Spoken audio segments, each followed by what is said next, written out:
says he condemns the freedom of speech on college campuses. What's happening on America's college campuses is horrific. Anti-Semitic mobs have taken over leading universities. They call for the annihilation of Israel. They attack Jewish students. They attack Jewish faculty. This is reminiscent of what happened in German universities in the 1930s.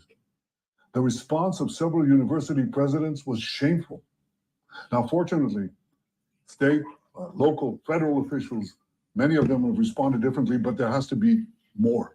More has to be done. We see this exponential rise of anti-Semitism throughout America and throughout Western societies as Israel tries to defend itself against genocidal terrorists. And what is important now is for all of us who are interested and cherish our values and our civilization, to stand up together and to say enough is enough. We have to stop anti-Semitism because anti-Semitism is the canary in the coal mine. It always precedes larger conflagrations that engulf the entire world. So I ask all of you, Jews and non-Jews alike, who are concerned with our common future and our common values, to do one thing: stand up, speak up, be counted. Stop anti-Semitism now. Not a peep from the White House, not a peep from the Vice President, not a peep from the hand-wringing Secretary of State, not a peep from the bellicose National Security Advisor, no member of the President's cabinet, no judicial officials, nobody. Nobody said anything about a foreign leader attempting to assert his political dominance in a value as cherished and integral to American culture and history as the freedom of speech. But how upside down every single word is. Yes. As this man leads an army that is committing massacres and genocide, in my view, and we'll hear from the International Court of Justice soon. This is what is so absolutely astounding. What is happening on our campuses is protesting Netanyahu and his policies, and they are absolutely right to be doing that. Before we go, we'll just switch gears to the other hot spot in the world. It turns out that of the $61 billion that Congress voted and the president signed into law to go to Ukraine, about 40 is staying here. About 10 has already gone in cash into the bank deposits that the American government wires to Ukraine. God only knows where that's going. And much of the military equipment that President Zelensky wanted had been sent there before the vote in Congress.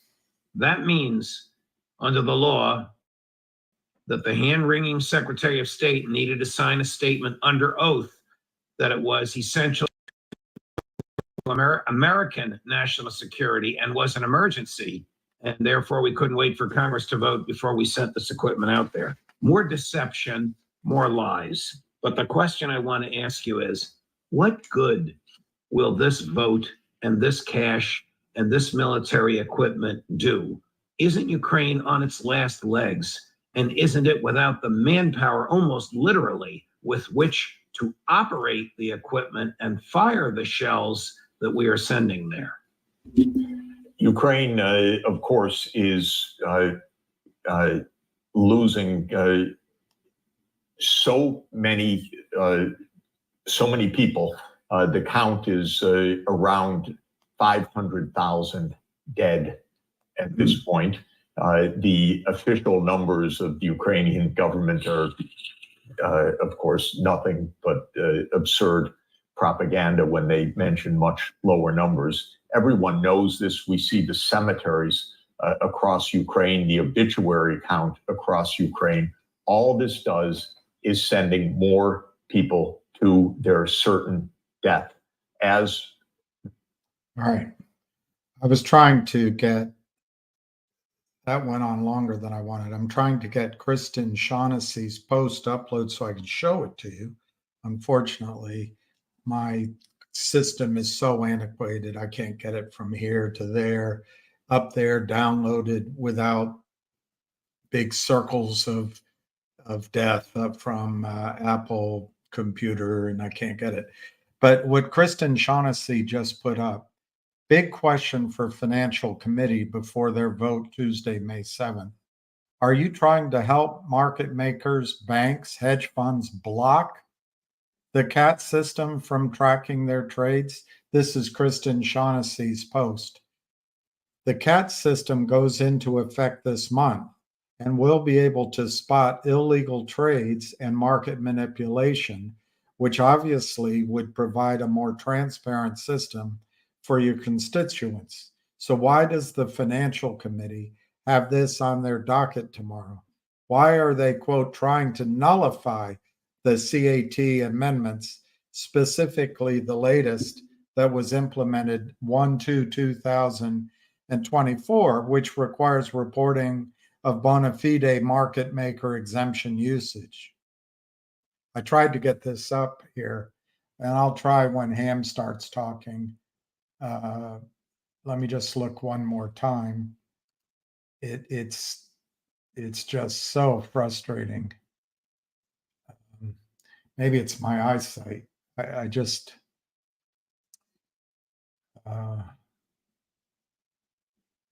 and it's just, I don't know what I'm doing is the bottom line. I don't know how to do computers. Here's image 0039. That might be it. This might be it. Let's just open that one. No. Guess not. That might be it. Let me see. Yeah, wise guys. That's an old one. All right, let's see about this one right here. They give you an image. This computer's so slow.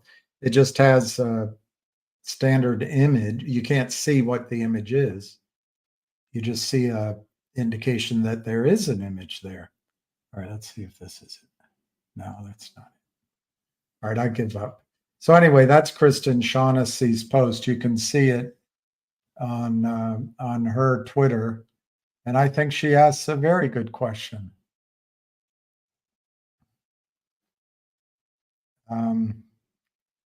That is not it. That's not it. Oh, here. Maybe that's it. No, that's not it. All right, let's get this going. All right, hang on a second. All right, you're live. You're All live. right, everybody. I can't believe the balls of these people. They should be dragged out and hung upside down. I don't give a shit. These guys have been stealing since 1988, and they have the balls to keep on doing it.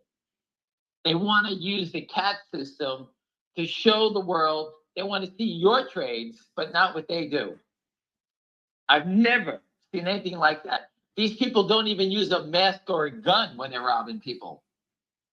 These fucking weasels belong in jail and hung. That's what criminal this is. It's just amazing that any regulator, anybody in this country would allow this to continue. It's been going on forever. That's how much they've stolen. That's how much is sold but not delivered, whatever the hell the term is. I can't remember what it is. Hold on one second. Whatever the term is, that they sold and not bought back, whatever the term, they fancy term they use all the time. These guys have counterfeited everybody, stealing everybody's pension money. I don't know how the rest of the country hasn't woken up yet. They give a shit more about what's going on with the Kardashians or some stupid tweet than paying attention to this while everybody's getting robbed. They can't keep stealing all the money. Everything is going to collapse. Take your money out of the equity markets. If they approve this thing, you are insane to do anything in the market again. There's these group of people, who are they? They're allowing people offshore to steal all the money. And if the FBI is listening, they could be terrorists. No one even knows. No one knows anything. All I know is that they don't want Ken Griffin doesn't want to get busted. Virtue doesn't want to get busted. Maybe they arrest a few of these people like Lynn and Savvy and all these other stupid idiots.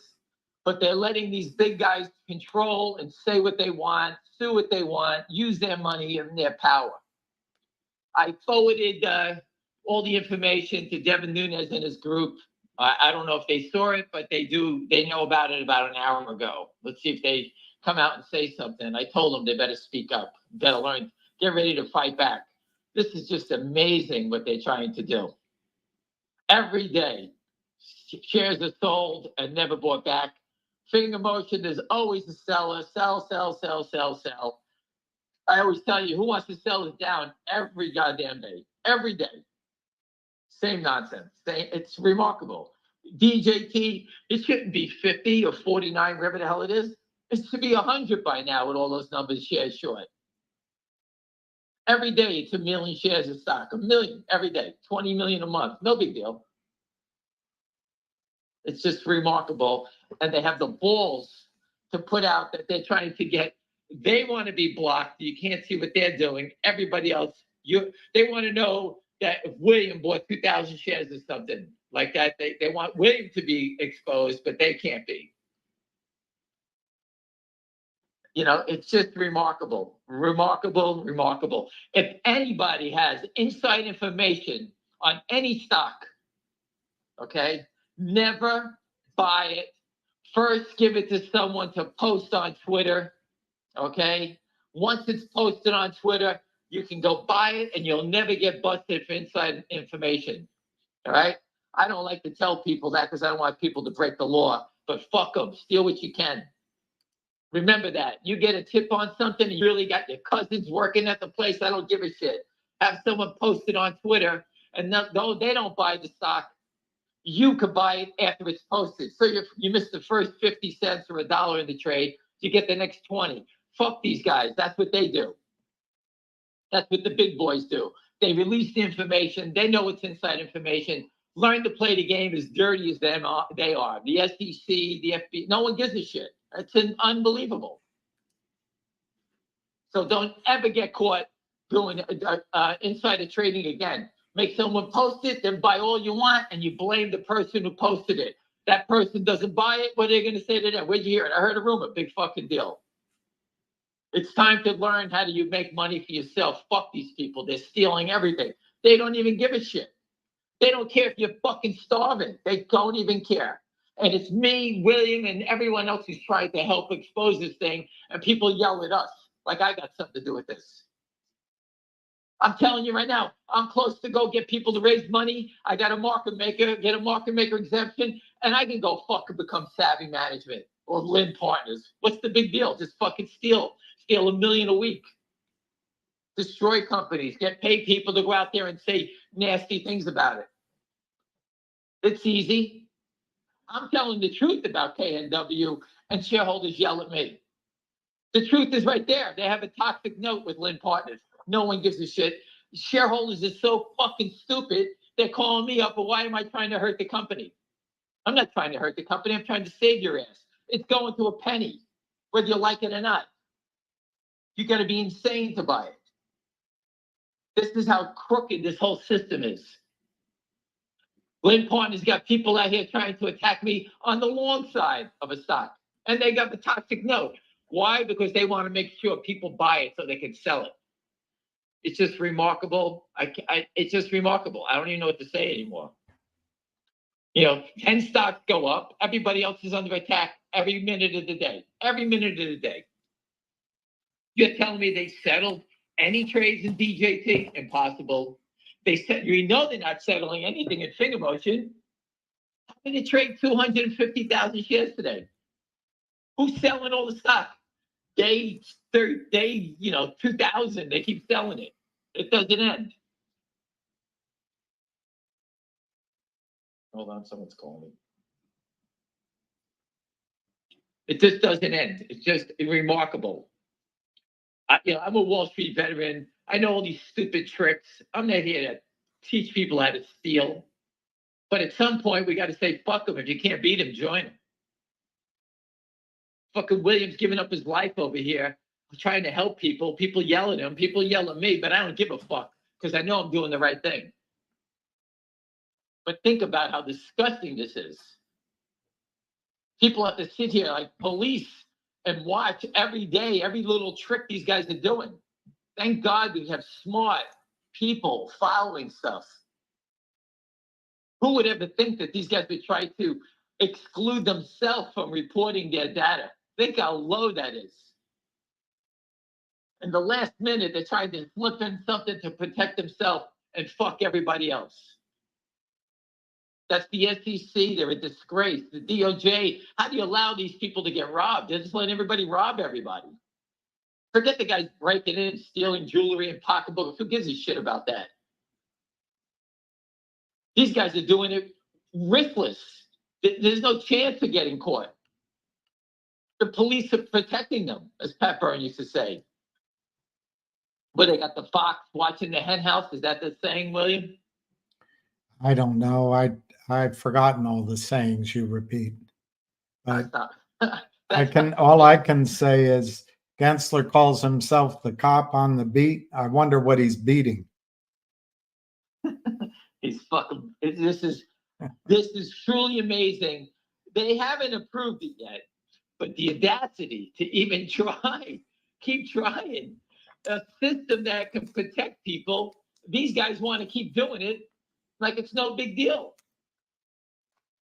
They've stolen everyone's money. Not all of it. They got more to steal. They want to make sure no one has a dime. And I have to tell you, if this is approved, I mean, the only chance that I see any stock making is a company like Finger Motion, because fundamentals and they don't need money will eventually going to win out. Any company that goes on the U.S. markets to seek capital is committing financial suicide. Right. Look at GameStop. They took it up, traded 33 million shares with an average day of 4 million. How the hell is that? Every day. So everyone wanted to get out and in at the same. They're watching trades like crazy to buy more settlement time. That's all they're doing. I guess Ken Griffin is too big to fail. I met a high frequency trader a while ago. Now I never knew that they were doing it to this amount and whatever it was. I'm talking 10 years ago. But they're weasels. They're not, they're not criminals that walk around with a mask in the street trying to beat you up. They're trying to just steal your money with the law protecting them, with their lawyers and everybody protecting them. Did they ever dig a ditch or drive a truck or forklift load or shovel manure out of a horse's stall? Any of that? Right. No. Listen, there's different levels. They've just got tender little hands so they can steal and they can go get absolution every Saturday. We're standing here trying to fight back. We got the most powerful man in the world. Now, I'm a firm believer in that Donald Trump and Devin Nunes are going to knock the shit out of him. But the audacity that we have to sit here and be smacked in the face where these guys are trying to slip new rules into a system the SEC spent $1 billion on creating this thing. And when it's finally coming live, they don't want anything to do with it. Who are they to tell the government that you cannot add us in here? You have to remove us. It's remarkable. They don't settle trades. They want to hide what they're doing. Hide what? All going on is we're buying a stock and they're shorting it. That's it. What's the report? We sold all these shares. What is the report? What are they hiding? Who were these men? They should be. Ken Griffin has stolen $40 billion. How this moron keeps trying. He's risking everything. Let him keep his money and lock him in jail forever. Let him get his pay interest on his account while he suffers in jail. That's what they need to do to this guy. Let him keep his money. His family can't touch it, and when he dies, it goes back to the homeless. Fuck this guy. It's just remarkable. All the little creatures belong in jail, from the Kramers to Lynn Partners to Yorkville. These people belong in jail. They shouldn't be. All those guys that have been busted as unregistered toxic lenders all belong in jail. The DOJ, the SEC's all fine. Just go read the SEC blotter. You can pick them. They're all there all the time. Oh, an unregistered broker dealer. I sold a billion shares of stock. Who the fuck sells a billion shares of stock? I'm sorry for cursing today, but this is just amazing. And it's so criminal. It's unbelievable. How do you even buy a stock? You got to be insane. This is why I think the hearing should be out in the open, because they're just brazen. If it's closed doors, they'll do this all day long. It's remarkable. Listen, Devin Nunes has to shut this down. He knows about it. I sent it to them 2 hours ago, an hour and a half ago. I forgot. I was out. I just got back in. It's just amazing. I don't know what else to say. It's just crazy. Every day they do nothing but sell. Every day. They don't settle anything, and they have the balls to change the rule. They want to change the rules. There's no way that Donald Trump and Devin Nunes they're gonna rip their hearts out. Because if they do this and they don't fight back, BJT is gonna go straight down. And they know it. All right? Maybe that's it. Maybe Ken Griffin has an order to drive that down so that Trump can't pay for his attorneys. I don't know, some crazy idea like that. I think Trump is going to wipe out Citadel, and he'll get the $45 billion. Let the billionaires fight with each other, but we will benefit from the rise. Give it to the truckers and the farmers and the. It's just remarkable. And people, there's 15,000 people that follow me. You better get on Twitter and just keep retweeting and fight. It takes 2 minutes. I retweet, post. When I watch a baseball game at night, I think I do 300 tweets. I tweet so much that Twitter wants to make sure I'm not a robot all the time. They shut me down. I have to do some stupid puzzle every hour or so to make sure that I'm alive. And I'm only doing it to help everybody here. Don't get me wrong, I'm helping myself, but help yourself. Everyone's got to wake up. Forget what's going on with the migrants running around here. Your financial freedom is going to be disappeared also. This is unbelievable. And you were right, William. They're trying to drag Nvidia up to 1,000, it looks like. They just rallied it back 170 points. Everything's slowing down, and yet this thing is going up. This is a short squeeze, my friend. Do you think it's a controlled buyback? I think that they know that there's big problems on the short side. Liquidity's drying up. The shorts are losing leverage, so they're buying in whatever stocks they can. They're trying to cut down their positions. That's what I say. Because NVIDIA has been under such attack, for it to stand here up $30 and no trades happen for a couple of minutes, they know what's going on. It's 917.80 bid. I hit it, refresh 5 times. It's still there. No one's got one share to sell. Nothing. It's still the same price. It's trading 27 million shares. Where? Meanwhile, finger motion, there's always 100 per share, 200 shares, 100. It's like, where are we getting all the shares? There's 25 million shares in the float. Why one group owns the whole goddamn thing? The people who met in the room own the other part of it. It's insane. Stocks that have no shareholders are trading like NVIDIA should be trading. NVIDIA is up $30. If they were just tossing it out the window 8 days ago. Now it's up $150 and all is good, all is well. And they knocked the bid out. It's $917.75. 5 cents lower. It's a $917 stock. It's trading by appointment. You got to make an appointment to trade that stock today. Figure motion, as soon as there's a bid, they hit it. Boom, boom, boom, boom, boom. It's impossible. Stocks do not trade like this. Ridiculous. Yeah, they just knocked Trump's stock down. It was up to 49 something. It's 48.33. There's no sells in this stock. What do you think? Investors are stupid. They're going to sell.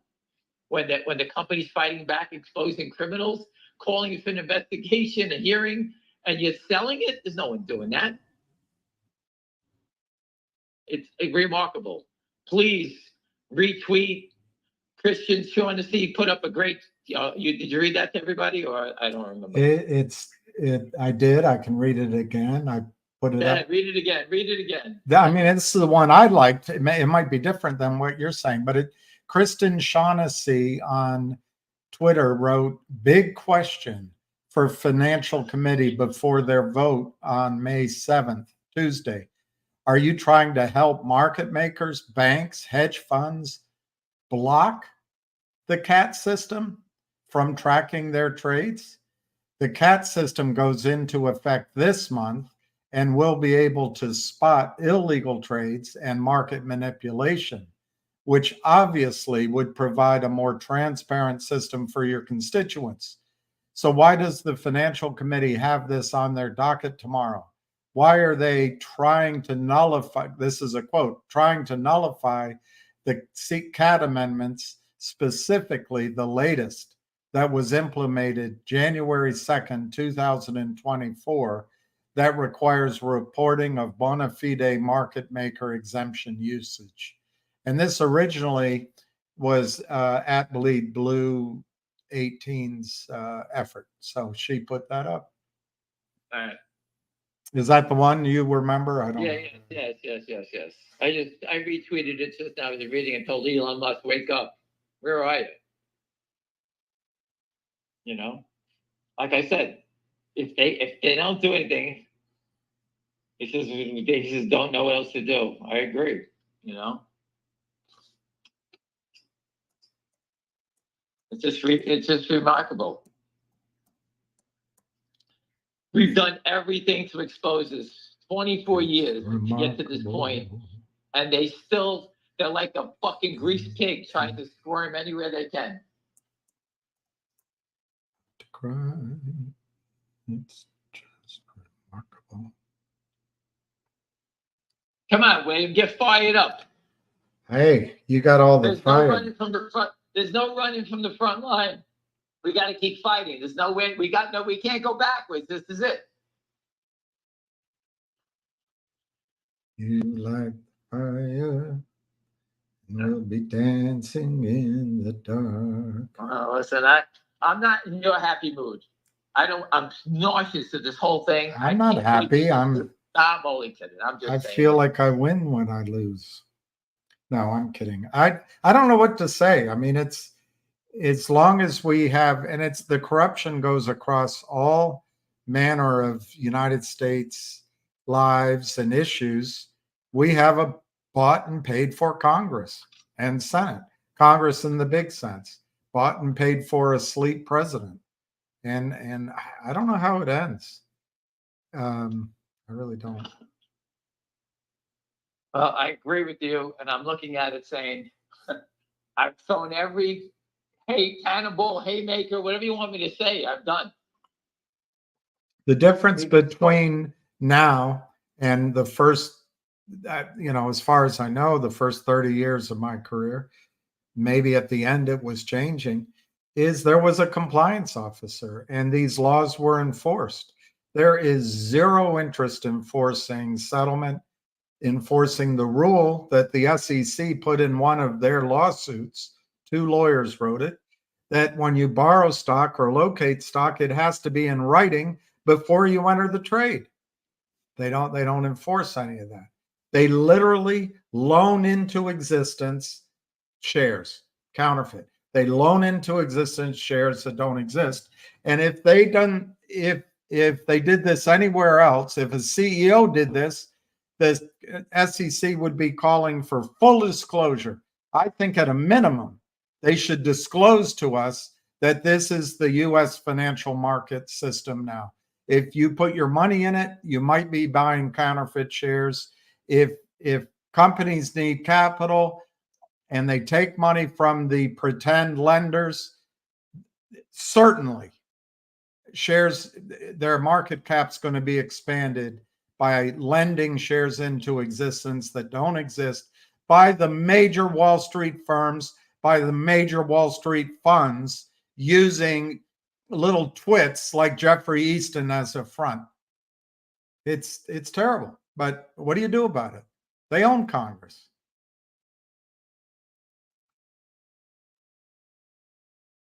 I think the only way to beat them is to hurt them in the pocketbook.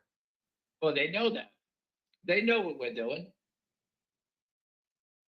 They know we're not stupid. We figured it out. They may be doing all kinds of tricks to move stock back and forth, moving from onshore to offshore. They all, as far as I'm concerned, are terrorists. They're allowing this to happen. They have no idea who's doing it. It's going offshore. No one, who's getting behind it? Is it the Hamas, the terrorists, using our own money? You don't think they're smart enough to set this up and do it themselves? Are you kidding me? It could be Zelensky. He owns a lot of houses around the world. I mean, they're all doing it. Probably more than Everybody's Ken doing it. Griffin. This isn't just protecting. Now we're back to finger motion with the 15,600 to buy. Next, you're going to start seeing the offers come down. It'll trade at 346, 347, and then they'll wash the trade at 345. It's the same patterns. And then they'll be back with another bid, and they're just trying to wash stock. That's what's all's going on.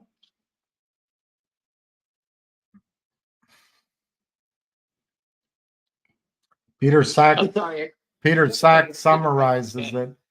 David asked a question to both of us. The last big squeeze that I recall was HKD and then GME. Could it be that they have figured out how to not have another big squeeze? And Peter Sachs's answer is yes, David. They have figured it out. They continue to press the sell button. Easy. They do it since the cops in charge are all bribed by them. It's obvious, but people didn't pull their heads out of their rear end. Listen, I went into the stock. I didn't even look for a short squeeze.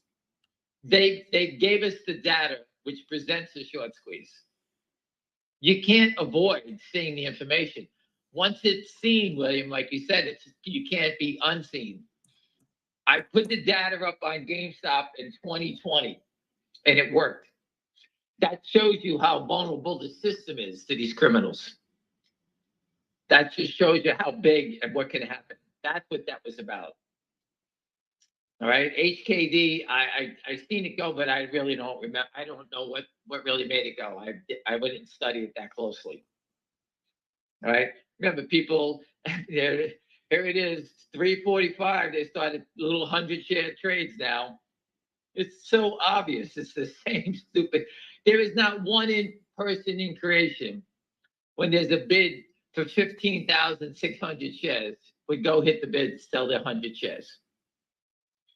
There's no one that does it. No one. They just like throw it out there at 340, 346, 347.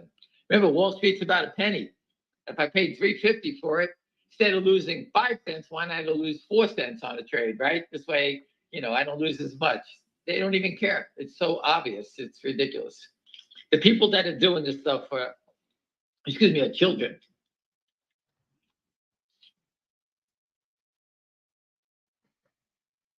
KOSS had a squeeze. One gentleman pointed it out. I don't know his name, but KOSS looks like it squeezed back in 21 and it just been down since, but today it's up $1. I can't tell if the volume's anything big, but maybe you're right. It's the reason I'm saying that. Maybe you're right that a lot of these guys are scrambling to cover positions before the hearings.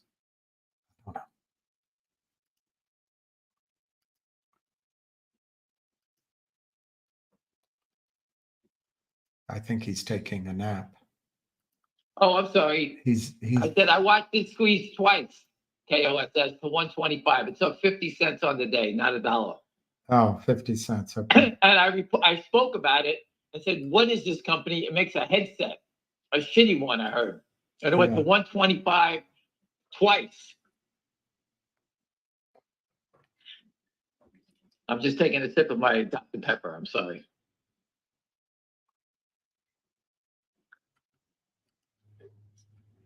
So I don't no one, people look at it, why didn't you pick KOSS? I never even heard of it before. But it's like finding a needle in a haystack. That's why I don't jump around. And there we go, the other trade at 345. I don't even know what's trading. I can't see. It doesn't look like much. They're just hoping that someone hits the bid. That's all they're trying to do. And no one does it. That's the funniest part of the whole thing. The trading back and forth is all phony.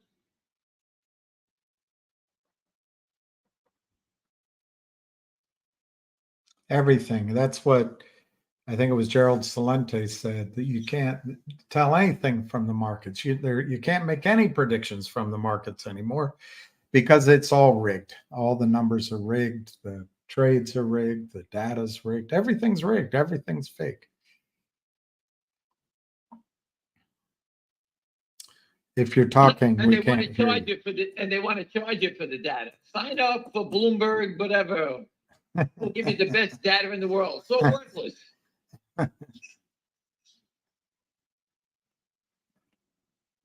Companies like Benzinga, worthless. CBS Market Watch, worthless. CNBC, completely worthless. Bloomberg, worthless. You can't tell anything. Nothing makes sense. Oddly, Isvestia and Pravda used to be the only fake papers, but I hope you're wrong, Ryan. Ryan says he doesn't see anything happening until the election, but could be. I hope it happens sooner. Well, Ryan, I agree with you. All right. But Trump cannot pump his stock in the election. It has to happen before. Oh, that's a good point. It's impossible. He can't go, I'm the new president of the United States. Hey, by the way, let's settle the trades in DJT today because they're going to help me make money. He's got to do it now while he's not in office. And that's why Devin Nunes is calling for the congressional hearing. And that's why I'm hearing it's coming. But again, I don't control it. Jim Jordan is your guy. The rest of the country is so fucked up. There's so many things going on in hearings, I can't keep up on them anymore. But this touches every investor in the United States worldwide. South Korea has figured out saying no more to the scumbags. They should be saying over there, you scumbags, go back to the US, you bunch of scumbags. That's what they should be saying. US is a disgrace. And countries are catching big banks from all coming from the West to rob anybody. I have to tell you, the Asian markets are more normal than any of the markets. Well, and you know what's frightening when you combine that with how we're going pell-mell into war and our financial system is all corrupted with bonds and et cetera. And then growth, young people, factories, middle class, it's all swinging to Southeast Asia and elsewhere. It's a real change coming to our way of life here in North America. We earned this way of life, 200 years of hard work, and I guess the luck of having oil and other things. But we're just pissing it away as quickly as we can with DEI and God, it's just. I don't know how anybody in power allows this to happen. It's just remarkable. But they're paid off, and they're probably paid off by the Chinese government. From Biden on down, his son was paid off. His son was paid off out of Ukraine. They're all paid off. I just don't know how you walk down the street watching people get robbed and say, hey, how you doing? You invest in the stock market? You're fucked. Your kids are fucked. You're fucked. How do they keep walking down the street like that? How do They don't care. They don't care. Listen, political bullshit is not my thing. All right. But when you sit here and you're robbing their futures, I mean, it's just remarkable. They kill companies that are working on cures for cancer, diabetes, this, that. It's just remarkable that no one cares.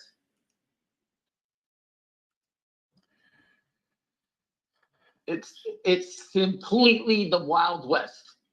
Well, the banks own it, you know. Goldman owns most of the European Listen, the government. one thing you should do if you want to is let the stocks go up so people can make some money so you can keep roping us in and then steal from us. They just steal. We don't even get a chance to profit. Think about that. At least let us win. If the casinos let you win at the slot machine every once in a while, they just take everything. They don't even care.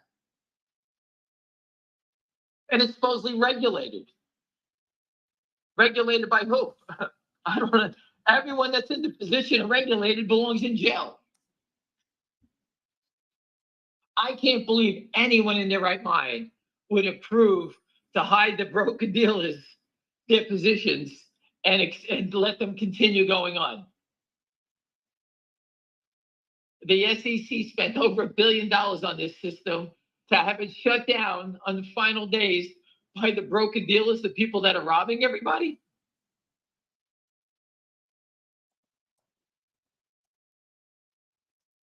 There's no way Devin Nunes and Donald Trump are going to allow. They got it down on today now, DJT.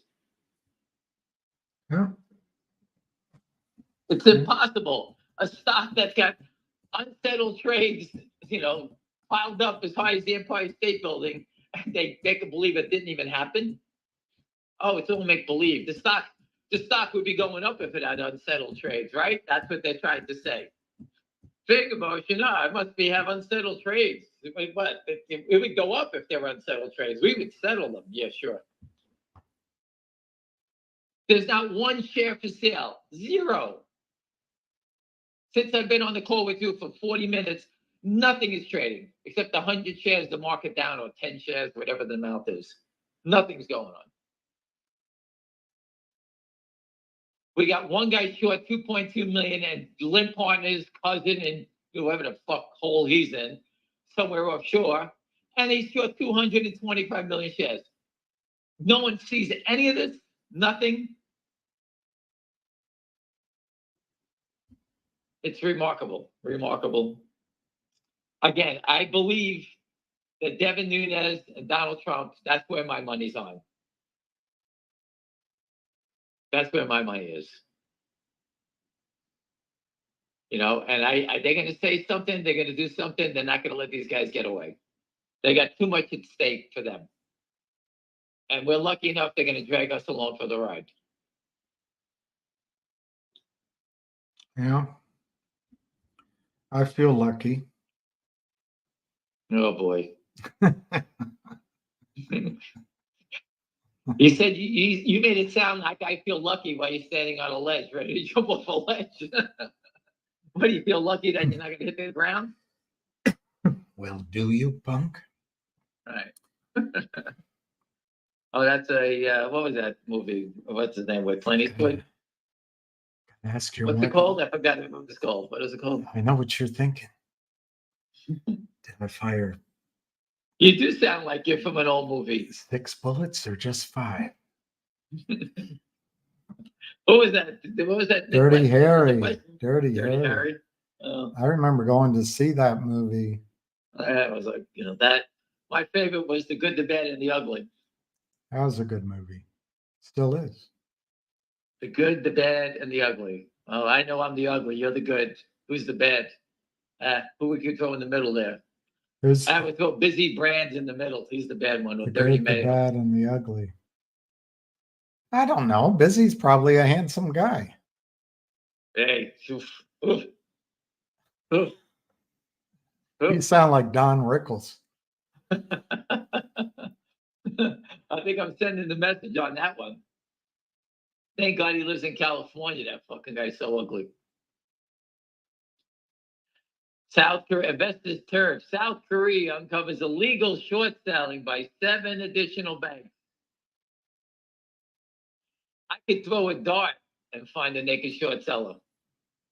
That's how easy it is here. Nothing but the best is asking you to look at what they've done to my song. No, look what they've done with GameStop Friday and today. I said it It's before. in plain sight. I said it before. I traded 38 million, 34 million before. It opened up. I told people to buy the dip. It ripped back up to 17, and they killed it straight back down. Impossible trading. It's impossible. Impossible. There's more crazy activity in stocks. I've never seen anything like this before. Doesn't have to be anything I'm following. They all got the same patterns. It's the same. Again, I don't want to say it. This is not rocket science. They're just hitting sell buttons. When the stock starts to go up and the point where they can get busted, they just sell more, knock it back down. At least GameStop, they let it run $4. Finger motion, they don't even let it run 20 cents and they try to push it back down. Hey, That just shows you the GameStop versus finger motion trade. GameStop trade, the shorts are here, but they're in control. In finger motion, the shorts are here and they're fucked. The company has fundamentals. The company doesn't need money. It's a very different situation. And that's what people need to pay attention to. It's a different situation. I'm not concerned about finger motion because it will drive revenue. It will continue to grow, and eventually they're going to fall. It pisses me off that I have to sit here and watch the manipulation day in, day out, but I don't worry about it because I believe my family is going to make out in the end. It should not have to go that far, but if they want to go that far, I'm not worried about it. Where are they going? The company's not raising any money. They're fully funded. They got the biggest market in the world. I'm not concerned. GameStop still has many opportunities of failure, I guess. I don't know. I don't even know what they do anymore. You know, if you're not making the games and you're just selling them, you've turned into Home Depot or Lowe's. It's the same shit. You're selling other people's stuff. You got to make it yourself. I don't really know much about GameStop's fundamentals. I know they raised a lot of money when it went crazy. What did they do with it? They should have been out there buying Apple Computer or Bitcoin with the money like that MicroStrategy did, MSTR. Do something. Get the shorts off your back. That's what they needed to do. Take the money out of the bank, stop looking at it, and go buy Bitcoin. Because then you throw an unknown into the game. Sit there and do nothing, and you see what they do. Stocks manipulated up and down like that. Buy Bitcoin, they don't know what to do. GTI tried everything, giving out Bitcoins as a dividend, giving out a Picasso as a dividend. The SEC blocked everything because they knew we knew how to fuck them. That's why.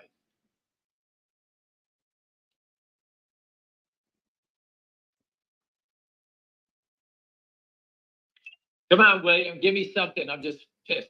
That's all. do you know? I'll give you a story. I played pickleball this morning and I ripped fucking people's heads off. That's how hard I was hitting the ball. And there they go. They hit the finger motion bid, 345. There's the cross. Congratulations, everyone. The volume just goes up by another 20,000, whatever the hell it was. And fake volume again. There you go. Someone had 15,600 for sale. Someone had 15,600 to sell. Congratulations. There you go. And there comes another bid, 5,000 now. But it's the same. It's sitting here. We're wasting our lives. It doesn't mean anything. The trading up, down, sideways until they settle the trades. All right. It means nothing watching it all day. All they're trying to do is torture people to sell. And to me, that's security fraud 101. The same thing in Donald Trump. The stock was just 50. It's 47. How is that possible? Someone squeeze it up, they drive it back down. Squeeze it up. These are shorts trying to cover. That's how they do it. Devin Nunes has to speak up, and I believe they will. Anything else, William? No, no, it doesn't look like it. There's some stock. There was one other stock, but can't remember it. Lou says hello to you. Big Lou from Brooklyn. Yeah, he says, I think they threw his fucking ass out of Brooklyn. yeah, About time. He had that stink. Get him out of Brooklyn. yeah. He points out that there's one politician not for sale.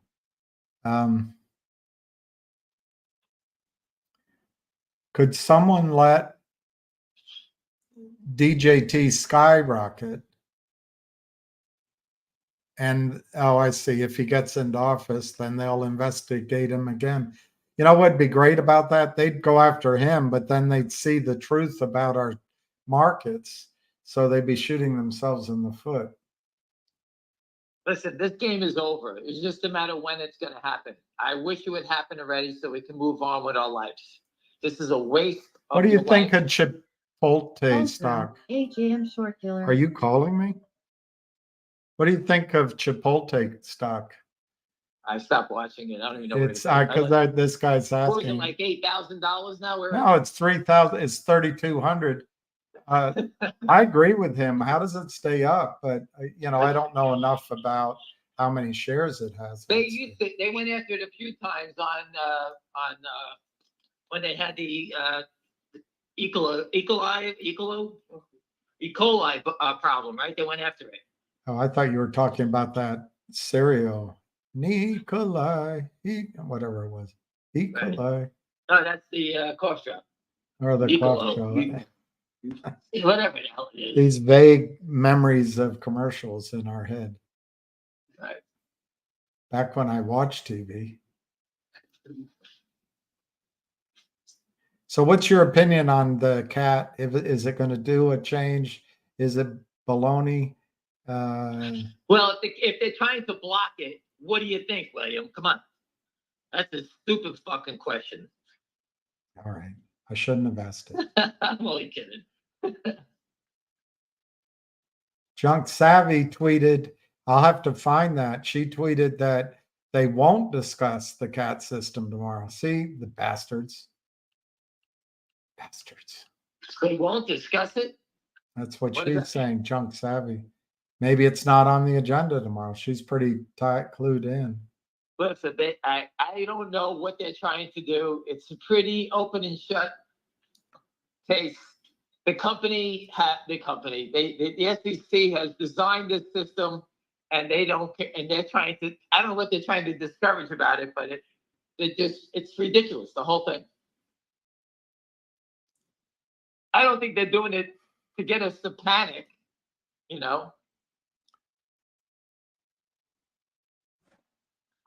This guy, Peter Sachs, is pretty smart.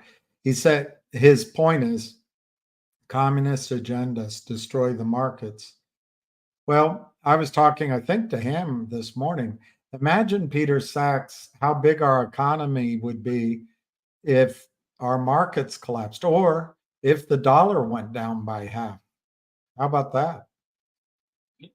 Imagine if they settled the trade. Imagine if they settled the trades. Let me have all my stocks at $20, $30. Trust me, I would pay my taxes and spend it like a gypsy.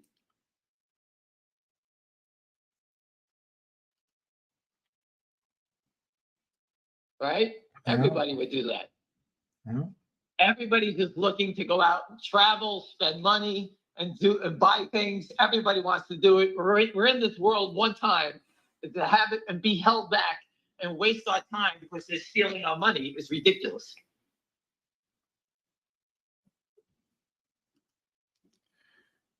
We still have 18 trading days in Finger until they report the quarterly data.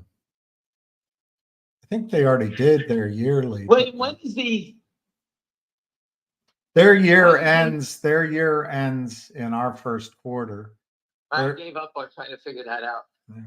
I'm trying to figure out when is that dividend? When is did the SEC approve it yet? No, it's far.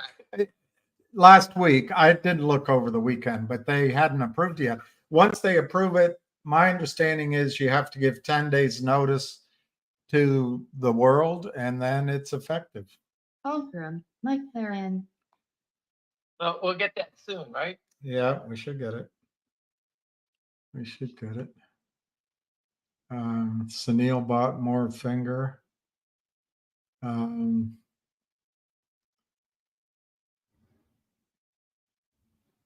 How can you rip off heads with a pickle? Do the laws of physics cease to exist on Ham's pickle I court? thought, but I Are these thought by magic taking off their- pickles? I thought by taking off their skin. That's when I knew I didn't want a pickle. I just wanted to ride my motorcycle. I didn't want to die. I just wanted to ride my motorcycle at Alice's You're losing your restaurant. marbles here, William. Alice's restaurant. Whatever I do, I get all into. So if I'm playing pickleball, I practice at night. Every night I practice. I hit 500 balls a night. Every night I do it, 7 days a week, and I take it out on the poor souls that are on the other side of the net, whoever they may be.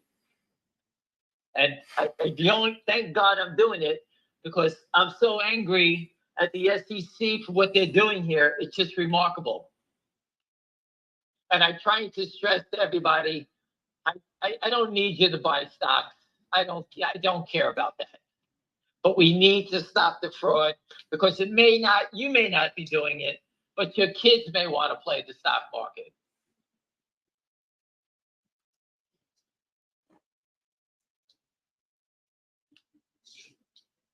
Right? Oh, here's the stock, NVAX. I didn't look it up, NVAX. I wasn't, it's up, but I don't know that it's a big deal.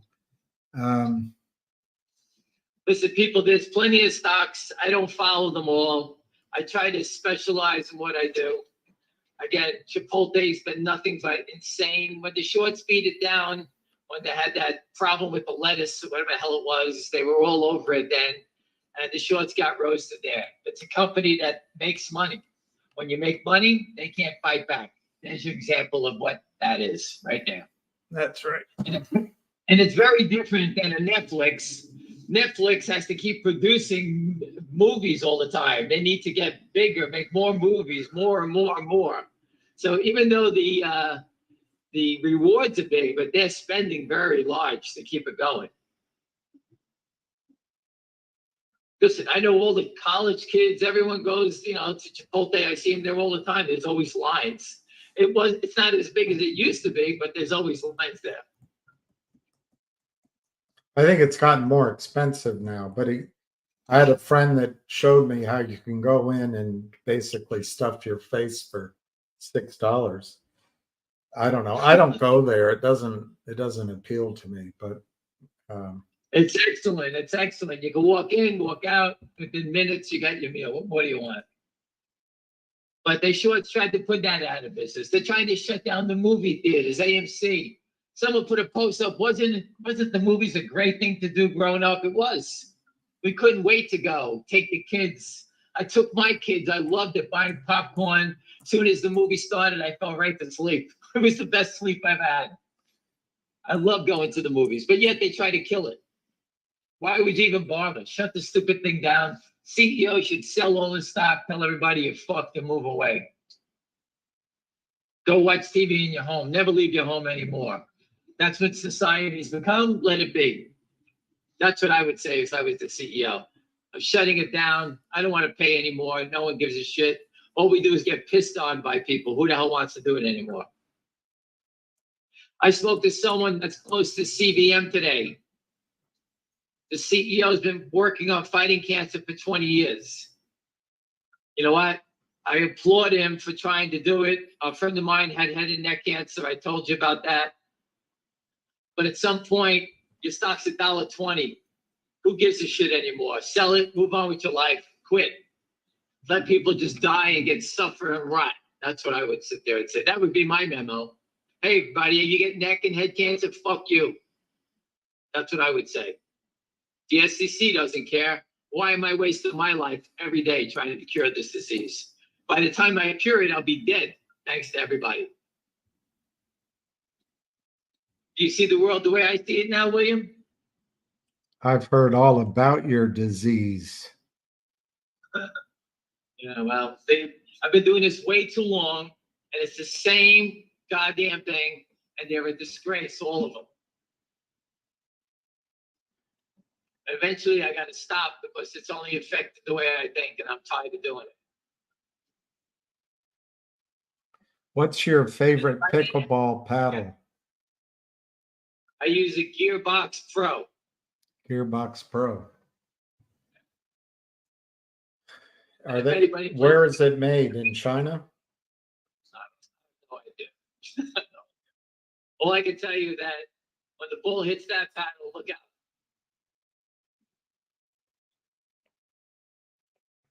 It's like a baseball bat, William. When they cork it, you can hit the ball further. Really? This paddle is very. You hit the ball off of that. It's hard to control it, but when you hit it, it's a rocket. Thought it was all in the wrist. It is in the wrist, but this has got to add 5 miles an hour to the shot. Easy.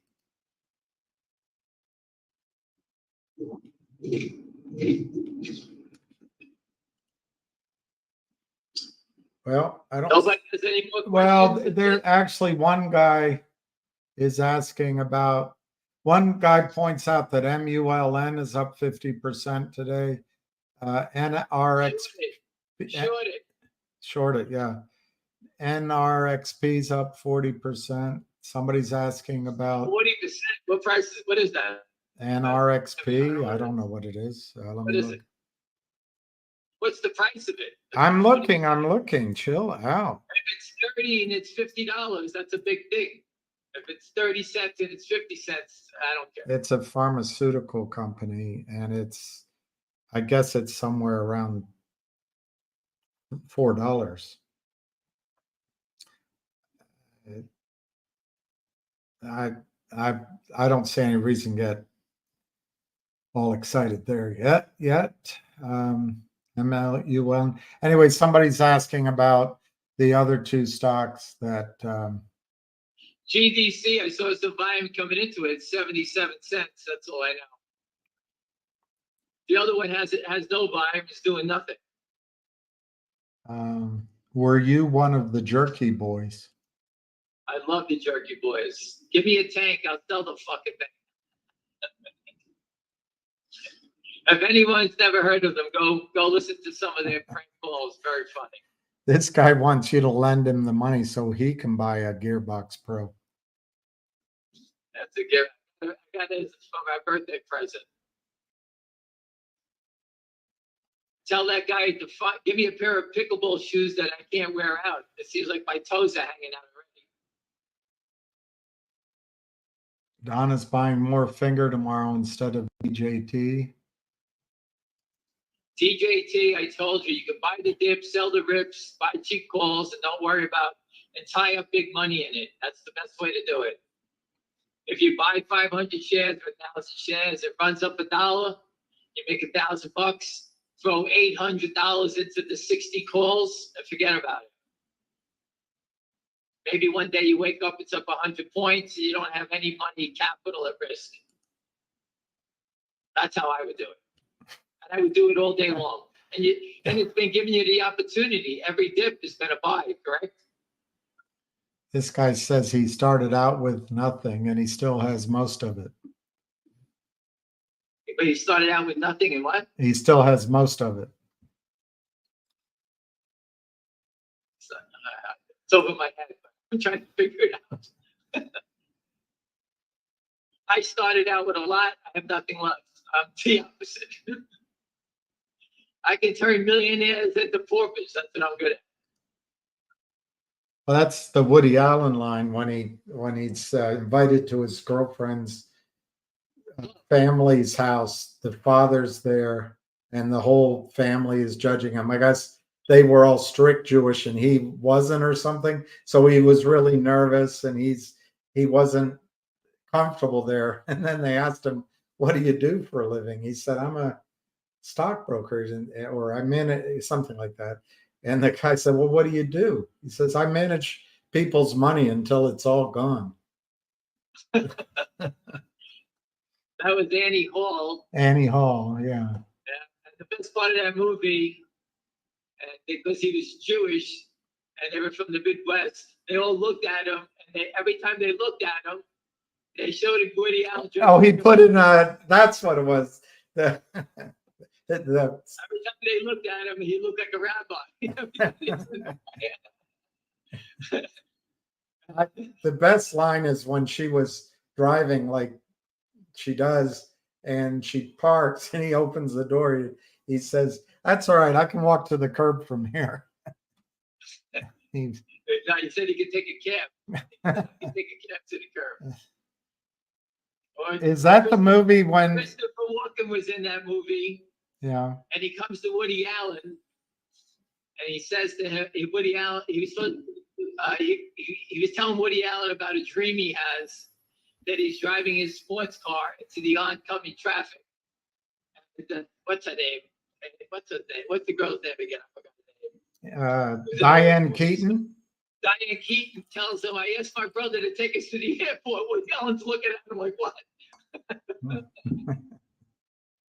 He had to get in the car with him. He's worried about if he's going to drive his car into the other lane. I like it when I guess that was another movie when she tries to help him pick up girls. They go to the museum and he says, well, let's get out of there. There's nobody here. And she says, no, there's some. And he says, oh, I like her. So he walks over to this woman and she's staring at a Kandinsky, I guess. He says something about, oh, Kandinsky, this is one of my favorite artists. And she looks at him. He says, what does it mean to you? And she describes in these endless words of despair, all this depressing stuff. And he goes right after she's done. He says, what are you doing Saturday night? Killing myself. He said, how about Friday?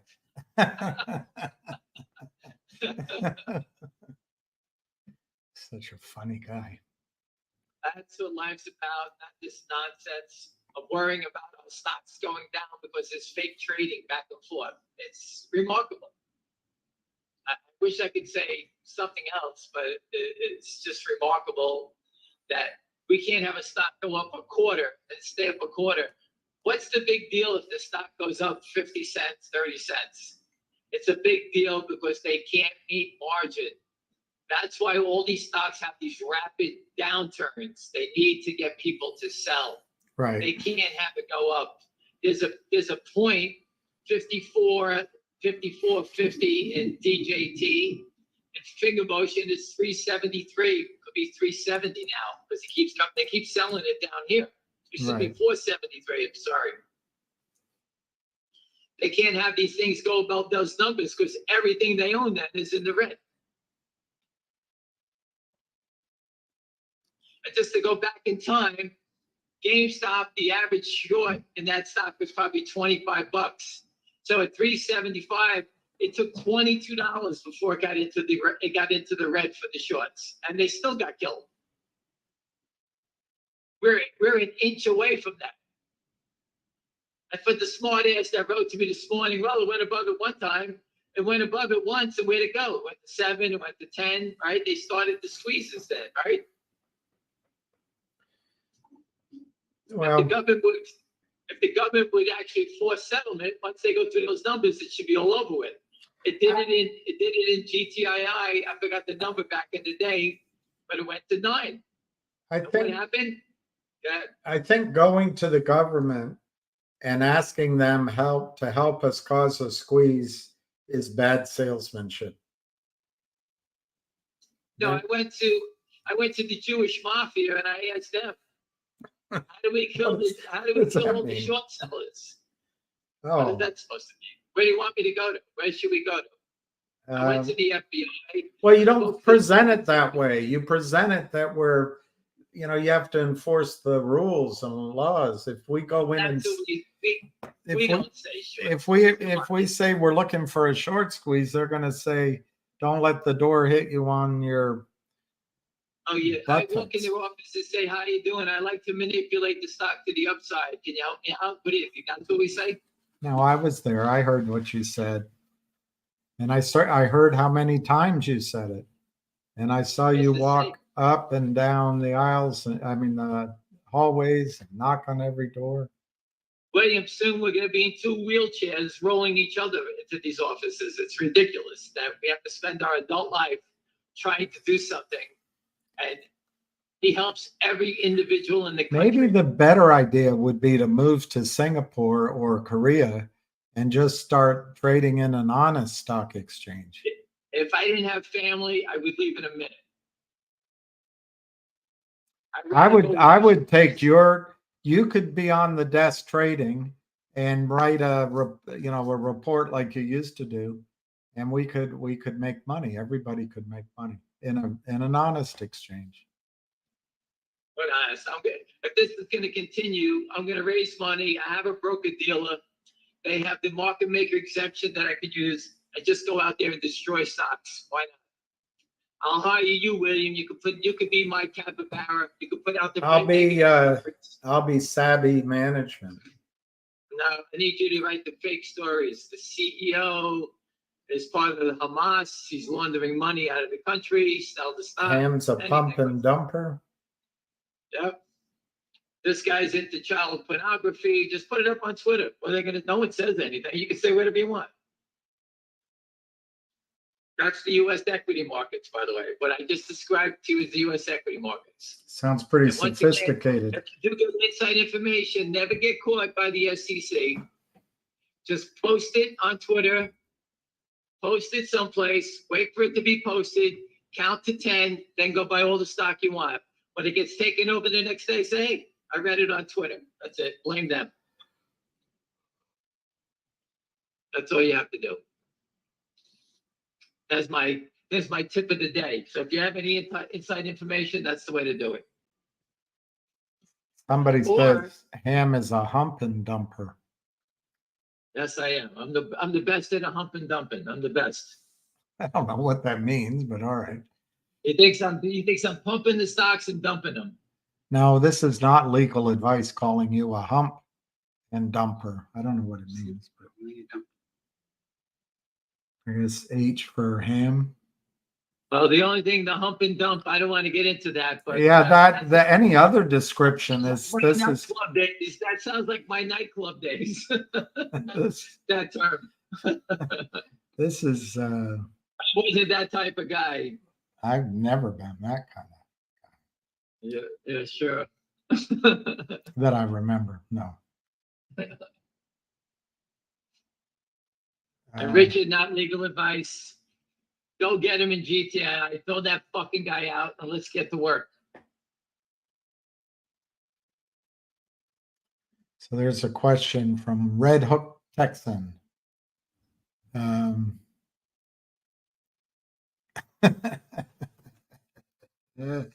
Red Hook Texan is got a certain amount, it seems to me, of the cynical Italian side in him, even though he doesn't look Italian. He's like my uncles. He asks you, Ham's been doing this for 24 years. Why is he so confident that the shorts will collapse now? The game has changed over 24 years. I'm giving you 24 years of history and how it has changed. Believe me, we are there. When you see the rats trying to change the laws, the rules, you know we have them. And again, the most reward for those, okay, is when you're this close to the end here. That's where you get the biggest bang for your buck. I'm trying to say it. I don't know how to say it. That's what I'm trying to say. Go back and read some of Pat Burns' stuff from 100 years ago, when in 2006, 7, 8, where, they called it a conspiracy theory that we were counterfeiting shares. That's what they used to say. You don't hear that anymore. We know it's a fact now. It's not a conspiracy.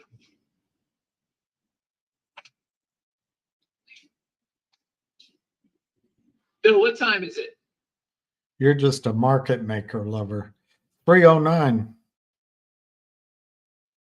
All right. Nope, I'm just asking. Not illegal advice says that's exactly what he meant. Your nightclub days. Well, thank you very much. That means I was good at it then. Thank you. Wham bam, thank you, ma'am. Do we have a chance with the CAT system tomorrow? I can't believe that they're trying to get people, they're trying to con the SEC and everybody to give them, to remove them from the liability of producing the information. Think about the balls of that. Is that like, well, it worked with certain large medical companies. Well, look, I'll give you this, William. Back in the day when they started Reg Show, they left the loopholes in there, which we were exposing, but they even tried to slip in there the Grandfather Act, meaning that if you naked shorted before 2008, don't worry about it. You're grandfathered in. Think about that. What about the screamed- warehouse where trades go to die? I still can't believe that we're removing the papers, everything out of that warehouse while it was on fire. I've never seen that before. Unbelievable. This gentleman sold some shares of DJT and bought a gearbox paddle just now. Let me write you down. And then Red Hook Texan says he loves listening to you, but he's actually Puerto Rican. He grew up. He grew up in Brooklyn, though. He grew up near Italians in Brooklyn. He grew up in Red Hook. He probably grew up in Red Hook, yeah. So I went to, when I was younger, I moved my Puerto Rican friend, Ruben Gonzalez, from the Bronx. And I was putting in-ground pools in college. And we were supposed to deliver patio furniture. We took the patio furniture out, drove to the Bronx, put him, his grandmother, his cousin, his uncle, everybody in the back of a pool truck. We were driving around in the burnt out Bronx at the time. There was nothing there but gang members. And the police pulled us over and opened the back up. He looked at us, he said, "What the hell are you guys doing here?" We told him and they let us go. And I moved them out of the Bronx.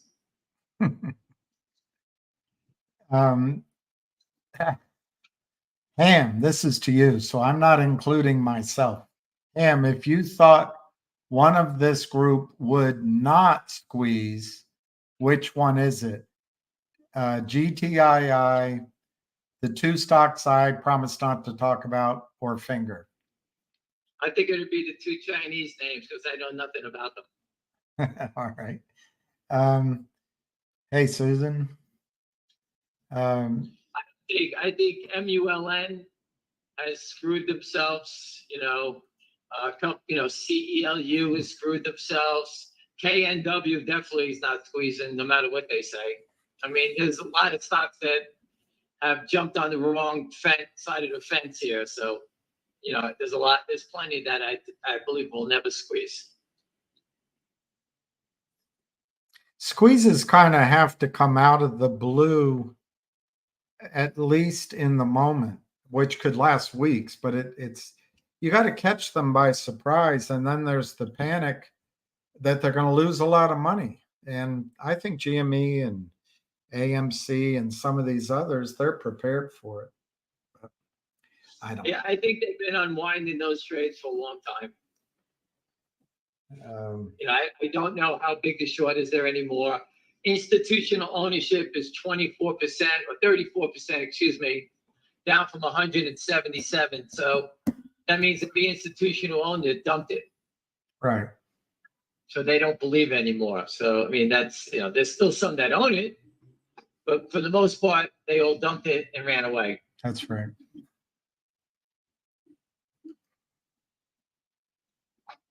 Finger Motion is strictly a retail stock that is now moving into institutional ownership. It's very different. GameStop was a retail stock that got become institutional. That's why it's squeezed, and now it's back to retail.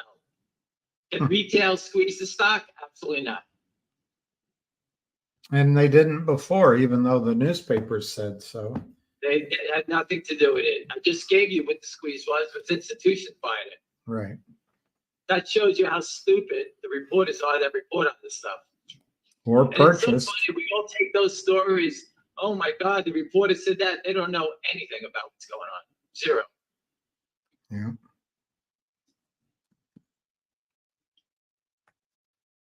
Just look what Capybara. Oh, it's Capybara. The company's going to zero. And all these guys say the same thing. Hindenburg in India go after that big company. They caught him and they lied. I mean, they just keep writing fake reports, all this stuff. It's just nonsense.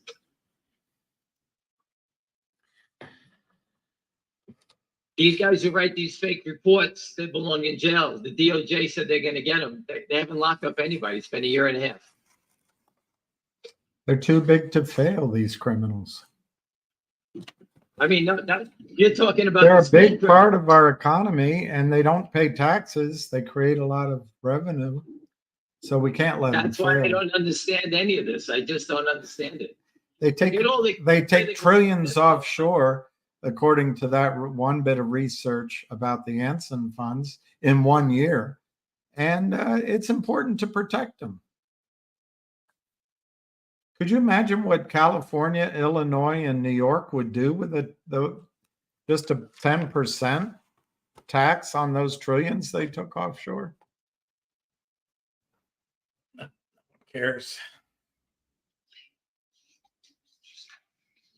What's your guess on the result of the CAT hearings tomorrow? I don't know if they're happening. Let me see what Junk Savvy said. They're going to shut it down. They're not going to allow those guys. They can't. They're doing it to break our balls. That's all they're doing.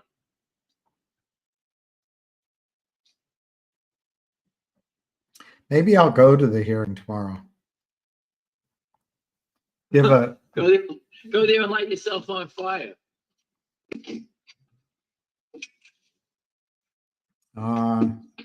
She's done a good thing. They put faces of MMTLP warriors, so that's really good. Tomorrow, 10 a.m., call Financial Committee. Junk Savvy, House Financial Services Committee claims the CAT is not on the agenda for the hearing tomorrow. Rule 13F-2 increases transparency into short selling and amendment to CAT NMS plan for purposes of short sale data collection. Oh, that sounds like it's good for us, right? Disapproval only helps those flooding our markets with counterfeit shares that defraud investors and destroy companies for profit. Retail wants transparency now. Well, you see, but the people that are filing to block it believe that by blocking it or not using that system, it protects the retail investor. They want to protect us. That's why they're doing it. Here's the committee. Frank Lucas, Oklahoma. Pete Sessions, Texas. Bill Zinga, Michigan. French Hill, Arkansas. Tom Emmer, Minnesota. Alex X. Mooney, West Virginia. Brian Steele, Wisconsin. Dan Muser, Pennsylvania. Andrew Gabriano, New York. Mike Lawler, New York. Zach Nunn, Iowa. Aaron Huchin, Indiana. And on the other side, Brad Sherman, California. Gregory Meeks, New York. David Scott, Georgia. Juan Vargas, California. Josh Gothenheimer, New Jersey. Vincente Gonzalez, Texas. Sean Caston, Illinois. Wiley Nickel, North Carolina. Stephen F. Lynch, Massachusetts. And Emmanuel Cleaver, Missouri. Everybody who's listening in, if any of those people from your state, call them up, and let them know what you feel. And Ann Wagner is the chairman. Ann Wagner. I think we went in her office. Oh, we went after her. She's pro us, I think. Yeah, we went in, I think at least, I think I've been in her office at least twice. Missouri. So Hey, when you send them an email, take the photo from Twitter of the naked short guy from 1988, the cover of Forbes. We dropped a brochure of that guy in everyone's office twice or 3 times. I've done it. And just refer to that. Say, I'm sure you've seen this before. Because we dropped them everywhere, William.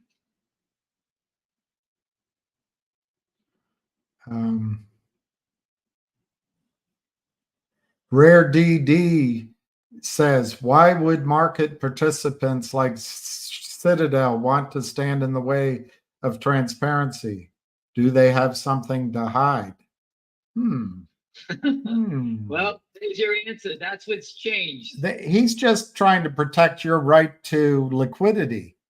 He's on your side. Now, I just looked at Finger Motion is trading at 337, 337,000 shares. And I guarantee you today, 337,000, the short report's going to come in like 38%, 40%. You're going to say, oh, there's no short selling today. Well, take away at least 130,000 of fake trades, okay? And that number will go to 80%. Because of the fake volume, the number goes lower. You understand how they manipulate the data? Whenever you see them putting bids up like they were, that means they're trying to move it lower. That's the short buying and the short selling it to them.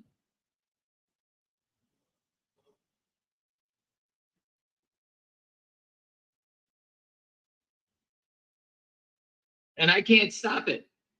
I have to sit here and watch some criminal manipulate my family's assets today without saying boo about it. And the balls of them trying to get the system to protect them and couldn't care less about my family at all, anybody's family here, and couldn't kill us. And we've done nothing to deserve what they're doing. Zero.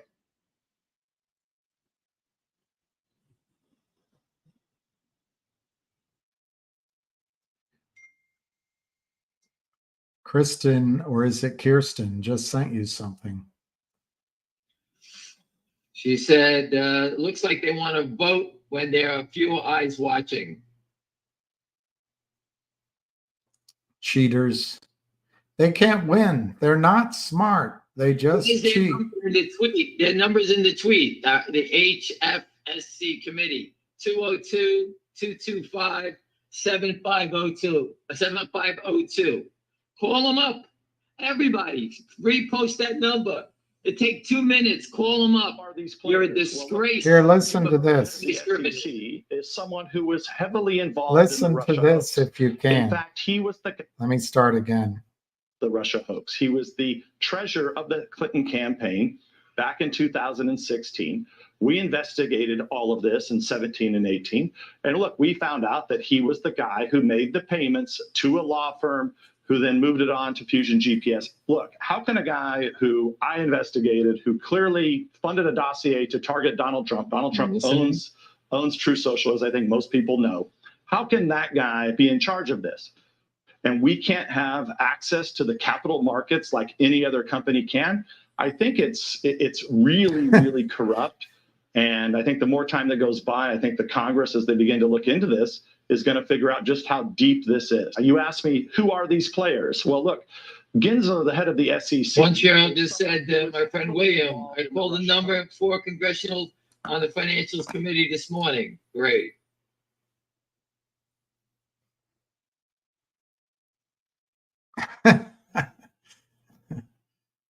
What are you yapping about, William? This guy, that was Devin Nunes talking, but anyway, you're more interesting. Anthony Byrd said he's going on a hunger strike until these naked shorts go to jail. Anyone from an Ivy League school want to join?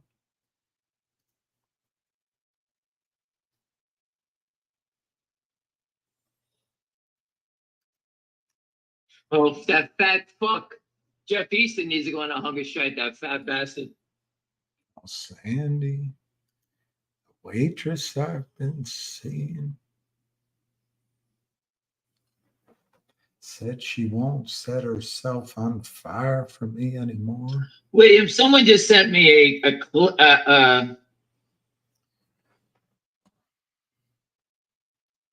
don't know what it is. A clue? A clue. It says American Conspiracy. Something from Netflix. Sorry. I don't know what it was.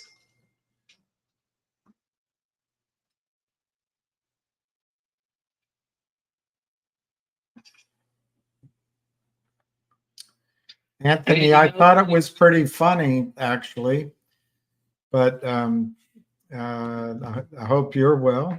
That was pretty funny. It's a good sense of humor. Me personally, I'm not going to go on a hunger strike because I don't think the shorts are going to jail anytime soon. Unfortunately. My friend just said Ken Griffin now just said nice things about Trump. I can't see this. It's on the Dow Jones, maybe. You sent me a blurry Can you picture. spell weasel? KENGRIFFIN. Steve Rosenberg, text me what Ken Griffin just said. You sent me a text. I can't read it. Said Ken Griffin just said nice things about Trump. I don't know. Not legal advice is not going to eat for another 20 minutes.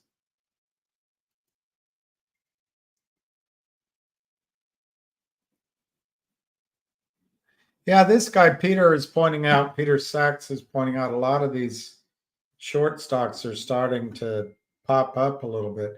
It is interesting. Listen, the shorts are funny.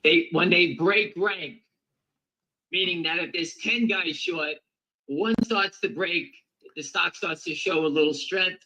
GameStop, maybe 2 or 3 guys broke rank and said, let's cover. The stock went up $4. They finished covering and the stock drops like a stone because the retail investors aren't buying anymore. They're loaded up. And that's Right. the difference between a $14, $15, $16 stock and a $4 stock. GameStop still has sketchy fundamentals to me, very dangerous. If the SEC say well, they're going to buy in all the shares, GameStop would be a play. If they're not doing it, it's a very risky investment. That's how I look at it. Not going to do it.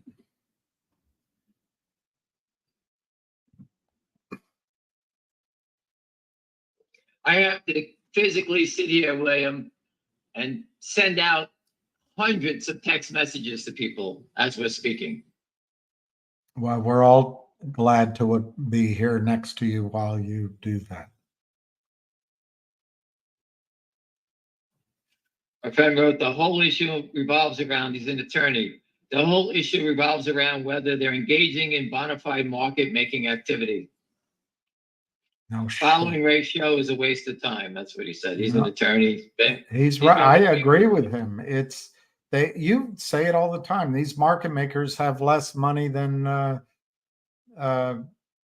they have no money. They're all broke. Than I do. You always say it. They have less money than you do.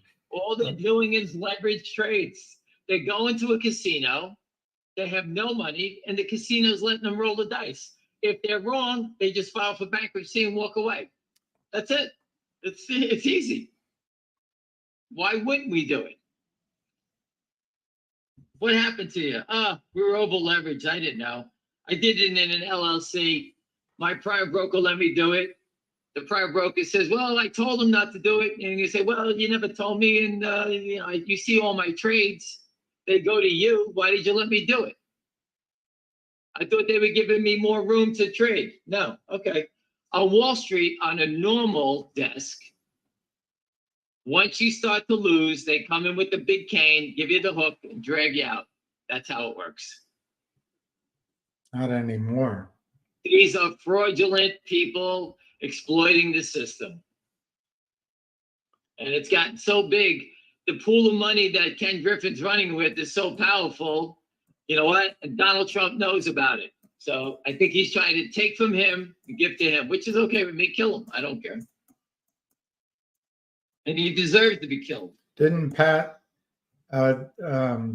say that Ken Griffin was the Fed? He said it in one of his videos. Don't go after Ken Griffin. He is the Fed.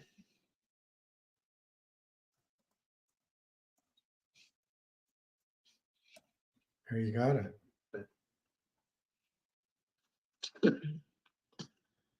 He said that a long time ago.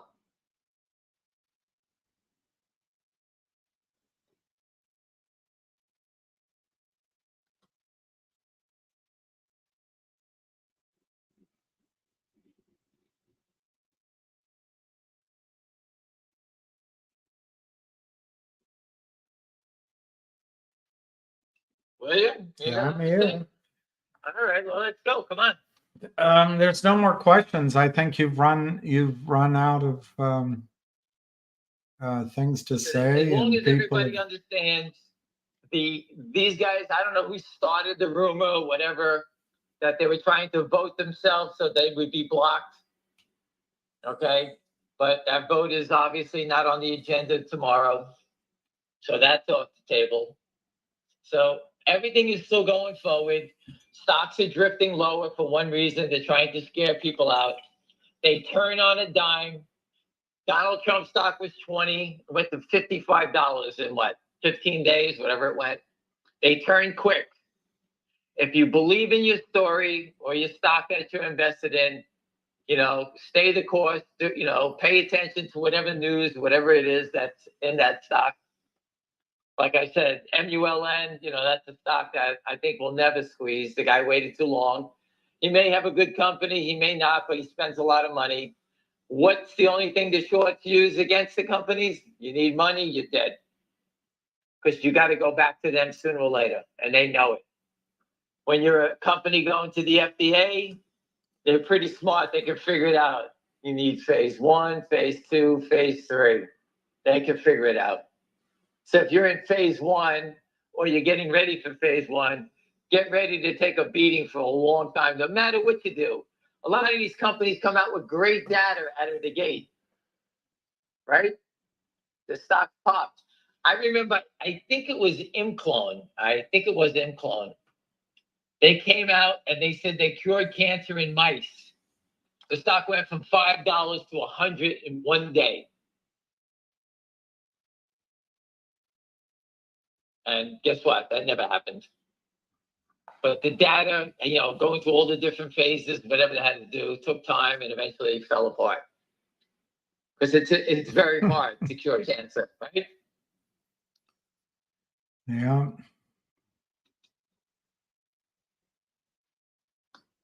Well, we might as well stay on, William. I got nothing going on. They're going to give 1 share for 10 shares, Augustine, and they just are waiting for the Fed to approve it. Not So the let's Fed, get the SEC. let's get the reasoning to sell finger motion lower today. It's got a $5 Fulcrum, STRICKLER. Wall Street approved firm, right? Right. Let's sell it. It's $5. If the $5 is the target, let's sell it back down to $3.35 or $3.40, whatever the hell it is, right? Yeah. The company has a new deal where they get every time someone charges their electric car in China, finger motion's going to get paid. They have access to 400,000 charging stations. 400,000.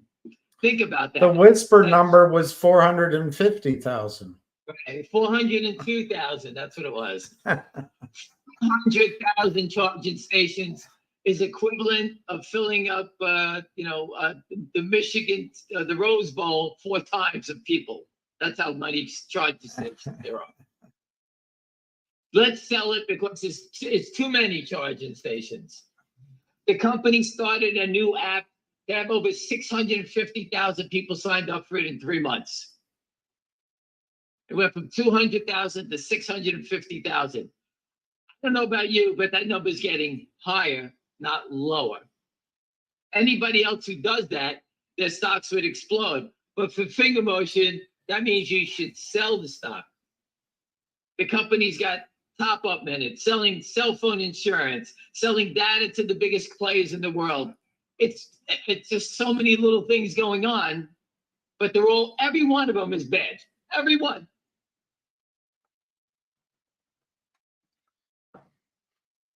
I don't know. Someone tell me the bad thing.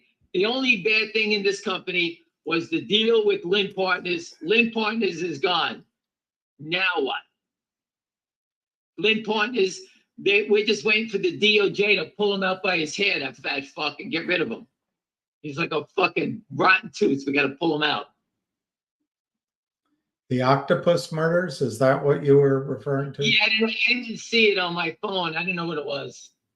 I don't know. Someone in the short world sent that to me. I don't know what that means. Yeah, that's someone beat you to it here on Netflix. I don't even know what it is. I have no idea. Is it about killing an octopus? I don't know. I have no idea. Octopus. Just remember, everybody, Of course. a naked short just hits the sell button, and the companies have to do so much. I have no idea. If people call the financial, what is it? What is that committee again? Financial Services Committee. You act like you only have one area of knowledge in your brain. I only do. I'm the first to tell you that. I have two things. That's it. I watch college football. I know naked short selling, and I'm good at pickleball. Other than that, I know nothing else. I don't even know what day it is half the time. All right. That means, so I'm being honest. I'm an ugly, elderly guy now. I used to be a player, not anymore. And that was it. Thank you, Richard, not legal advice, for giving me that credit. I'll take credit for that.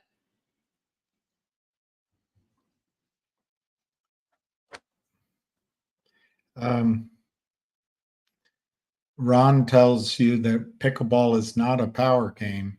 It's quick reflexes at the net. Yeah, tell Ron to go stand in front of me. He'll be running down the block if I hit him. I'll sit in the audience. Listen, I was a professional player. I had to play squash and racquetball. And I have lightning quick reflexes, but I have tremendous speed on my shots. Tremendous. I keep saying it again. I'm not here to brag, but I can bring an army of people that I've already tattooed with shots. You're welcome to come stand there. I have no reflexes and very little power. It should work. What the hell? You designed a one of those dolls we stick pins in for voodoo. Just standing there. It's Monday, Mark is telling you. Thank you. Ron will take you on any day, any time. All right, let's go. Braggadocious. Ron says, I played racquetball for many years in Oregon. Well, Oregon? you're about to hear his story of racquetball and handball and making $5,000 a week. I don't want to play handball, guys. They're too tough. They smack their hands. They have to beat their hands up to hit the ball. My hands are soft. I'm not like that. You're a lover, not a fighter. Yeah, I can't have a rough. Those guys' hands are like, it's like they're rubbing in gravel all day. It's too tough for me. You used to play racquetball, though. Yeah, but my hands are soft. This guy, when you're a handball Well, this guy player, Ron is going to play you in pickleball, and he thinks he's going to beat you because he played racquetball. Right. But you played racquetball too a lot. Yeah, tell him good luck with that. He's being a friendly challenge. I'm only kidding. I know that. I got it. Handball is for prisoners. I've been on the front line of playing these type of games for a long time. I know everybody. I know when they're kidding. We have to kid with each other, right? That's what it's about. I told you I played racquetball one time. I was a up and coming hot shot. And the guy came into the court, wanted to play the club pro, and I says, they go, who is it? And I said, I'll play it. And he had a hump on his back, like Igor from Young Frankenstein. And at the time, I guess he was about 50 years old. I'm 22 years old. And, thinking that I'll just beat his ass and get out of there. And the guy was a tough fucking guy to play. And he said to me at the end, never judge a book by its cover. And I always learned that. And I always remembered that. This guy had deadly shots. He was very good, deadly. Never judge a hump. I couldn't believe it. I said, this guy, how am I going to lose to this guy? I almost lost him. He hit corner shots. He was just deadly. So MULN is up 52 cents today. Do you have advice? Where is it? $4? Let me look. It was $7 the other day on a squeeze. Someone covered and they dropped it back down again. Gee, but at least it's getting volatility to the upside, right? Because there's no fear. They already reversed the stock. The shorts are in the black, probably by, who knows? I don't even know how high that thing was. They're probably in the black by $10 to $15 at $7, right? They reversed it twice already, I think, or 3 times. So the number, their squeeze trigger number is going to be very high. It's 622. It's up 2 smackers. Right, so 200 by 500, 621 to 623. 24 million shares volume. So they let that go higher because their break even, their short squeeze trigger is probably $25, $30. Mm-hmm. Do you understand? So there's a lot of room between here and there. So they have no fear of letting it go up. Finger motion, they cannot let it go up because once it goes up, they're underwater on all their shares. That's the difference. At 470, let's say 470, I'll say, at $4.70, every share they sell is in the red.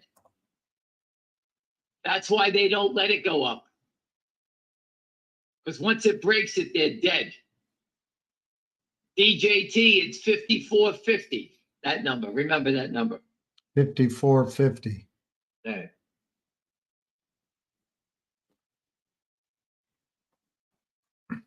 Remember, it goes down every day a little bit. He always puts this up. If you invested $1 million in MULN in March of 2022, which is just 2 years ago, you'd have $60 today. If you invested that same money in finger motion at 287, December 31st, 2018, you'd be up 42 cents, 50 cents. That's how long. It's ridiculous. But if you had put your money into the Merrill Lynch Trust Bust ETF, you'd make 8%. Maybe bragging about it. With an equity kicker, and your broker would take 8% out right up front. Listen, take your money, go to YouTube, watch Vegas Mac, M-A-C, I think it is. I watched this nutty guy put 10, 20,000 into slot machines. He plays 10 cent, 15 cent slot machines. I watched him yesterday when he put 40,000, betting $315 a spin.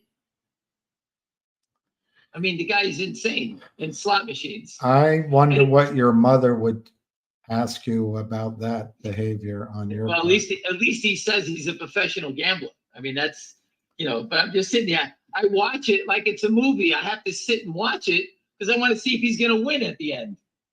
So you sit there for 2 hours watching some idiot play slots. I don't know if he's crazy or I'm crazy for watching him.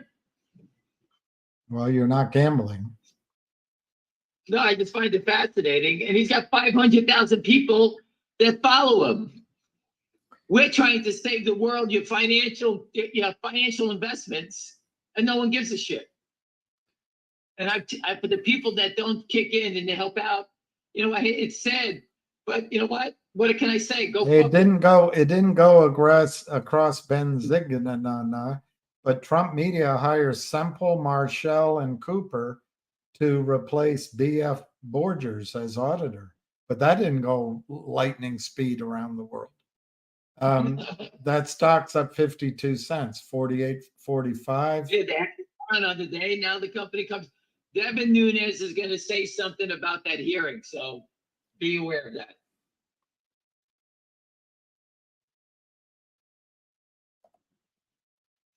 Remember, he likes to run a company in the day and fight crime at night. That's what he said in his video.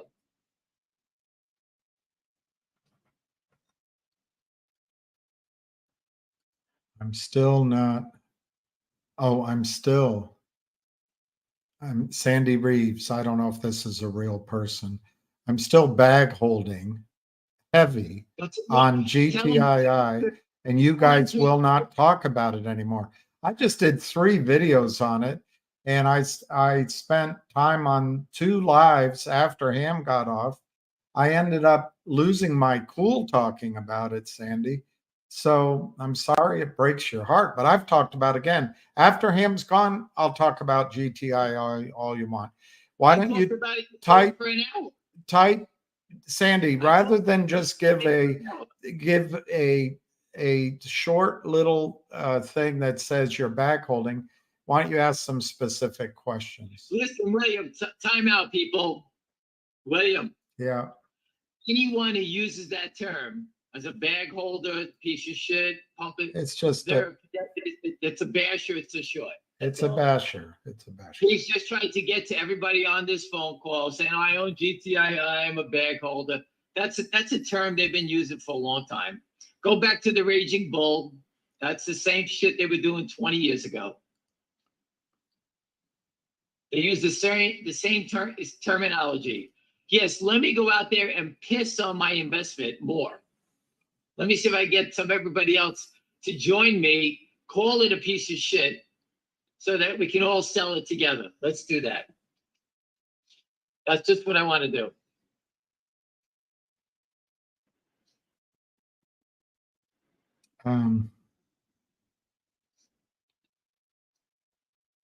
I guess there's option trading in CVM, but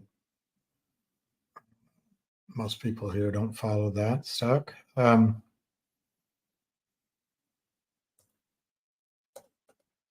Let's see what's going on with Finger.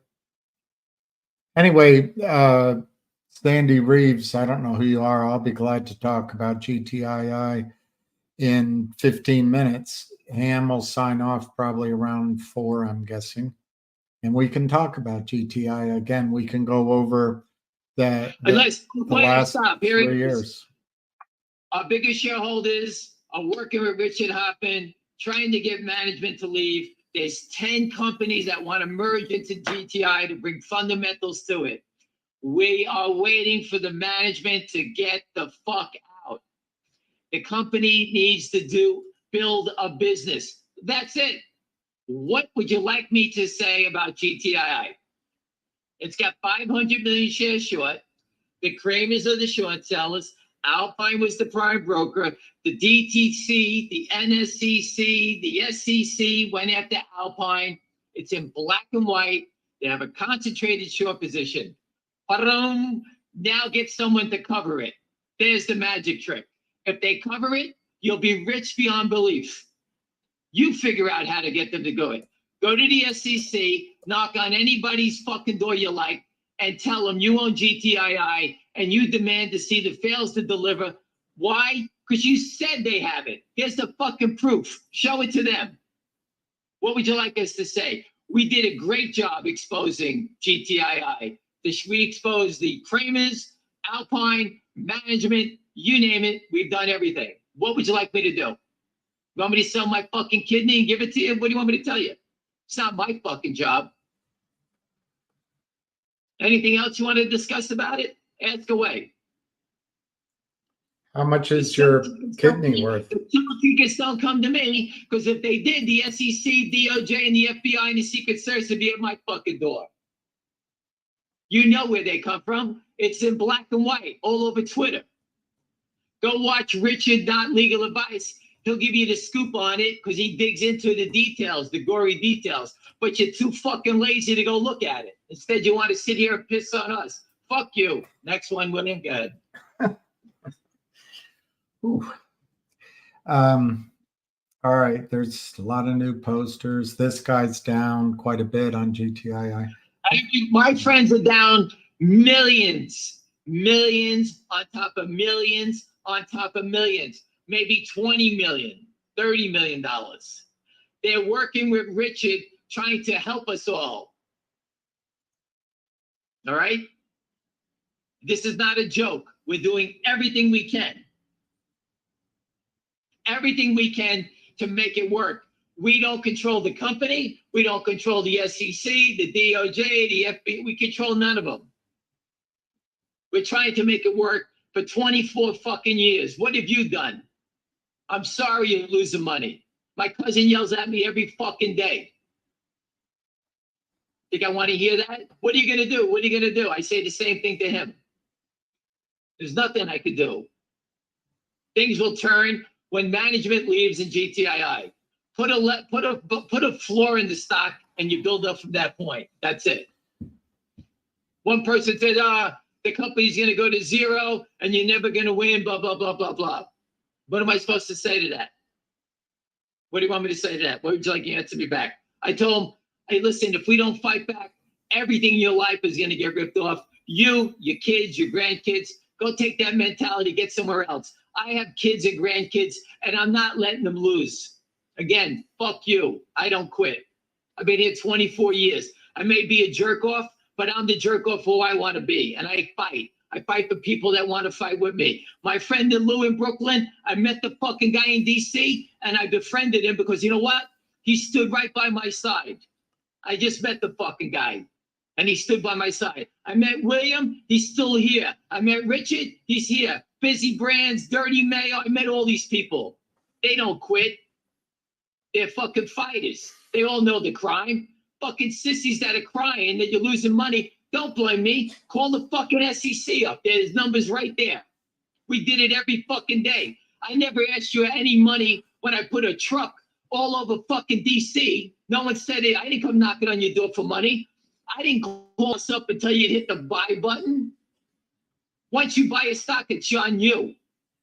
You make your own decisions. If you got video of me fucking hitting your keys, buying your stock, then have me arrested. Other than that, grow up, understand the game, and fucking fight with us. Don't be fucking running from the front line. There's a lot of good people here that want to fight. And they've been standing here. I'm standing 24 years. You're probably here fucking 3 months. Go trade NVIDIA. Go make your money back there. Sorry, William. I've never heard such a rant on my station before. I'm offended. Oh, I grew up in I grew up in the streets of Brooklyn, and we were out there all fucking day. And that's just how it goes. Yeah. If you don't fight, my dad taught me before he passed away, don't let anyone ever rob your money. You work too hard for it. And these pricks stole it. And they showed up in Atlantic City, one of them, and dressed like John Gotti, the Toyd. He had a cigar going. He walked around like he owned the joint. Oh, what a guy. I guess it was Seth Kramer. I don't know who they are. I don't know those guys from a hole in the wall. Somebody pointed him out to me. Those are low-level criminals. Listen, they are what they are. Lynn Partners is a different animal. They sucker people in, like you said. They lie to the CEOs. They make them sign the papers. Very different. When you're at the Kramers, you're on death's door already. They're giving you $200,000, and they're just trying to sell as many as they can, right? Right. That's a different thing. Lynn Partners is giving companies $12 million. So they're putting up, their angle is, like when you start to deal with the Kramers, you know you're dealing with the shit. When you go to Lynn Partners, they're giving you $12 million. You say, oh my God, these guys are real. They're giving us, here's the check. These guys are real. But they really are criminals. They bait you in because the CEOs of those companies say, oh my God, we don't have to worry about money for a year. Let these guys do what they want. We'll build the fundamentals and we'll save the company. Well, look what happens. They went into finger motion. They were destroying, wrecking havoc A matter of fact, they sold so many shares, we can't even count them anymore. William, you watched it go from 6 or 7 million to 120 million in what, 10 days, 12 days? Oh, yeah. 104 or 5 million sold in 10 trading days. Right. And And we documented it every day. that's what we learned, that nobody enforces the rules. No one does the buy-in. They continue to break the rules, and there's no cop on the beat. It's kind of, and then management just got tired. So it's just time for a change, and we'll get it done. It's just going to take some time. John Gotti didn't smoke cigars. Well, it was his suit and his arrogance I was talking about. But the cigar wasn't lit. It was in a hallway. Listen, all William is trying to say is, listen, everyone can play the part. In the end, they all get busted. You can't be that out loud about your crimes and think you're going to get away with it. Ken Griffin's going to get busted. The guy from Virtual eventually get busted. Lynn Partners, they're all going to get busted. Just a matter of when. Moose Man says the fundamentals of future is strong. I just don't get why the price drops in finger. The fact is, Moose Man, the only selling is counterfeit, and it just goes on and on and on. They sell shares into existence. The shares don't exist before they sell them. And that causes the stock to go down because most buyers already own their shares. So let me ask you this. So it will change at some point, and it'll change very quickly. So it's an opportunity to add your position. If you don't like watching it every day, I'm not trying to be a DAC, but sell it. On the other hand, look at the story. You believe in it. Just try to block it off your screen. The only time you should sell a stock, I was told, is when it hits your target or when you have a better idea. And I don't see a better idea than finger right now. Hey, William, I just wanted to touch base. DJT, like an hour ago, was down to 47. It's up. It's up. I see it now. It announced they have a new auditor. I know. I just said that. Go ahead. Question. They didn't put that across every headline. No, what I'm trying to say is their last auditor, which was the auditor to 500 companies, they all have to go get a new auditor, correct? Right. It's not like they're not going to get an auditor. They're going to get a new one eventually, right? Yeah. They hired an auditor to replace the other one, and the stock runs 1.5. That is earth-shattering news? I guess so. Finger motion, someone call them up, William, tell them to fire their auditor and get a new one. Well, here's the Market Watch headline from actually, I guess today. And Market Watch, Trump's Truth Social dismisses accounting firm after SEC accused it of massive fraud. The MT Newswires wrote, Trump media hires Semple, Marshall, and Cooper to replace BF Borgers as auditor. Well, that's earth-shattering news. Does that auditor add anything to the business? Finger motion just got 400,000 charging stations. Everyone in China, when they charge their phones, finger motion, if they use their app, gets paid for it. That, to me, sounds like a revenue to make you money. DJT just changed accounting firms, and the stock went up. Here's a headline from Market Watch this morning. Well, it's Trump's war against short sellers appears to be paying dividends as DJT stock rises. Lucas I. Alpert, the former president's media company, began blaming Truth Social stock woes on naked short selling. Its price has risen. How could you write that story Paid and for. not think that there's naked shorts in your stock? It's just unbelievable. Why don't they just say, hey, Could someone give us the data and see if this guy is correct? They do have naked shorts. It's pretty easy. That should be the headline. Let's see the proof so we don't have to listen to these conspiracy theorists anymore, right? Right. That's all. No one's saying anything. Show us the data. If it doesn't exist, we'll go away. GTII is the only company that has the proof. For the guy who keeps crying, there's the proof right there. It's all over Twitter. Well, I didn't do it. Came from a court hearing. Not me.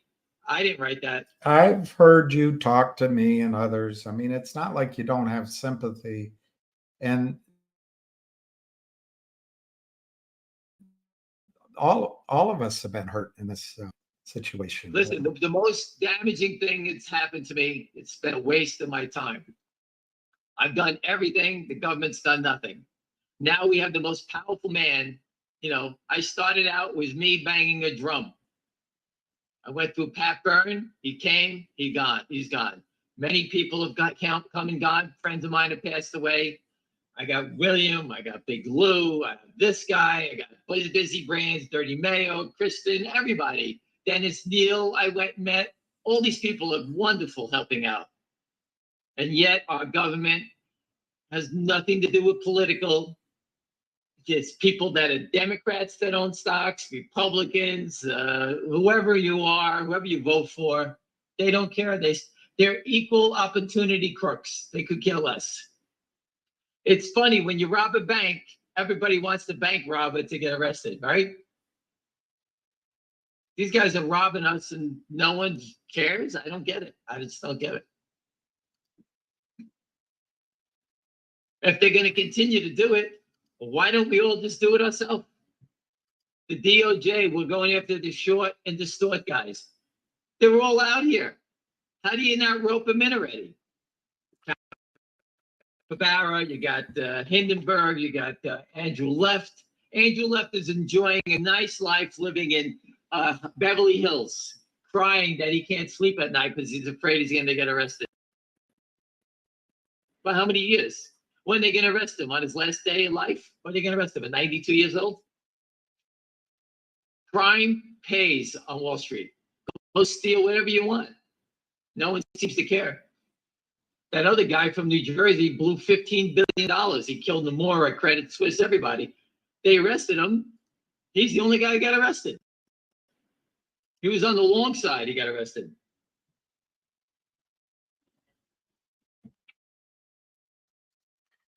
Kristen Shaughnessy, the best, writes, Bill Wong's trial begins Wednesday. Credit Suisse lost $5.5 billion when Wong's family office Archegos collapsed.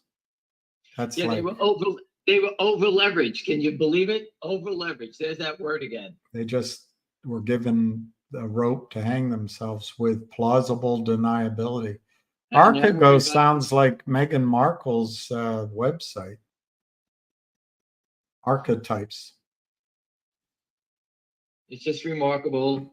It's just remarkable that the American people aren't standing here fighting for themselves. Stop worrying about these, whatever the hell you're worried about. If you're in the stock market, if you're not going to fight, take it out. When it gets wiped out, you won't lose. Don't worry about the last 3% that you think you're going to make. Get the hell away. Let the dust settle. Get out. You know, the market's being squeezed now by shorts. That's the only reason it's going up. This is pretty. Hey, let me ask you a question. I got to just check for 1 second. Let me just check. How big Boeing is today? 200. No, it's like $178,050. The company should be getting slaughtered. Murdering people that are whistleblowing against them. Right? Donald Trump's stock went down $3 because his auditor to 500 companies was committing security fraud. That went down more than Boeing, doors falling off the plane, tires falling out of the sky, whistleblowers dying. That's not going down. You tell me. Maybe the Clinton Foundation should go public. I just find it amazing. Your friend Rosenberg has an idea that Ken Griffin's building that house in Florida because he's afraid of losing everything else. Maybe. Well, they give them the chance to hide all their assets. Listen, savvy management people, you guys don't know how exclusive Fisher Island is. I had a friend that lived there from Boston. He moved there and invited us down. I took the ferry in many years ago. My parents knew the man, and we went there. And I couldn't believe how exclusive it was back then. I can only imagine what it's like now because I don't have anybody there anymore. Can you imagine? I see celebrities buying houses there. It's not a big place, and it's on an island. You got to take a ferry, and the savvy management was in the newspaper buying a $10 million condo. And the next news story about him was he got caught defrauding people in a naked short selling scheme. He's got a $10 million condo. How much money did this guy steal to buy a condo on Fisher Island? No one questioned it. Well, he's added a lot of value his time on. His partner, which a couple of people have posted, his partner is Lynn. They did a lot of deals together. They worked together. Was it birds of a feather flock together? They're all together. They all know each other. They all use the same brokerage firms. They use, Benchmark, Aegis, Maxim, all these characters together, Wedbush. They all work together. They all do the same thing. They all have the same. There's 20 they got 20, 30 brokerage firms, these little brokerage firms, and they all use the same hedge fund clients. They all do the same. And they don't step in each other's game. Different names, different LLCs. They all got the same thing, shake and bake, and they all do the same thing. They don't date each other's girlfriends. And you feel. I posted about K&W till I was blue in the face. EO says this is all boring talks by William. Thank you, EO. Glad you're here to hear them, and you took the time. No, keep on the phone. Let's keep him on the phone. I want to bore. Yeah. Maybe the shorts are involved in jury tampering, I suppose. I don't. And then this guy says, let's put GTII to the side for a while. Let's focus on other, MMTLP, Finger, others. Listen, MMTLP, I wish nothing for the best. I have a lot of friends in it. There's no way I can make a penny in it. Why would I waste my time if I don't own it? I tried everything to help them. It's up to them to fight your way out of it yourself. I've dragged their name to everybody I can to help them out. Now it's up to them to go drag yourself out. You got that guy Don Fizz running around DC. He's here today, I think. Let him go, knock it out, and tell him to come on a call. Let's hear it. Let's hear about I'll where get him on a call. We'll get him on a call. Get him on a call. Let's hear it. I'm not going. We can get EO on a call too, because he doesn't talk. What he says isn't boring. We'll get EO. EO, that's an invitation. I'll have a live. I'll try to get Don Frizz, Ham, me, and you're welcome to join, EO. You have to show your face, though. You have to show your face.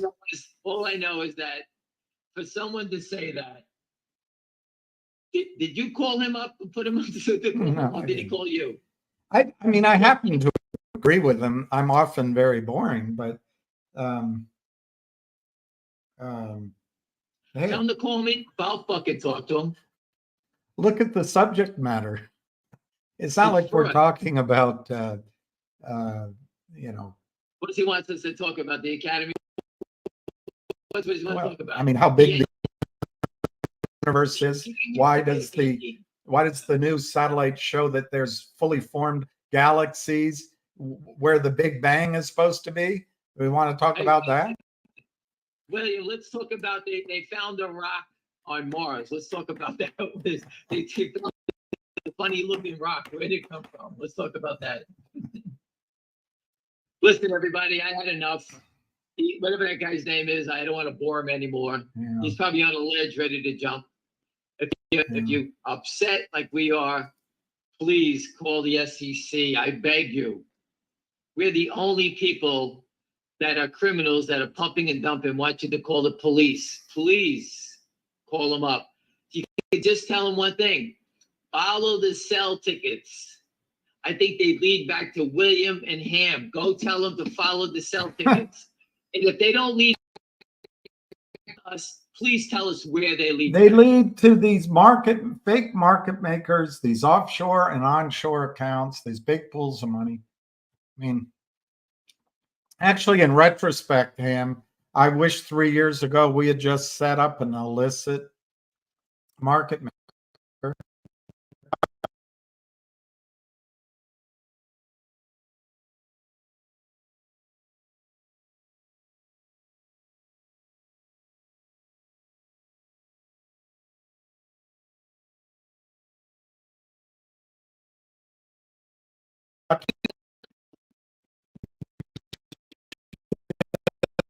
Have to go convince CEOs to sign up for a toxic note and just put a smile on, set up a fake website, fake fundraising office, pretend we manage money, and just sell stock that doesn't exist. We'd make millions.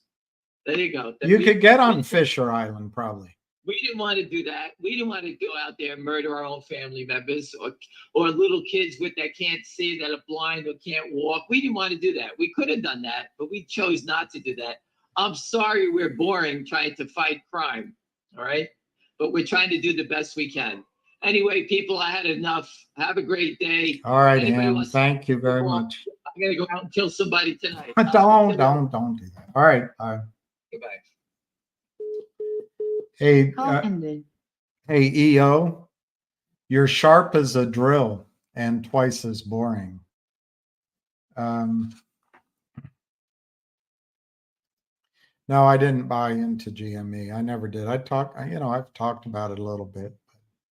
George Donohue's the guy to follow for that. And personally, I think he does a great job. His videos, his white papers, the white, what do you call that thing you put up and you draw on it and you rip the page and do it again? Anyway, he does, it's not a whiteboard, it's something else. Anyway, he does a great job. I was going to read something to you, but I can't find it.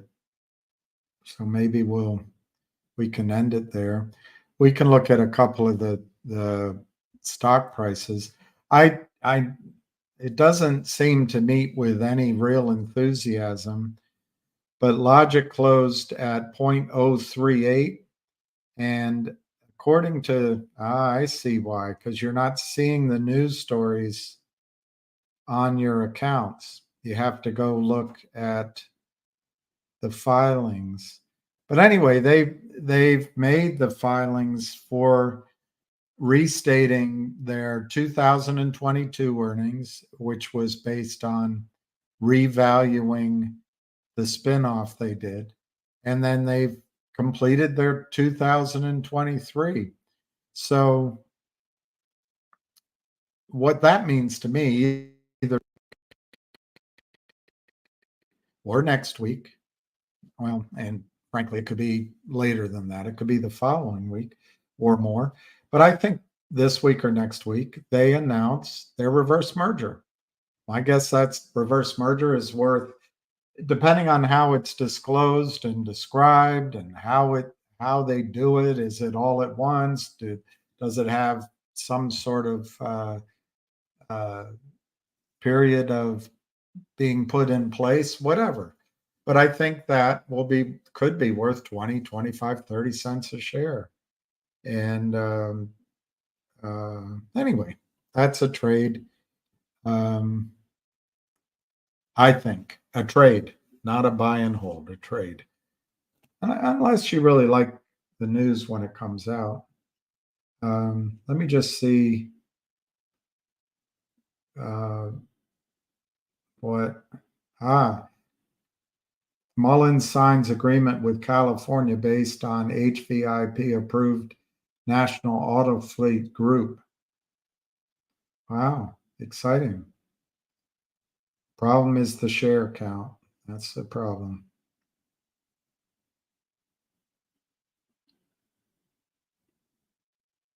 They announced adoption of a limited duration stockholders' rights plan.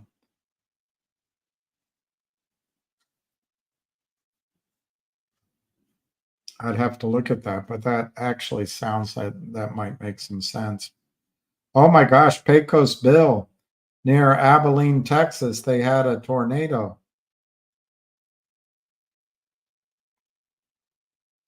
Who is Bobby Kennedy? Now that is boring.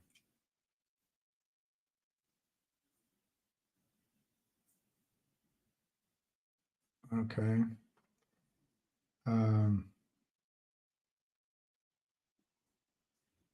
Kristen just posted, I think, Wall Street seizes opportunity to gut SEC trading surveillance. Citadel Securities is suing to halt Orwellian SEC database. Wall Street seizes opportunity to gut SEC trading surveillance. But that's boring. That's boring to EO. Our country is really screwed up.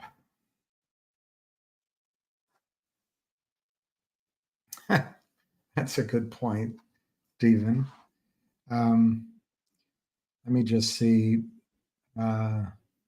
Here's one other stock, but I don't want to talk about it yet. And it's not doing anything particularly exciting. What else do we need to talk about? I'm going to reach out to Anna and Kristen and Richard. I may be busy, maybe am. I'd like to do a live with these good people, but maybe there's too much going on with. Maybe Richard could come on. I don't know, but I'd like to get an update on how. Junk Savvy too. I'd like to get a real sense of what's going on with MMTLP. I'm not sure that Richard right now can talk out in the open about what's going on with GTII, because I think there's some negotiations happening. And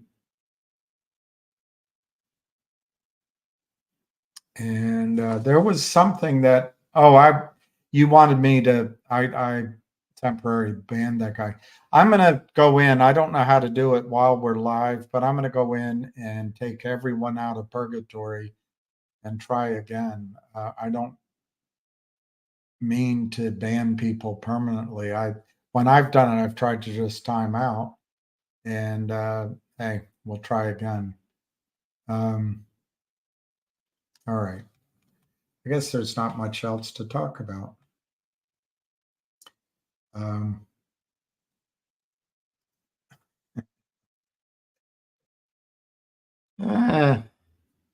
You guys have a long relationship, so I don't want to.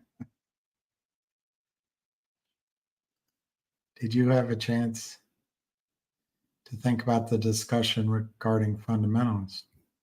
I forgot which one, but I've discussed the fundamentals on Finger at length. I've discussed the fundamentals on GTII. I've given a fundamental story for logic. I've given what I think is a great fundamental story for collective audience, but they have two members of the board from Aubrey Advisors who are great guys there. Dick Werdersheim. Call from Dick Werdersheim. Call from Dick Werdersheim. All right, I got it. I heard you the first time. But they're raising money within that. The money offering from Polar, I think their hedge fund. So it puts me on edge. I don't know any fundamentals on that one of the stocks that I don't talk about anymore. I've given you my best analysis of the fundamentals at HNRC. At GoLogic, I think it's essentially a shell, just like some of these others. And I can't tell what fundamentals are there anymore. Vocal, I think it's basically on a fundamental story, CRTD. You have a CEO who's very close to Lynn Partners. He's either blinded by the light or he's wrapped up in a deuce. I don't know what to say about that. They've got a pretty good platform for content creators.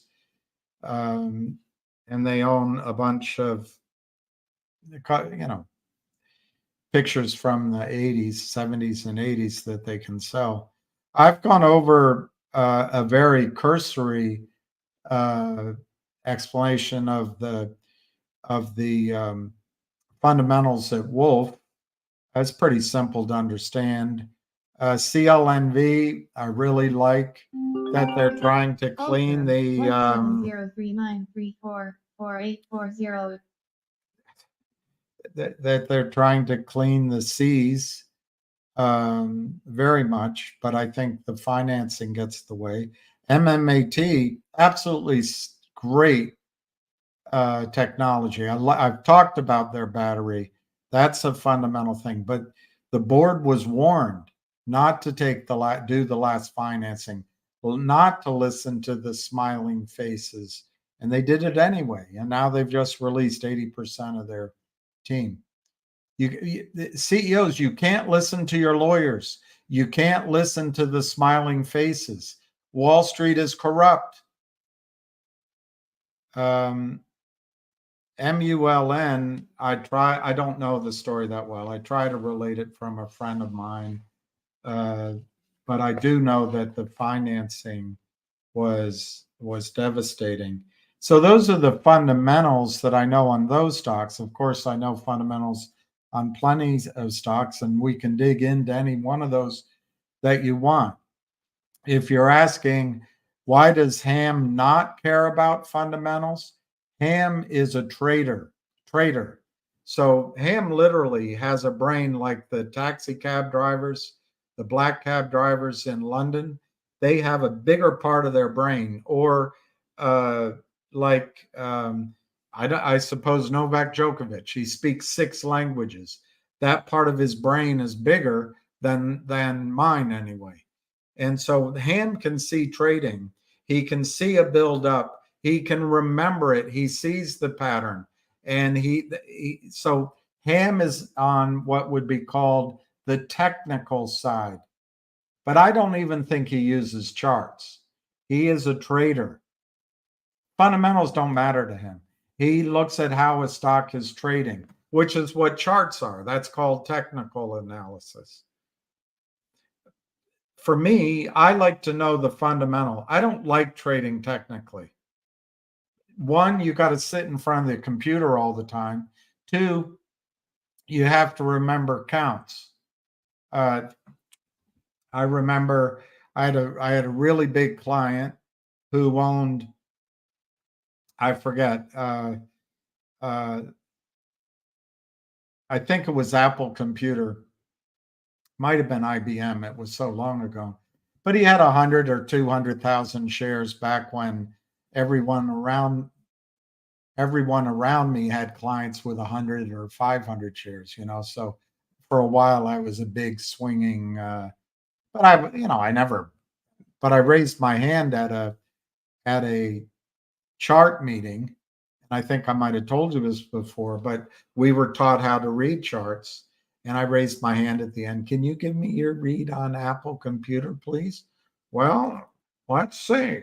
And he had the chart book, and we didn't have all these fancy things back then. So he took his chart book and let's see what it says. And he drew the chalk on the blackboard. Well, you count it, and he comes down, and then 3 in front of Apple computer, 26, counts down to 24, but it's in the middle of a third wave up. Should go to 38. Okay, thanks, Dave. That's great. So I told my client, it looks good. Anything can happen, but my technician thinks it's going up. 2 weeks later, the stock was at 19. I raised my hand. What about Apple Computer? This is a charting from a guy that didn't know charting in retrospect. He said, well, let's count it.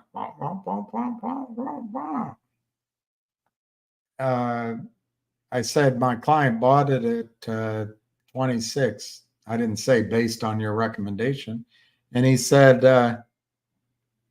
he counted it. He shouldn't have bought it. It counts down to 15. And I'm like, so technical, the same guy 2 weeks or 3 weeks later gave, I don't follow charts all by themselves. I study the fundamentals. I don't have to know everything. This guy on Twitter on a space call blasted my whole thought process because I didn't know who the CEO of NextBridge was. Well, guess what? Who really ran the show was Greg McCabe, and now Greg McCabe is the CEO. You don't need to know every detail because you're not going to know every detail. So Ham doesn't follow fundamentals. And then I guess, Dominic, your question is, well, why does he talk about news? Why does he bring up news? Why does he focus on fundamentals to move the stock? I would argue that that's not being true to his skill level. His skill level is trading, and the news shouldn't have anything to do with it. But he's not trading finger. He's trying to build the case, build the strength for why this is a long-term hold. So he's moving into fundamentals, and this is a stock he's known cold. He owns personally for 3 years, 4 or 5 years. So I think it's a stock that he has an advantage in talking about fundamentals. In the rest of the stocks, he really doesn't. But people want to know news. There used to be an expression, buy on the rumors, sell on the news. Now, the stock market doesn't predict it doesn't predict anything anymore. Brokers don't talk about stocks. Not you personally, but you all and me, we put money into mutual funds or into automatic investment plans, and we let Wall Street go to work.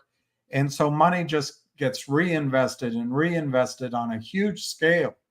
And it all gets focused. These genius guys, they want to be in the top quintile, and they move all of their emphasis onto the same stocks. For example, there's a ETF for gold miners, and then there's an ETF for small slash I forget the title of it. More exploratory miners. I forget the full title right now. But when you look inside what they hold, the smaller one that's supposed to expose you to the upside of startups, basically, ends up owning the same companies as the larger, more established ETF. Why? Because that's where the performance is. So Wall Street has lost that ability to predict. Also, news doesn't seem to have any impact.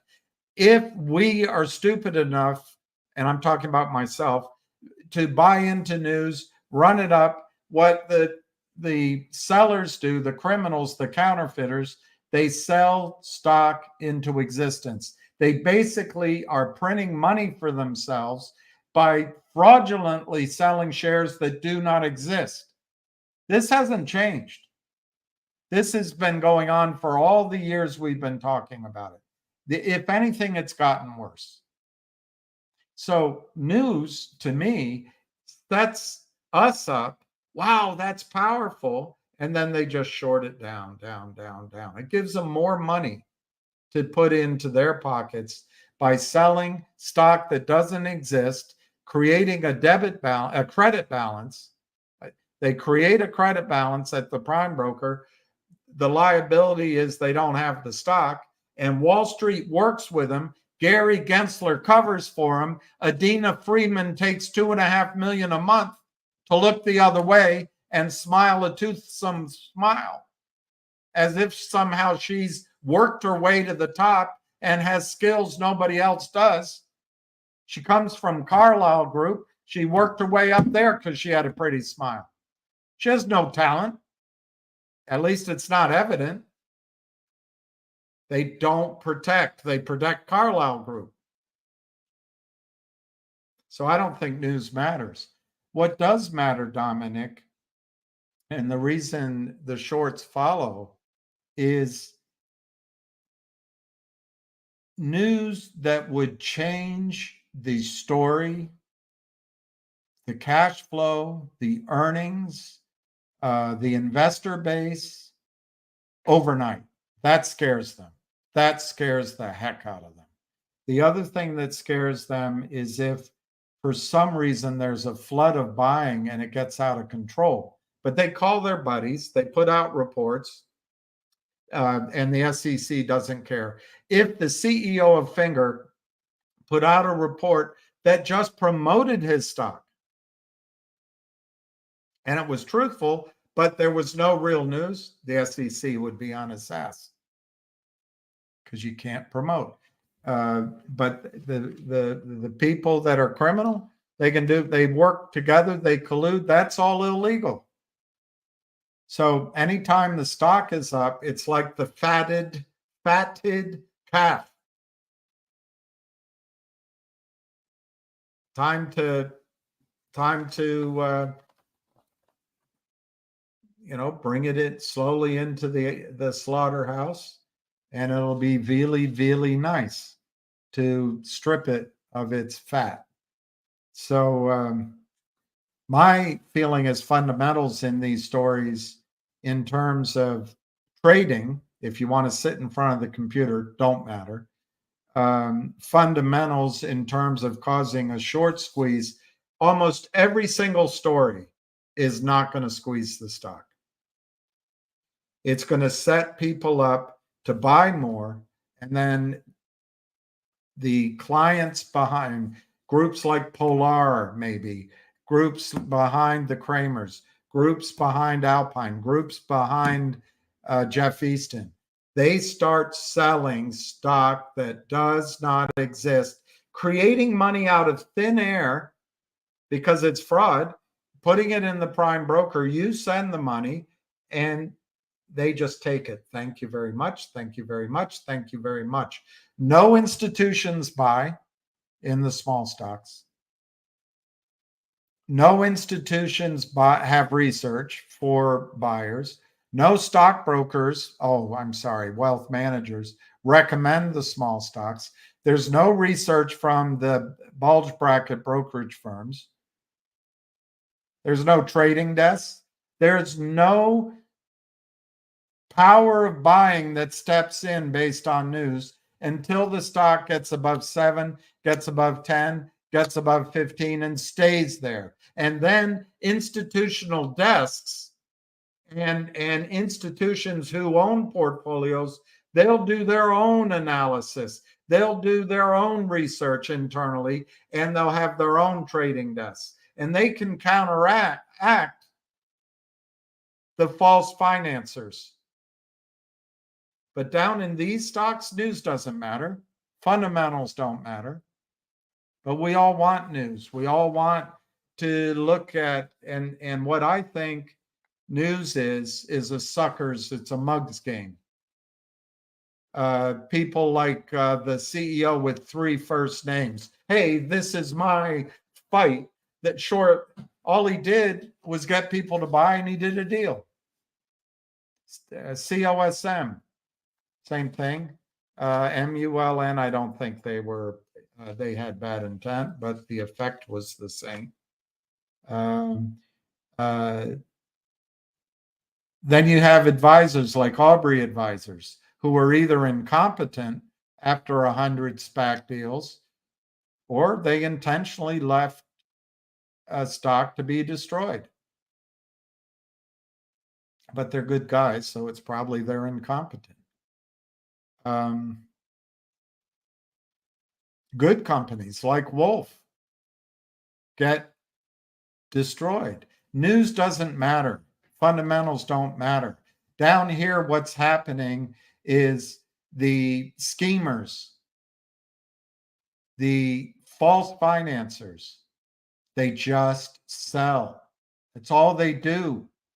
It's all he does.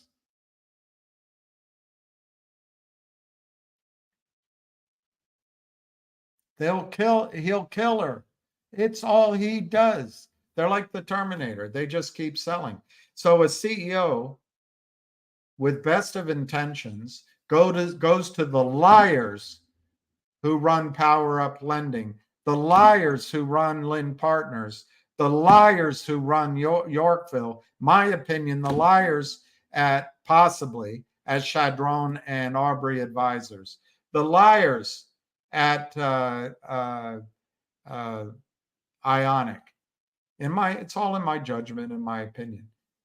Thinking they're getting financing. They don't have financing. What they do is set up these lambs for slaughter. And news just helps the lamb get fatter, grow a little more wool, so they can, shore it of its wool, let it get fat, have a nice 6 months in the pen, and then they put it on the slow-moving escalator up to the abattoir.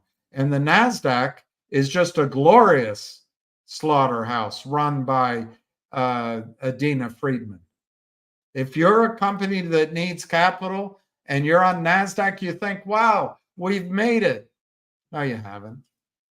Not under Adina Friedman. And she's not even curious what happens to all these. How is it these CEOs went to better schools than she did? They worked harder than she did. She got where she is because she's a woman. Make no mistake about that. She has no skill. She doesn't care. Many of the CEOs of companies that are getting killed are women. She doesn't care about other women. She just cares about what goes in her bank account. But these CEOs, how does she understand that these CEOs, out of thousands of companies, they build teams, they use lawyers, they use accountants, they follow all the rules, and they have technologies, they build revenues, they have a business plan, and they work hard, unlike she does. They work in Scrabble every day. She shows up and giggles to somebody, has a cup of coffee, goes to a meeting, says hi, goes to wherever at Carlisle. And, she's very important. She's talented. She's taking the NASDAQ down. But she doesn't care because she's rewarded for being incompetent. She was promoted to check boxes. And once she's there, she's bought off by Carlisle and the rest of the big funds. I mean, there's men up there too. Robert Cook, he's a guy. I don't know why he's there. He's bought and paid for. He's scared of his shadow. Gary Gensler, I don't know if he's a man. I think he's a mouse. Same thing. It's no different. Doesn't matter if you're a man or a woman. But I would argue that Gensler, having worked at Goldman Sachs possibly is smart, but there's no evidence that he's good at what he does.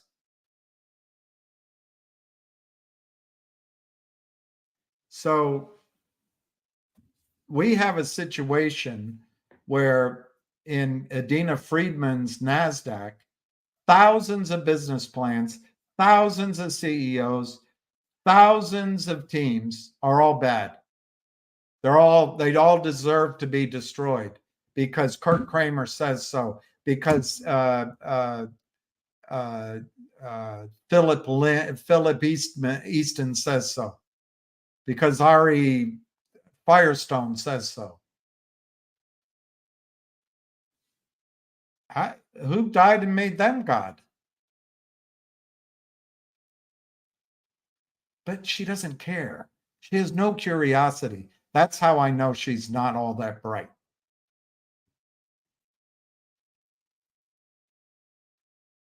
I think the guy Cook is in line. The SEC oversees him, so he's just just a fall in line guy. Gensler, I don't know what is he on about? He doesn't do anything. And the over-the-counter markets are a joke. If you look at their website, they're all smiling as if they just swallowed the cat. They don't do anything. The over-the-counter market it's like the wet market in China. Any company comes in, chop the head off, the blood goes everywhere, the disease goes everywhere, chop, chop, chop, chop. Every company that comes in. So fundamentals don't matter. There's no big pools of money coming on news to buy, except us. We can buy once. What do we buy? We buy 100,000 shares, the stock goes up. Under Adina Friedman's markets, Robert Cook's markets, Gary Gensler's markets, and Crumbath Crawwell the Toyd's markets, as soon as it's up, they just sell, sell, sell, sell. They sell stock into existence, creating money out of thin air, stealing it from people that work hard, destroying the business plans, cities, the tax base, revenue, and no one cares. No one cares. The IRS is now they're under Bedroom Joe. They're gonna bring this tax enforcement to new heights. They're raising taxes instead of going after these criminals. Do you know that these funds, if they I don't know how they check the box, but if they're doing high frequency trading, 60% of their trades are taxed at long-term capital gains. Why do we need that? Why do we need that?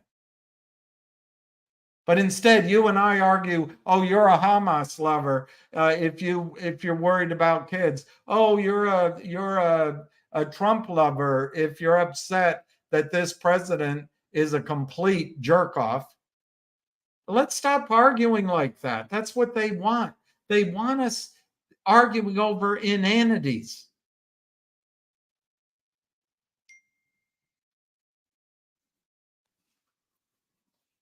You know, women won't vote for Trump because he said, they let you grab them by the.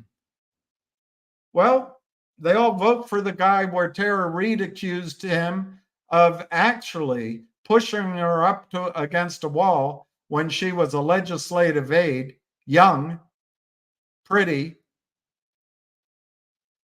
and inserting himself, anyway, I don't want to give too much detail, and saying, come on, you know you want it, you know you like me.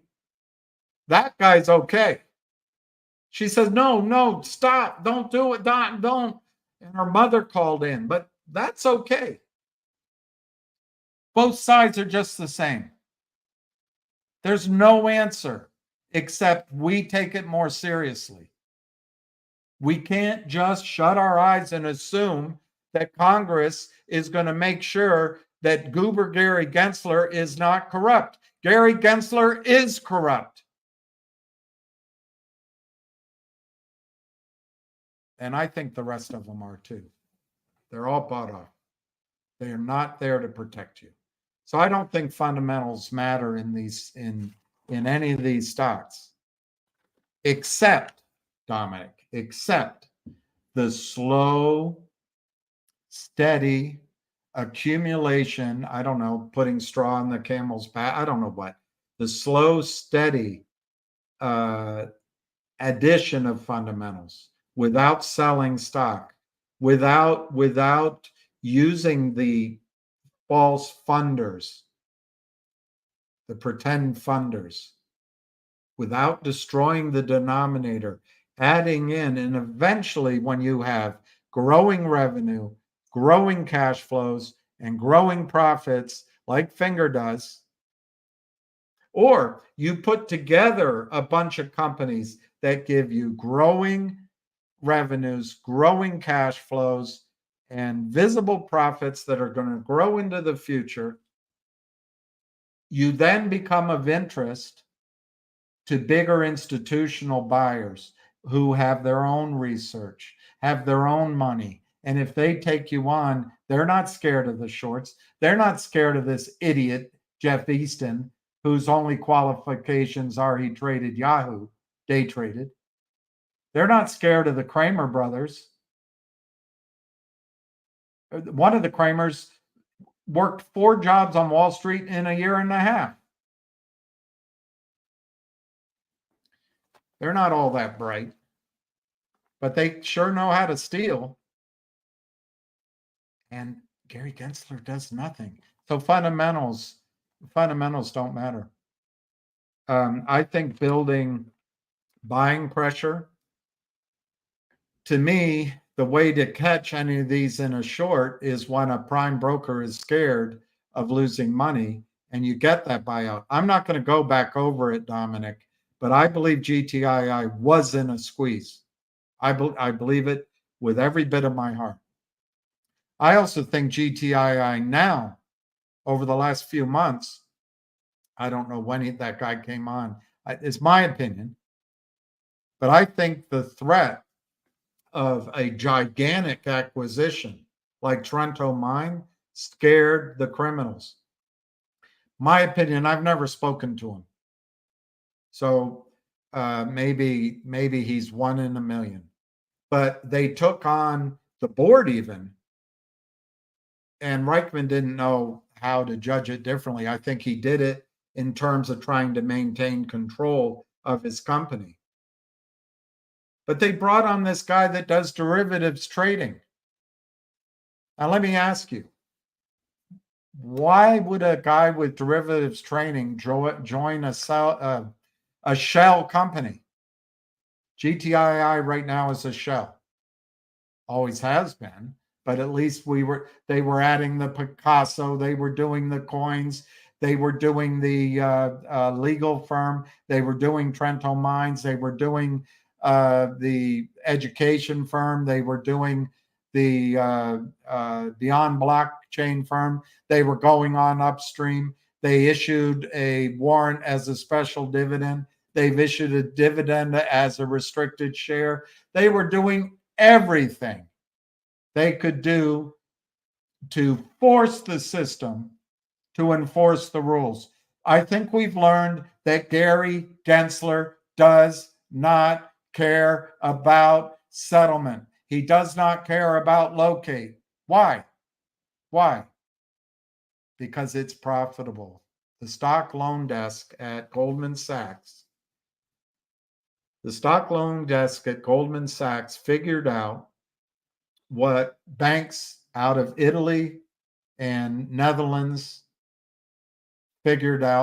started in Italy, figured out years and years ago.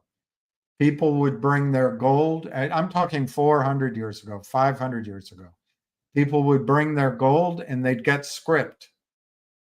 And they put 100 ounces of gold at Pascal's bank in Florence. but they didn't want to take 100 pounds of gold with them if they needed all of that, to go up to the docks in Netherlands to buy tulips because it could be stolen and it was heavy. So Pascal's bank would give a piece of script saying this is worth, or many pieces of script, and then it became local and then it became state. This is worth X amount of gold. And you could subdivide these pieces of paper. They go up to the yards in Rotterdam. They buy their tulips. They spend 10 ounces of gold. They give the script, and Pascal's bank is well known and trusted. And the tulip owner goes down to Michelangelo's bank, or whatever. That's Italian. He goes down to Rubens Bank and says, "Here, I've got some currency, a script from Pascal's bank or from Italy. Ultimately, is from Italy, and I want to deposit it. Can I get florin?"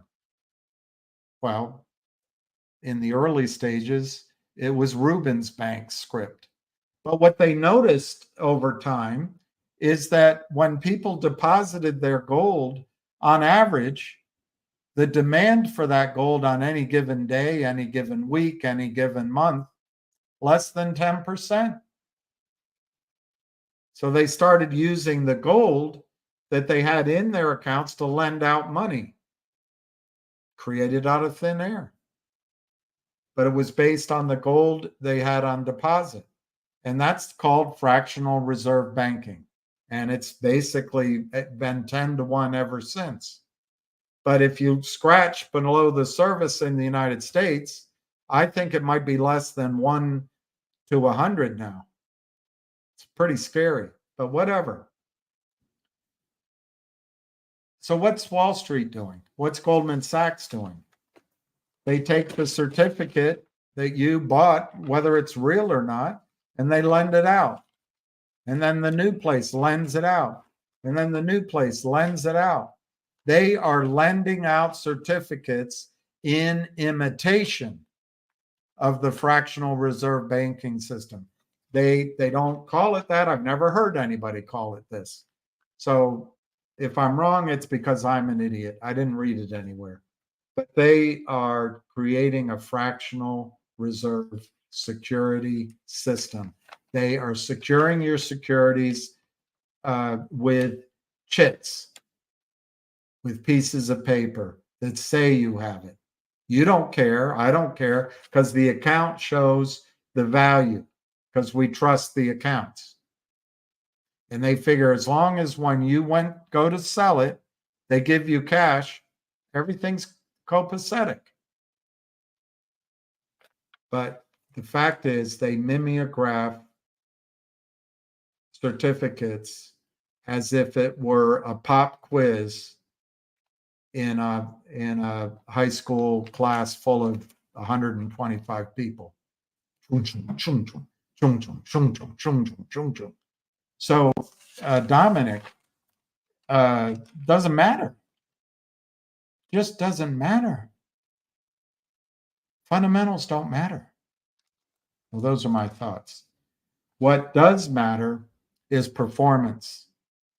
And I think transparency matters. I think demanding to know, like all these hard workers at MMTLP are doing, I think demanding to know what's in our account matters. Enforcing the laws matter. This isn't legal. Just because Gary Gensler and the SEC chairman before him and the one before him and the one before him, Cox and I don't even remember the others, allow it, doesn't mean it's legal. But they allow it because it makes a hell of a lot of money. You can turn, if this is worth $10 million, assets under management You can make it $100 million just like that. Just sell it multiple times.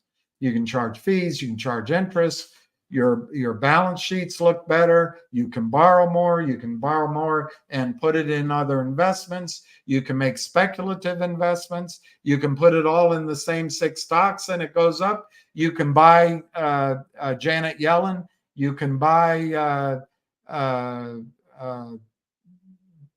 Bernanke. You can buy the media companies. You can buy the news stations. You can buy Bill Clinton. You can buy Hillary. You can buy all of it.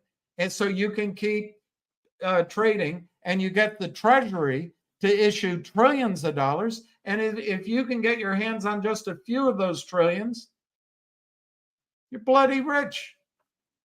And only let people in the club that you trust.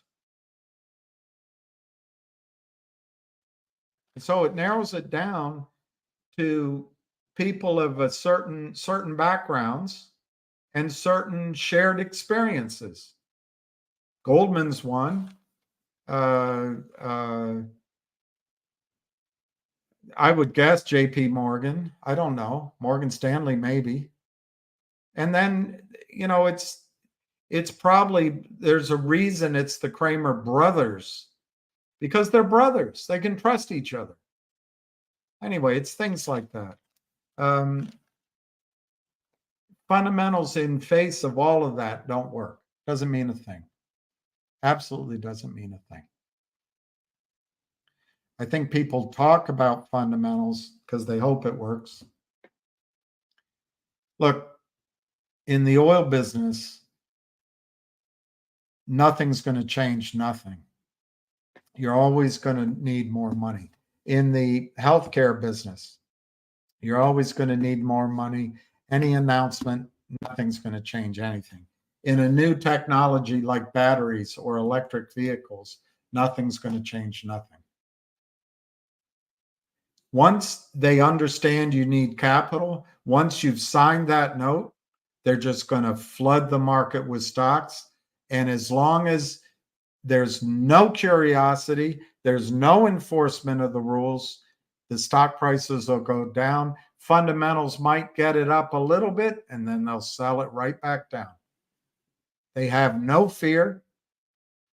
If they're caught, they have more money. They hire Gibson Dunn. They hire better attorneys. They have better computers. They have better lobbyists to Congress. They have better professors. They have better access to journalists.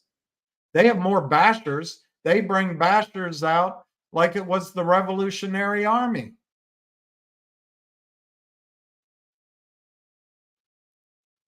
They're not afraid of anything. Fundamentals don't matter.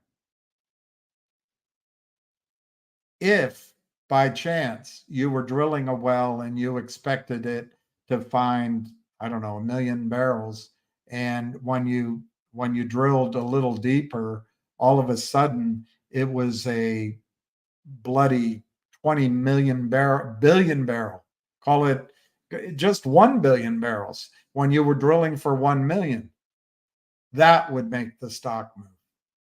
That would scare the shorts. There's ways of putting that kind of investment in GTII. There are ways. I know how to do it. Mining is the same thing. Skepticism, skepticism, skepticism. You drill several holes, and all of a sudden you get a trend that is bloody massive. That would scare the shorts, because overnight you take something worth, that's just, you can't believe that. Crappy Barra says a cow took a dump in that field and ruined it. And capybara is the best research in the world, and the stock's down, and there's just pump and dumpers. As all Lid Partners does is dump, dump, dump, dump, dump, dump. They have the audacity to accuse others of dumping. Anyway, so Dominic, those are my thoughts on fundamentals. They don't matter.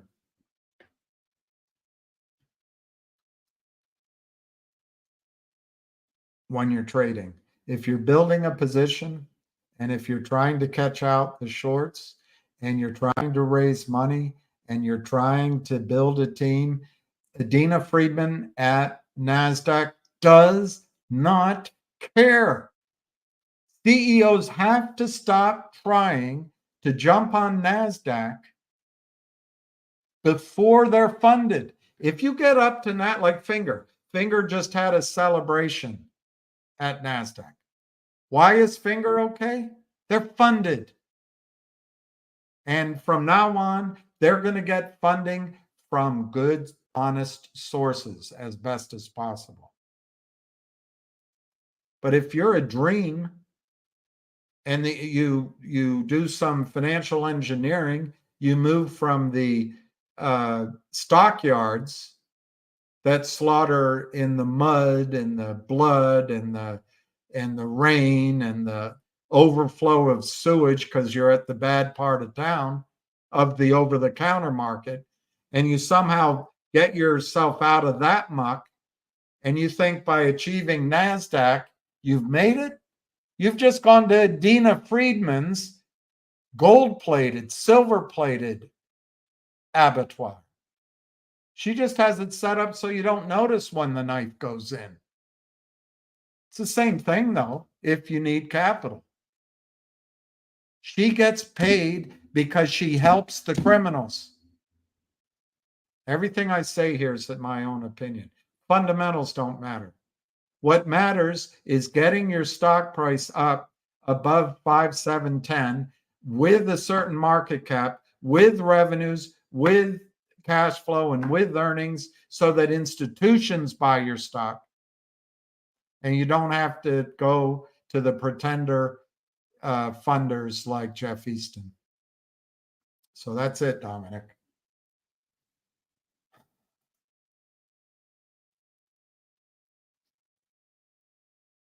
That's pretty good.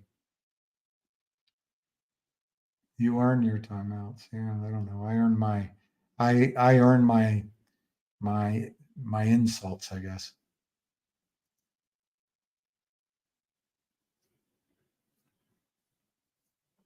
Oh, from the past, in the past, fundamentals meant a lot. For example, if I used TILO as an example, that presentation I attended for Telomere, they would go on a road show. The financing would be done by Alex Brown or a Laidlaw or a Johnston Lemon, maybe it might be done by Wheat First. It might be co-managed by Tucker Anthony. But that first one would have a road show, and those fundamentals in the past, TILO right now, even though it's already got a pretty good, a nice market cap, TILO I think would be somewhere between $20 and $30, maybe 15 and 25. And with bated breath, there'd be research, there'd be ongoing road shows. And as each bit of news came out, there'd be squawk calls. You'd have 10,000 brokers around the country listening from all the firms that did the IPO. And then the bankers would want to get the secondary offering. The research analysts would want to get the institutional business. And you would see that stock as it went through the mouse trials would go to 30. As it went through the dogs, if successful, it'd be a $40 or $50 stock. And next year, if the human trials work, it could be 150. And everybody would be talking. And it would be massively overvalued. But people would be discounting the future. They'd be taking the future value and bringing it back here. What the criminals like Jeff Easton and their clients do, and I would argue Aubrey Advisors does, is they take all that future profit, they see it, they take it all and they put it in their pockets. because Gensler allows it. Our markets are not deep, they're not fair, they're not transparent, and sooner rather than later, US companies will go overseas to raise money. NASDAQ is a complete fraud and corrupt, and Adina Friedman does nothing. The event they put on with the screaming woman, okay, group number 1, you go at first. Group number 2, you go. They did this presentation. It was amazing. It was top notch. And she did a good job too. She got us in, got us up, pictures, got us outside. It was tremendous. But if they put that kind of effort into just settling the trades, we'd be back like fundamentals used to be in the past. Fundamentals now are just a trap to get people to put up money. And that's what I always look at, like on MULN today. There's news, it's up. To me, that feels like a trap. People run in, put in the money, don't want to miss out, and then the selling will start. Selling will start because they have it under control. So it's completely different, Dominic, now. There's no brain power on Wall Street like there used to be. If you're a research analyst and you go out on your own and you're on the long side, on the buy side, you are scrutinized. You can be charged with breaking the law. You can lose your house. You can go to jail. So there aren't many that take the risk of writing research. And no one follows them anyway. We're down to 4 wirehouses, and there's no office, broker, or region or national sales manager that's going to tell the thundering herd at Merrill Lynch to buy a stock based on research written by some guy in Railway Junction, Colorado. They're not going to do it. So there's no thoughtful collection of minds on the long side. There's no investment banking in these bigger houses, giving strategies, studying an industry, getting to know the managers and the CEOs and the new companies. It's all gone. It's gone in the oil and gas business too, by the way. Now oil and gas companies have to go to these hedge funds for money.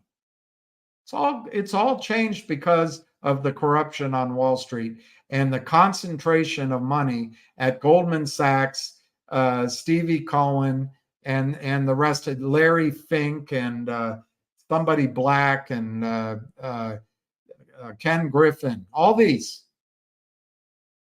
It's all changed. And the stocks that go up are the ones they choose to go up. Mark Zuckerberg's no genius. He apparently stole the idea, but he went along with what they told him to do. Amazon had a hard time, but everyone focused on Amazon. And then Amazon got the contract with the CIA to build its cloud. No, fundamentals don't matter the way they used to.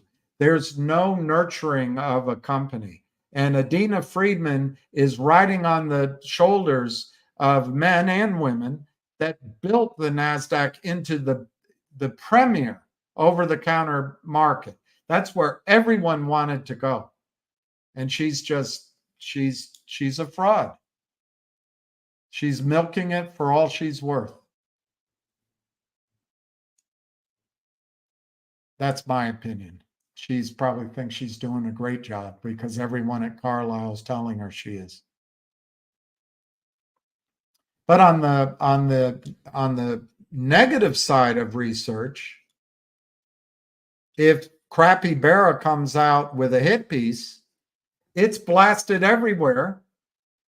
And the SEC isn't interested. Adina Friedman has no curiosity. It destroys the stock on her. She doesn't care about she should nurture. You say women are nurturing? She should nurture every company they just did a thing for Finger. Hey, we're on TV. Nurture them, help them grow. It's not there anymore. But if a research report comes out and helps the criminals, go at it. So Dominic, it's all different. It is completely different. I have to fight it all the time. My instincts, wow, I'm hearing that stock's going up. They never go up. There's no built-in trading desks. There's no risk arb desks inside of the brokerage firms. Those all moved out into hedge funds who now work with the prime brokers who separated out so that they can commit this fraud on the American taxpayer. Ultimately, that's where the trillions of dollars are coming in. And everybody's in on it. Everybody's in on it. They know, Jamie Dimon knows, that the top people know. They look at their run rates every morning. They know where the free credit balances are. They know where the profits are. And they know where the risk is. They have huge counterfeit positions at the prime broker. So if someone comes out with a crappy report, more power to them. If they put a mouse, not a man, in the office of the SEC, perfect. And we'll promote Adina Freeman. She'll feel like she's a big shot. We'll pay her $30 million a year. She won't do anything.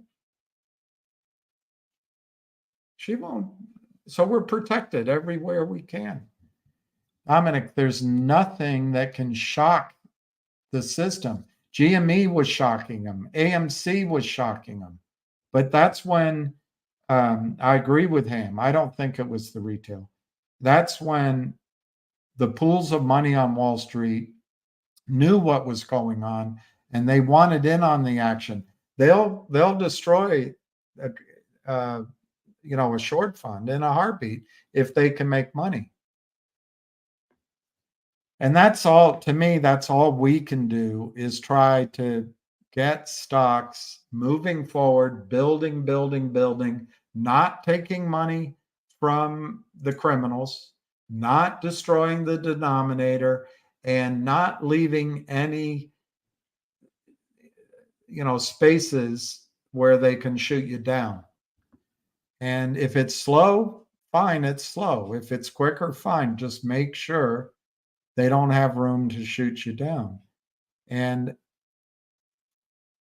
I think people should go to the NYSE, but I've told it's not any better. So I think the only answer is to start an exchange in this country or a brokerage firm in this country that's honest. We'd have more business and make more money than we could believe. That'll come once investment banking leaves London, leaves New York, Chicago, San Francisco, and goes to China, goes to India. It's going to come.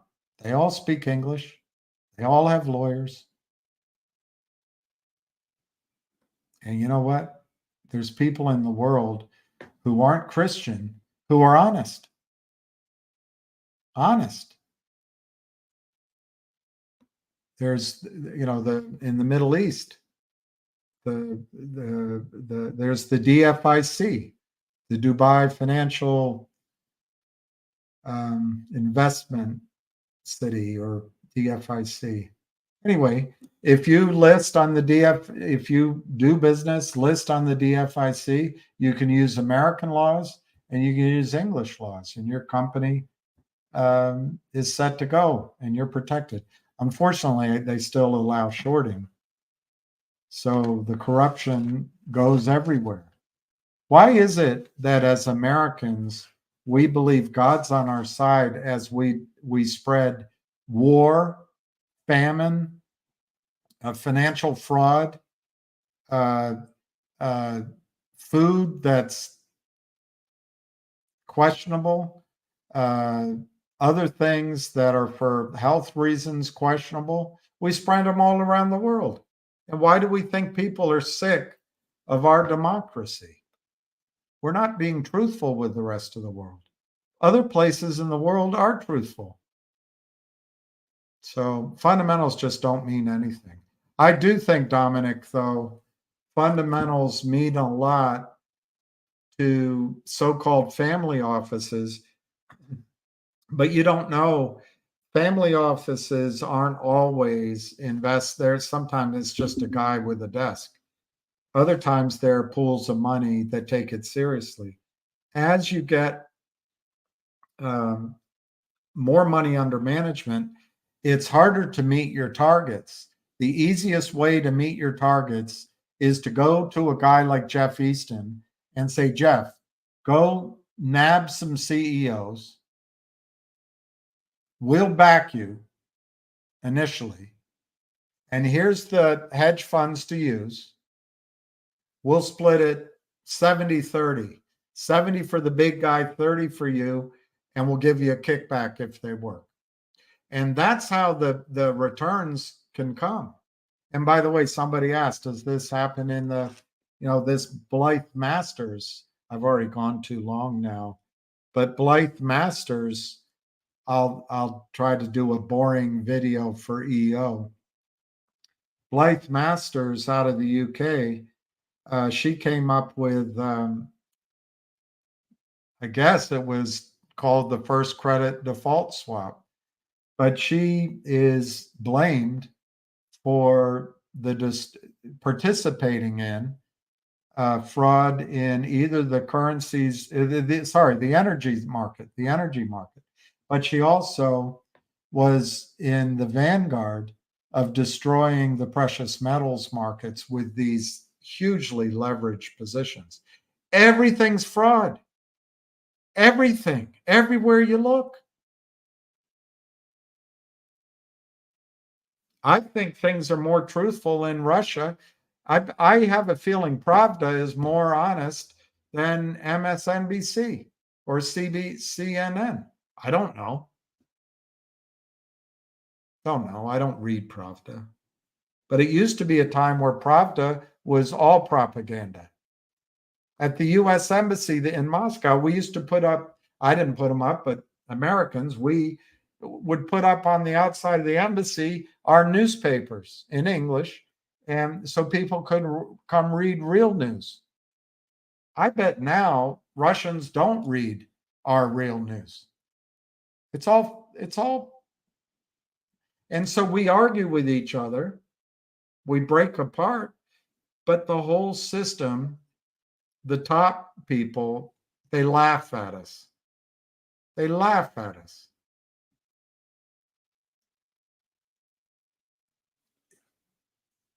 They're trying to take from all of us. The United States is turning into a third world country in the sense that the elites, they all go to 2 or 3 schools now. There used to be hundreds of schools you could go to. Now it's 2 or 3. They all work at the same place. They all vacation the same place. They all buy off the same politicians. They all have access to the same deals. And they have captured the government. And it's just going to get worse. There's going to be the ultra elite. There might be some functionaries. And then there's the rest of us. But we bicker and argue. Oh, Trump didn't do that. Oh, if you care about the children the number I've heard is over 100,000 people have been killed in Gaza Strip. They haven't counted the bodies underneath the rocks and the rubble from the bombs.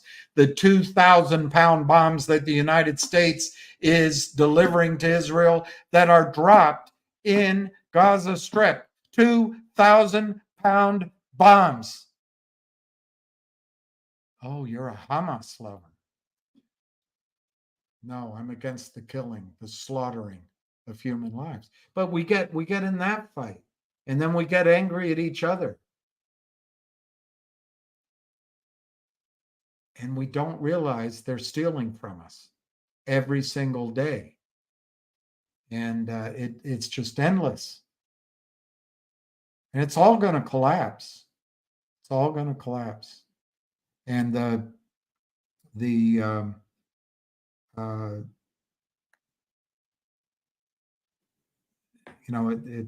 guess she's gone now, but Victoria Nuland's decision to use the dollar against Putin, Iran, and others, it's redounding terribly on us. So our fall is accelerating.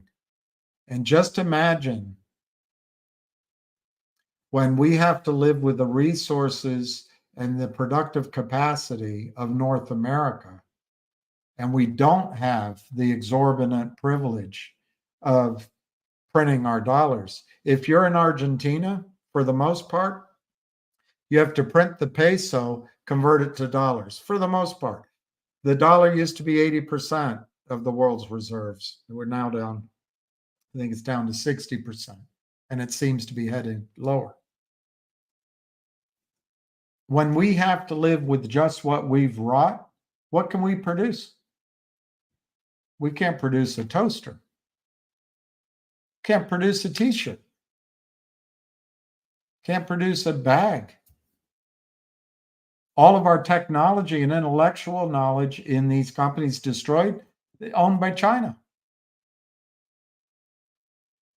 To be simplistic. So our lifestyle is going to change dramatically. And people come on here and they come at me. Oh, you're wrong about Ukraine. Well, who's wrong now? Oh, you're wrong about the Middle East. It's not about being right or wrong. I'm trying to tell you whether it's right or wrong. What the United States is doing in the world is causing the acceleration of the move away from trusting the United States in anything.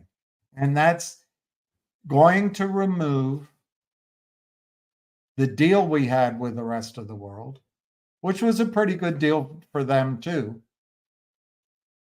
We will be a beacon of democracy. We will provide the best education in the world. We will be fair-handed with all parties. We will provide naval and military strength to keep the world at peace. We'll share our good technologies for water and food and healthcare around the world. And we'll loan money in a fair way around the world. This was all a good deal. And in return, the dollar was the reserve currency. We protected the royal family. Oil was priced in dollars. And we have had, it maybe still have, the ability as we're 330 million out of 8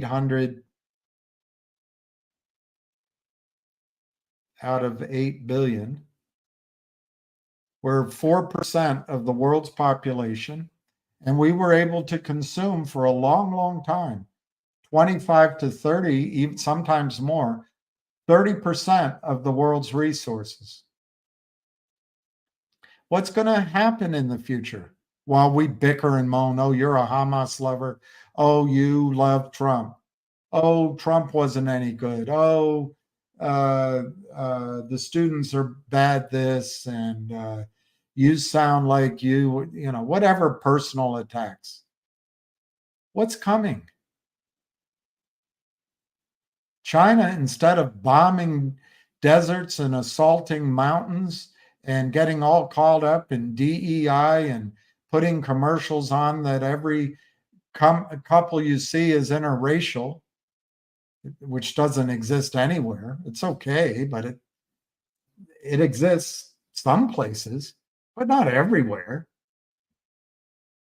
I'm not trying to make there's nothing wrong with that, but we're so caught up in all this, I don't know what it is, China is building, number one, their students work hard. China's building universities that are as good as ours. China's building factories with our, and this started way, way back. Bill Clinton really accelerated it. But with our patents that they bought from us, they come to our universities and learn. China, unlike our news and our leadership, looks at information, for example, peak oil, and says, you know, that's probably coming. So they build nuclear power plants. I'm totally against that. They build coal plants. I'm totally against that. But they did the science, as we call it, and they start investing in what they need. They build the high-speed trains. They build airports. Yes, you could argue they built too many cities, but they're there. They have problems with food, so they buy farmland around the world. They have problems with oil. They're buying oil and natural gas on a direct pipeline from Russia. We should be friends with Russia. But a spoiled brat wife who got where she was simply because she was the wife of the man became president, she may have helped him. It's very possible she did, but that doesn't automatically make her presidential material. She loses an election. She blames it on Russia, Russia, Russia. She emasculates our president. He couldn't even talk to him. So now, in the genius of Victoria Nuland and the rest, Russia's our enemy. Is this intelligent? So we have two choices. We're going to go to war, which is what's coming, or we have to live in North America and slowly rebuild our reputation, go back to who we are.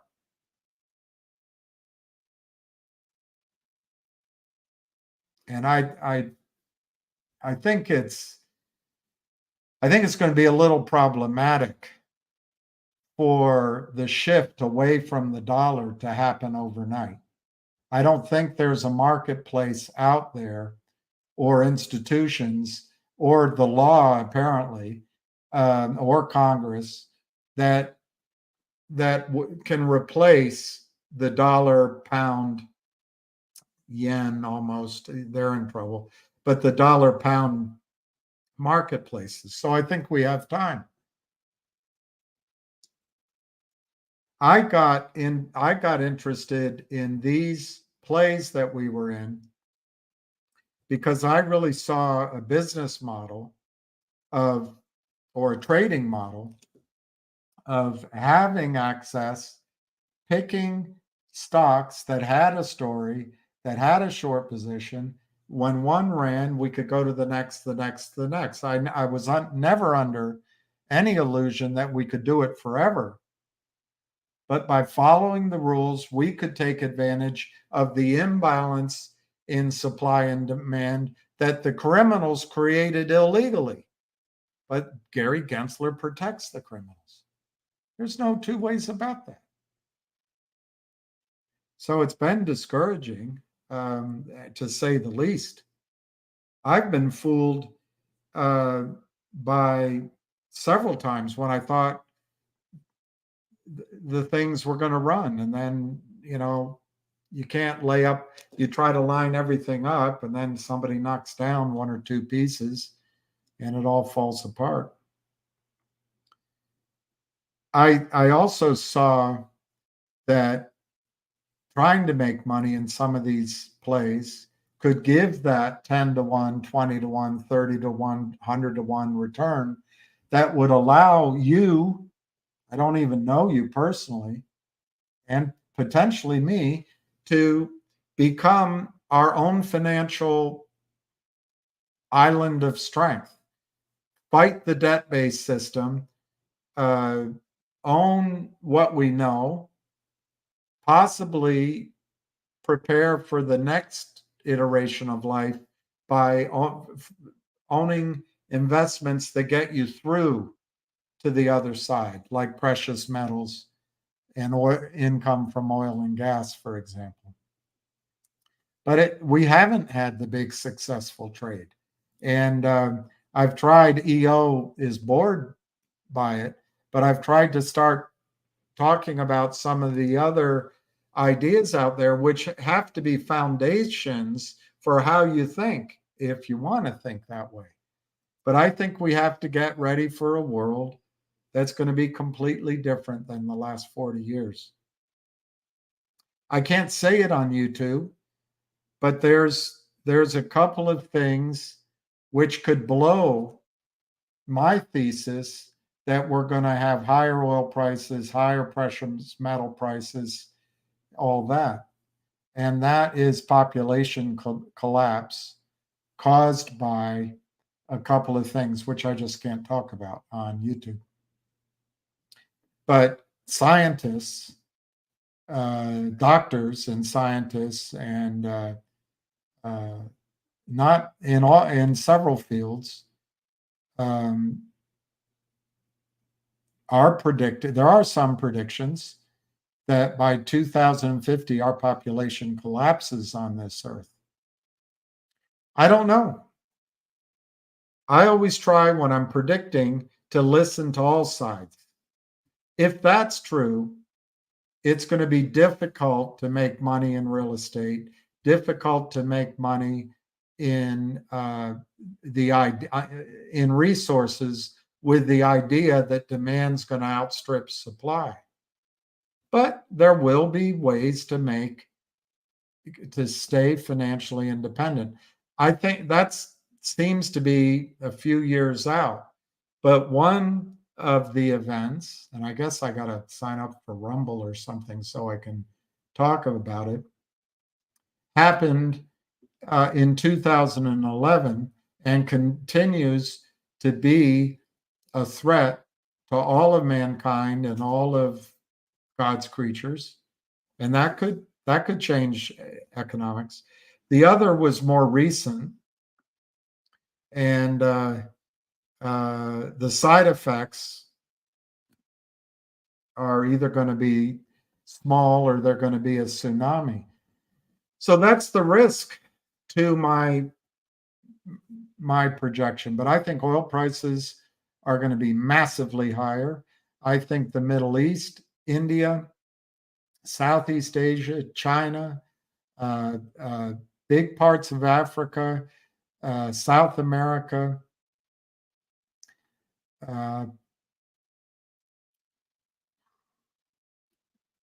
Russia is trickier, but Eastern Europe and Russia, but there's going to be great parts of the world that want to live like we have lived. And that's where production's going to go. That's where marketing's going to go. That's where jobs are going to go. That's where money's going to go. And while we sit and argue with each other, oh, you're a Hamas lover. That's what's happening. That's what's happening. And I just try to get people to see, and I am ineffective in it. The United States policies in the Middle East are going to turn the world against us. You can be on either side of that you want. Obviously, it must be worthwhile to support the horror of what's going on right now, because we're on the side of the good, I guess. But economically, it's going to destroy our position in the world. The Ukraine picking a fight, we're apparently now going into either Poland or Romania. Picking a fight with Russia? 144 million highly educated people who believe in God, who have weapons that outstrip ours, and they're on the verge of their American century from oil production and other resources. They have all the resources in the world. And we're going to pick war with them? Our trains can't even go to New York without sending you flailing into another passenger with your hot cup of coffee. Our roads don't work. Our bridges collapse. And we're going to go to war with Russia? Who's going to launch the nuclear weapons? We're going to win that? All because Hillary lost an election? Taiwan. Nancy Pelosi flies in and rubs the Chinese nose in. We're going to stir that up?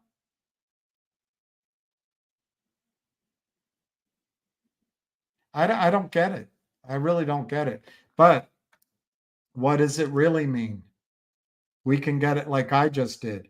We can get all worked up with the immorality of it and the fear of it. Oh my God, the World War III, we're all dead. And the horror of radiation in our food and DNA. I mean, look, the children in the Gaza Strip, the children in Iraq, and probably the children, if there are any left in the Ukraine, are experiencing the wonder of depleted uranium bombs. Depleted uranium bombs. Depleted, not gone, depleted. So they're nuclear bombs. And they'll be in the desert sands for forever. Forever, in human terms. And we do this without questioning. And we argue, oh, you're a Hamas lover? That's the best we can do? It's going to come this time to our shores.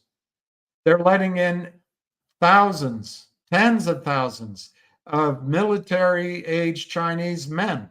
Are they here because they're escaping China? Maybe. Bobby Kennedy went down to Mexico, and it wasn't just Mexicans and El Salvadorians and others coming in. It was people from all over the world, military-age men. Are you ready to fight here on the highways and the city streets, at the power plants? Are you ready? The woman that runs the army can't meet recruitment numbers. Our Navy's having problems with its ships. Do we really want World War III? Russia should be our friend. China should be our friend, although China wants to become number one. And I guess the 100th anniversary of the founding of the Chinese Red China, as we call it, I'm forgetting the full name, is coming up. But I also think what's going on with China way back in 1492, and I want to read about it. Apparently they were all outward looking. I bought the book 1492. I think I read it a long time ago, but I'd like to do it again. They had all these ships. They had the world's greatest fleet, and they were outward looking. And then apparently a comet or an asteroid hit and destroyed the majority of their fleet. And I guess it hit in the Pacific. And so the commander brought the ships back, took it as a sign, and China turned inward. And then Britain primarily, but it was the Dutch and the Portuguese and the rest of the colonial powers that went out. But it primarily was Britain who started the Opium Wars and etc. And so we weren't particularly good to China and the Chinese people as a an Eastern world. European world. The Japanese were horrible. And then, the wars happened, and the last war we've won is World War II. We haven't won anything since. We still live in that dream. But because of Red China, Stalin, we turned against China then. And I think China is a proud empire, proud people, and they have a longer range thinking. They have the benefit of having the Communist Party making the plans, listening to intelligent people in science, health, construction, biology, all of it, making their decisions from a government level, telling the capitalists, because China is full of capitalists down below get to work on it. We have a bunch of money-grubbing bankers. Makes me think maybe Karl Marx was right. But it's because we've let our government go. Under Bill Clinton, we let the independence of the press go. Reagan started it. But Bill Clinton was the best president conservative Republicans ever had. Bill Clinton was. And now we're left with an entertainment industry that pretends to be journalism. So we don't have our press counteracting the lobbyists. We have censorship on YouTube and elsewhere because as you get certain half of our population in positions of power, they tend to be more about fairness and equality of outcome. I'm all for equality of opportunity, equality of help and assistance and forgiveness. But it's just impractical that you can tax and give away so that everybody has exactly the same thing. But life ahead is going to be very difficult. And it's fun to argue and say that I'm a horseshit and I forget all the names. And sure enough, I plead guilty.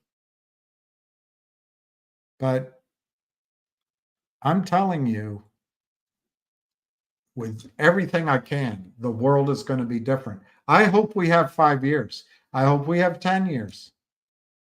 But what I'm noticing post pandemic is everything is in high speed. Now, I don't know why, but working from home, for example, telecommuting, that was just a dream. Matt Simmons used to talk about it as a way to extend our ability to use the Earth's oil resource. Well, now everybody does it. That's one example. Here in DC, I used to talk to the extent I used to anyway, be politically involved and talked about, I won't bore you, but talked about how in Europe they have sidewalk cafes, they eat outside. Well, because of the pandemic, now there's tons of places that still eat outside. Everything's accelerating. I hope our economic demise doesn't accelerate. I still think, by the way, that the United States has hope if we get back to having an honest press, if we get back to working hard, if we get back to an honest government, if we get back to fair markets, and if we get back to allowing each of us to say essentially whatever we want, except for a couple, 2 or 3 insightful things. Freedom of speech, freedom of press, freedom of gathering, honest elections, and the rest of the world will move here, be here. I was walking with all the guys from the investors in Finger and all that. A lot of them are from China and Singapore. And we were talking about China, and it's amazing how much it's changed. I haven't been there. But they were talking how much it's changed over the last 5, 10, 15 years. I said, there's one thing you don't have. And they said, what? I said, you don't have New York City. And they don't. But New York City is a third world hell right now. We've got to come together. We got to stop bickering with each other. And what I've been trying to do on this channel is for you to make a little money. The information Ham has is good. It's trading, not per se investing. He's taught a lot, but we don't all listen to him. One of the key things I'm going to try to incorporate in the future, if I have any winning trade, as much as I want to take all of the upside, I'm going to mandate that I take my money off the table first, and maybe a little more as it goes up, and only let part of it run rather than trying to go for the gusto. That's an example of what he's taught. And it's valuable. In terms of GTII and Finger, and then people say, oh, you turned away and went to other stocks. Well, other stocks did work, not all of them. What's amazing is every single stock I gave for the January effect, which used to work like clockwork every year, and to have a dozen or more stocks and not one of them worked, it's just the market it doesn't exist anymore. You've got the concentrated pools of money that hire the same woke people from the same universities, and they manage your money. And they'll take one or two stocks from infancy to $1,000 a share. They all buy it together. The Fed buys it, and you get multiples which are ridiculous. The market is out of whack. The bond market is out of whack. The precious metals market is out of the whack. Oil and gas is scary how out of whack it is. Scary.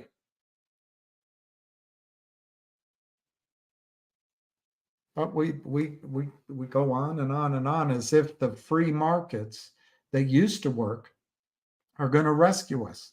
This isn't Hollywood, where a 90-pound woman can call herself Captain America and beat up a 700-pound alien. It's not possible. This is the real world. Anyway, that's my story on fundamentals.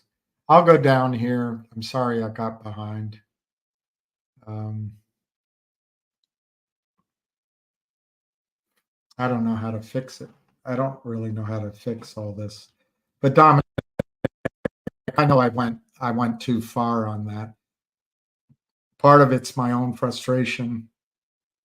I've been preparing, studying, laying the groundwork for some of what I've been talking about for over 20 years. But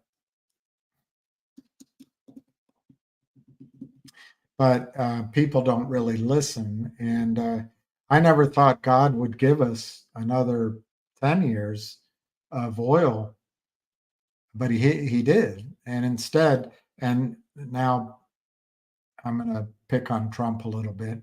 Trump's idea is to go back to the 50s and 60s and 70s economically. That was wrong. Because there's not enough oil to do that. Trump's wrong about how much oil we have. He's correct in volume, probably.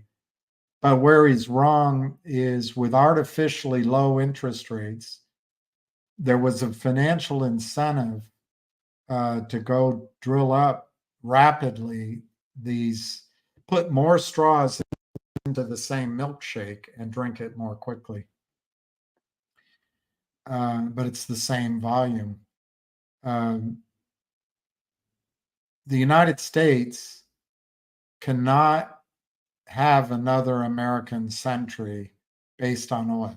Russia, I think, can, and they're going about it in the Arctic, and their population is less. They also have massive resources of natural gas. We do too.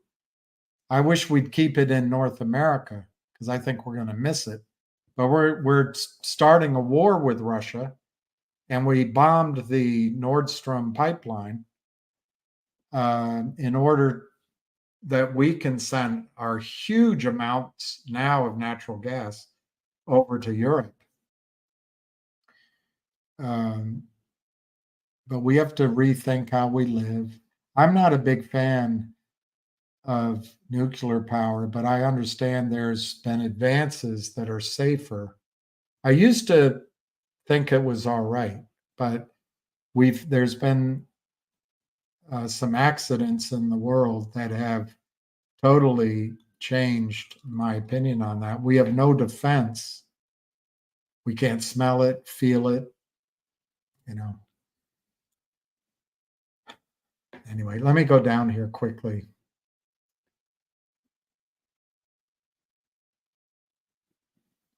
Dominic, I'll try to do a video on that so I don't get all worked up. And before I do the video, I'll try to type out my thoughts so it's concise. But fundamentals don't mean nothing, I'm telling you right now, until your stock achieves a certain size. And even then, like look at Amazon or Tesla or Nvidia. You get big enough and all of Wall Street helps you, and it's in every portfolio, and you get multiples that are totally out of whack. Every fund has automatic dividend reinvestment. They buy more shares. It's all out of whack. It's all out of whack. But the good thing, if you can recognize a trend, you can stay with it, I guess. I wish I had just bought Amazon 20 years ago. I'd be rich.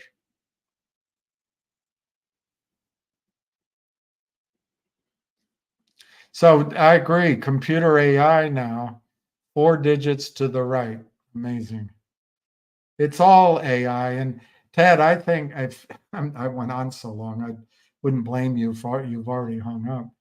But I think AI is going to get rid of stockbrokers, wealth managers at the big firms. Or let me put it this way, the payout's not going to be as high. It's going to be much constricted. There will be elite groups that work, and there'll always be a demand for that. That's my opinion. It's not that hard to get a AI to work a portfolio for the young up and coming investors.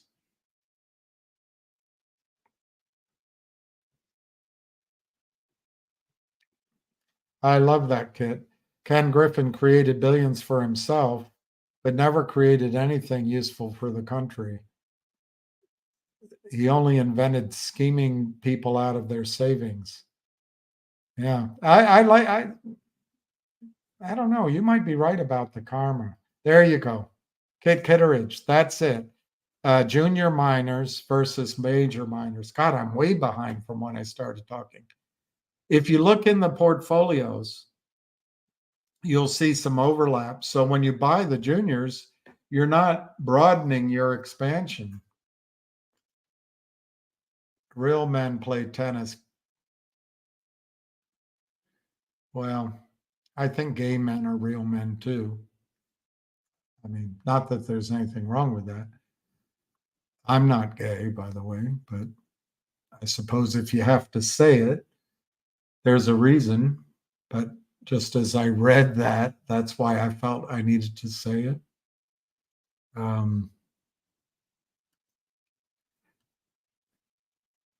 MMTLP over now. Thought that was the megaload. I don't recognize your name. No, I didn't say that at all. In fact, I've done some videos on MMTLP. A couple of times I got a little bit forceful on MMTLP. Yes, MMTLP is over, if you're hoping the government is going to come in and rescue. If you're sitting there like a victim and you want mommy to come rescue you, it's not happening, in my judgment. MMTLP has basically three paths forward, and they overlap. One is Congress and journalism, and Don Fizz is here now, and there's going to be hearings. Secondly is the legal route. Richard Hoffman, Rosa, Mark Bazile, and others. And the third, the third is the financial system itself. Well, the financial system is fighting back with everything they can. The regulators are making fun. The journalists in Congress make fun. And the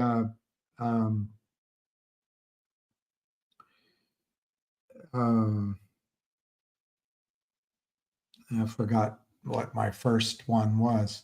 But so you've got regulatory action, you've got legal action, and perhaps down the middle, you could get Congress to do something. And these could all overlap. Martin, we've done it for over a year. I think there's momentum. I think DJT might change it and cause something to happen. But Martin, if there were not a problem, those shares would already be in your account or delivered to your home.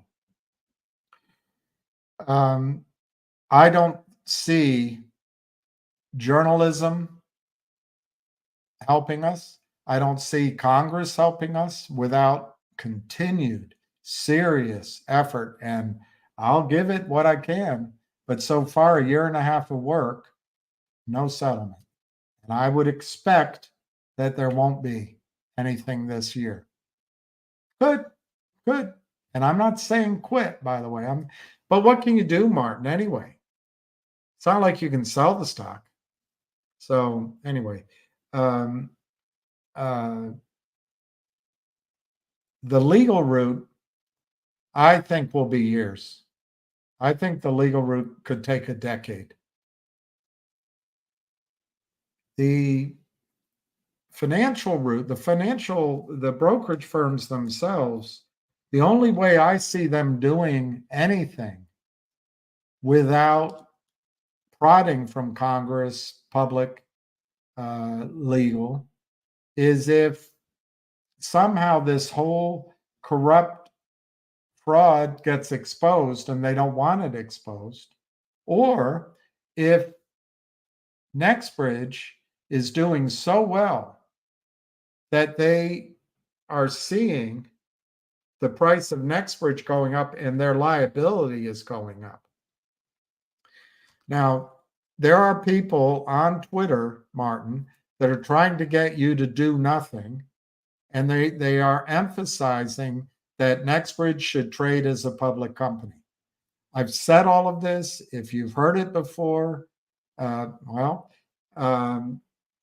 mega load, as you put it, is the massive counterfeit short position they used to destroy Torchlight Energy. That got moved over when Torchlight was a shell. Metamaterials rolled into it, and everybody got a piece of the rock. Well, they just moved that big blob, the system. Jessica Hopper and Robert Cook, they just moved that, let the system move that into a big naked short position of MMAT. MMAT, great company, great ideas, great battery filament, was going up. The criminals just shorted that down.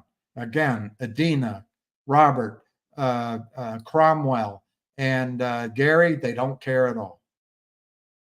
They don't care at all. So MMAT should be as good as an Amazon or as a Facebook but instead it's destroyed for the greed of just a few people who live in New York, Chicago, and places around the world.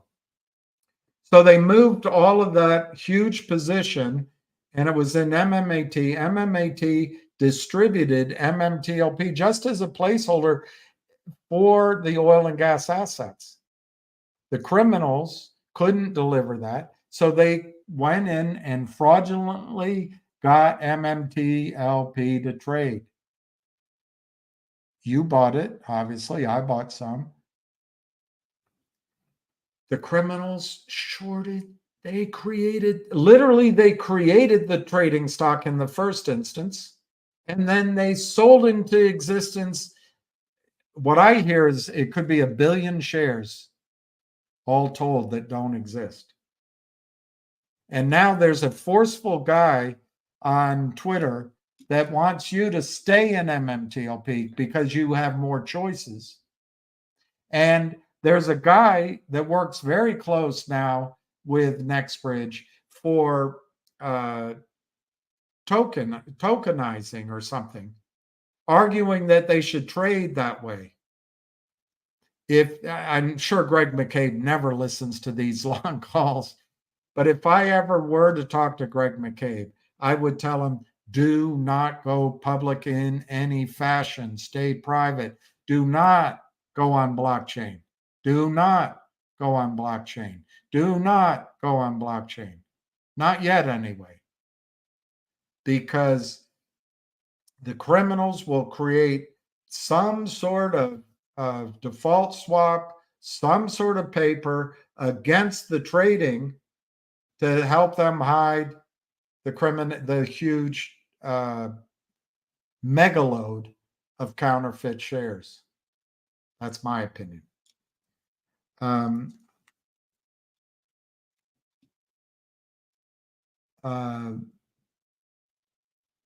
know. I think MMTLP is over, but not forever. Because I don't know your time frame of your question. MMTLP right now has value because it's exchangeable into a share of NextBridge hydrocarbons. As soon as that exchange is no longer there, MMTLP becomes nothing more than a placeholder for returns of your piece of a lawsuit, your piece of a potential settlement forced by Congress, or your piece of a settlement that Wall Street somehow comes to on their own and they create. And we can be all moralistic about it. We can be hepped up about it. But as 5 years go by, 10 years go by, the present value of that settlement is going to go down. Interest in that settlement is going to go down. The cost of lawyers is going to go up. People are just going to be tired. And the potential is that this settlement, this resolution everyone's looking for MMTLP, could be very disappointing years from now. So, what should you do, Martin, if you're a real person? Move your shares of MMTLP to NextBridge. Get your real shares in your real hands, because NextBridge, and I'm not going to go through it now, in conservative numbers, which are still risky numbers, they're still risky. I've never seen a reserve report. There's all sorts of things I don't know. But your shares, I believe, are on a conservative basis worth plus or minus $50 from 100. Minimum. I think a settlement should be over $1,000, but settlements never settle where you think they should be. It could be higher than that. But Martin, if you, next time you ask this question, you haven't initiated the transfer of MMTLP to Nextbridge? Shame on you. Shame on you. Martin, the lawyers on the other side are the highest paid lawyers in the world. They will say and do anything to steal your money, to lie without lying, although it's lying, and they will do everything for their client because they're rich because of their client. So what's the first thing they're going to say to the judge? Your Honor, Martin Jackson abandoned his claim on MMTLP on Nextbridge hydrocarbon shares from his ownership of MMTLP. He never once asked for his shares of Nextbridge hydrocarbons. Your Honor, yes, we agree that we should have been able to deliver the Nextbridge shares in the second week or third week of December. But that wasn't our fault. That was FINRA stop trading. And there was all sorts of fraud and this and that. So it took time, Your Honor. But our firm stood ready from December 12th, 2023, and Your Honor, it's now May 12th, or June 12th, or July 12th, or September 12th of 2024.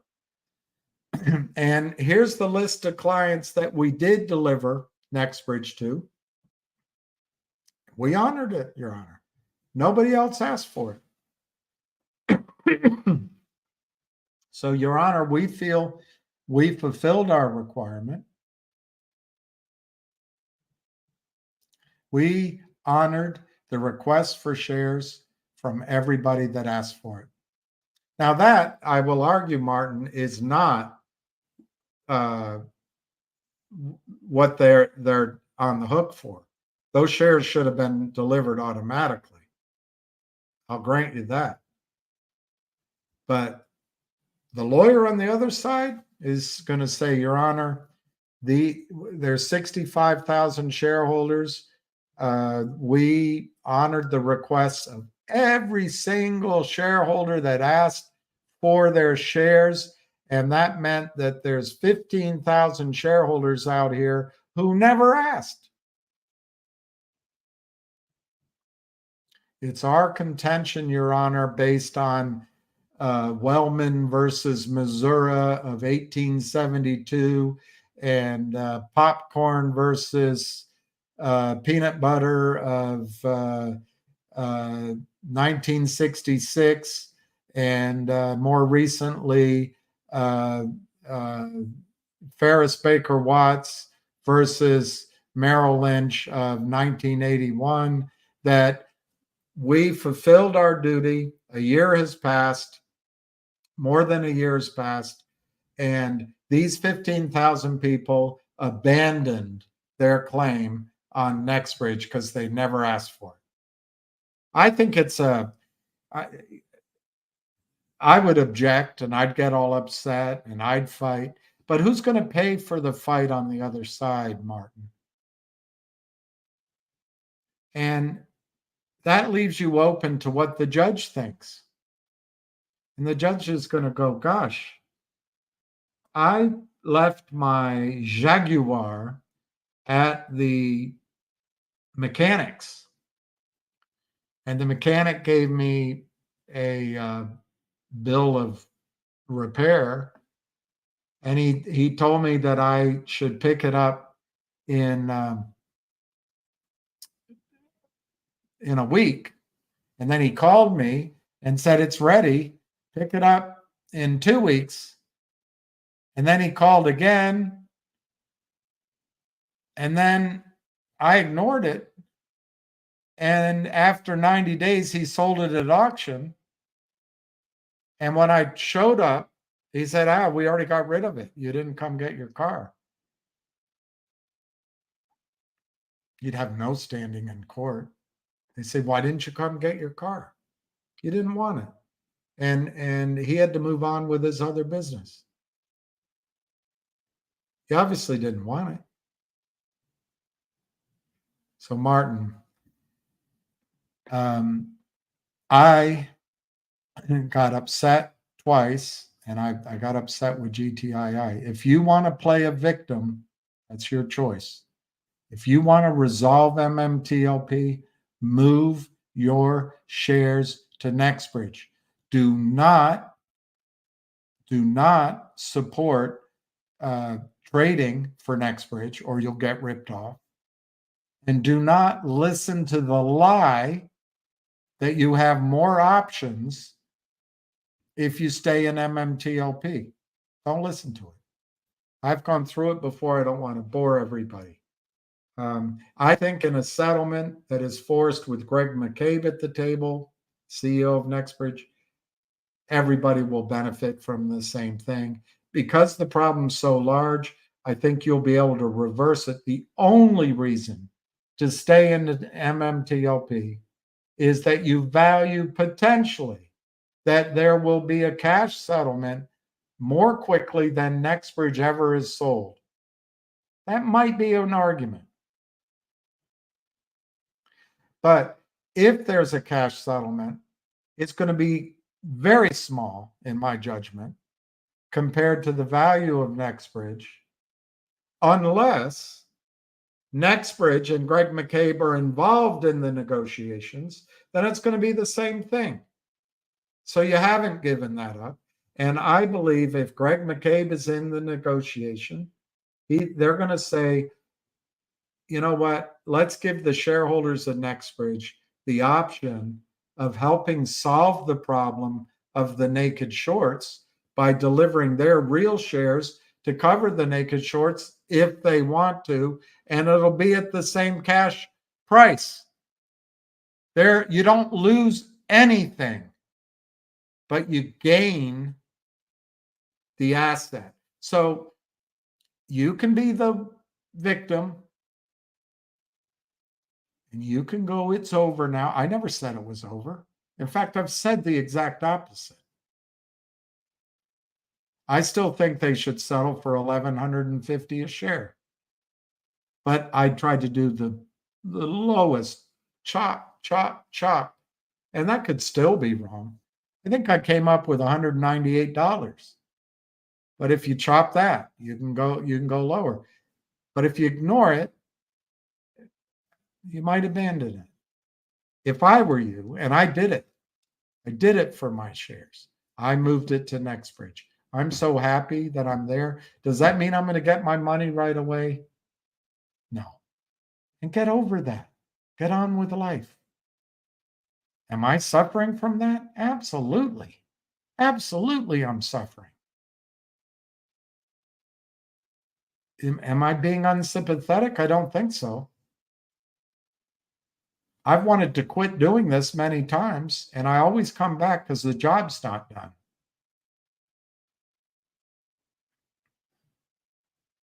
I got burned with Nextbridge. I overpaid. But now that I have my shares at Nextbridge, I'm very happy to be counting on the oil and gas business with Greg McCabe. And if I'm wrong, there's risk when you buy stock. No guarantees.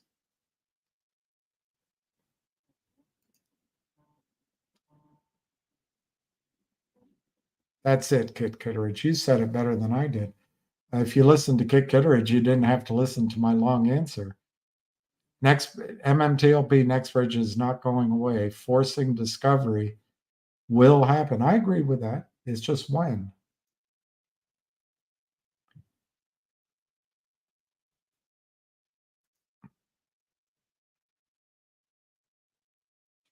I love you. I love that you transferred yours, Beery. I love it. I love it. I really do.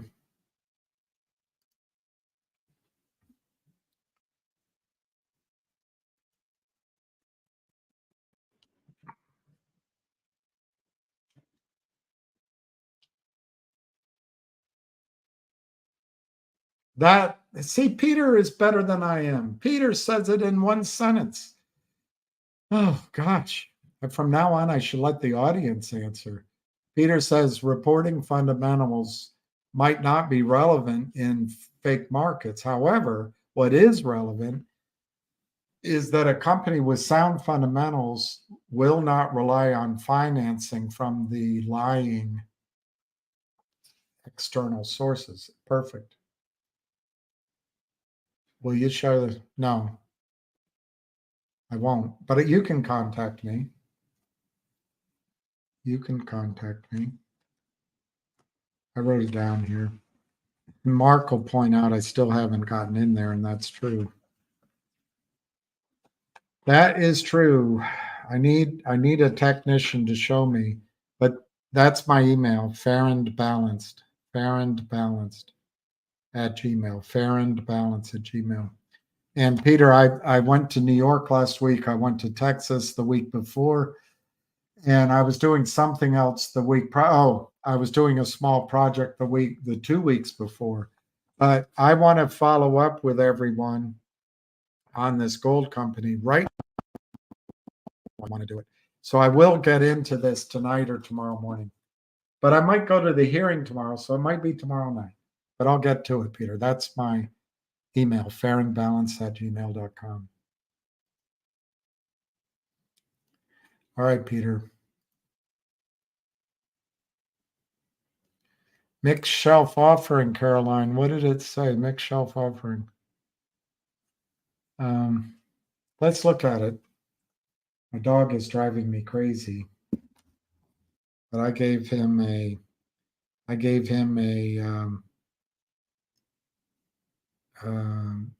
let's see how it's trading.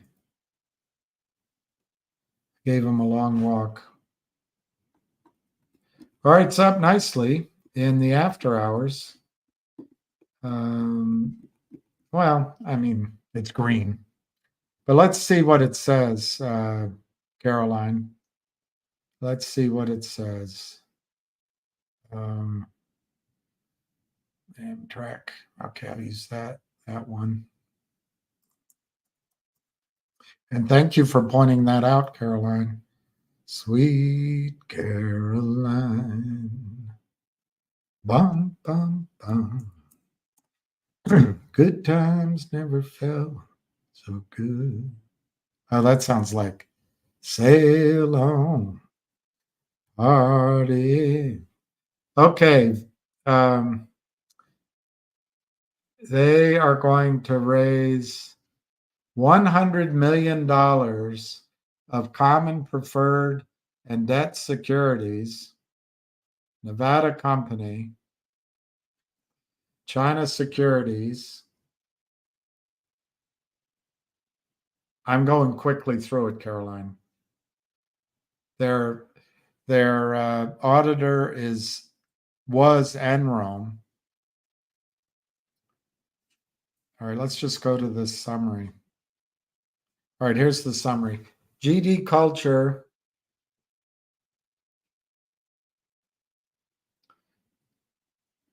the company has relentlessly been focusing on serving customers and creating value. That's good. Through continued innovation and optimization of products and services. This is good. All right, it's AI driven. This is good. Realistic 3D and 2D digital human models. That's all exciting. Live streaming and e-commerce. Maybe they can help me. Put someone right next to me to help. All right, so anyway, let's skip that. There's a structure. Okay. They did a reverse stock split, name change, impact of the pandemic. Okay. That wasn't much of a summary, Caroline. It's kind of long-winded. Okay, they have AI-driven digital human. It seems exciting upside products. Okay, so they've established a joint venture with Beijing He Property Management, Beijing He.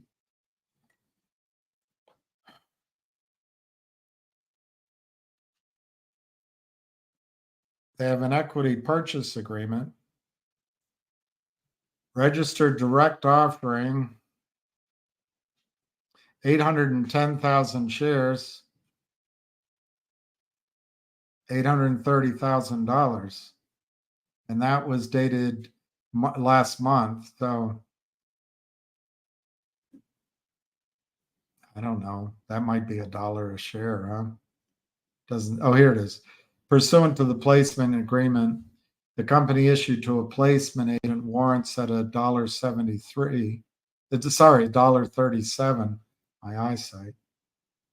They paid a placement agent. They have a consulting agreement with somebody out of New Jersey. It's an IR company out of New Jersey. $250 in cash. Who is it? It's IR Agency LLC, a provider of investor relation related services. They also have an agreement with Corbo Consulting. All right, this isn't change of directors, tax, value added tax, legal proceedings, risks. They don't tell anything about the financing.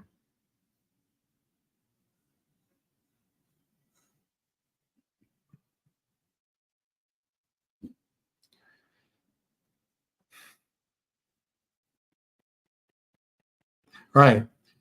Capitalization and indebtedness.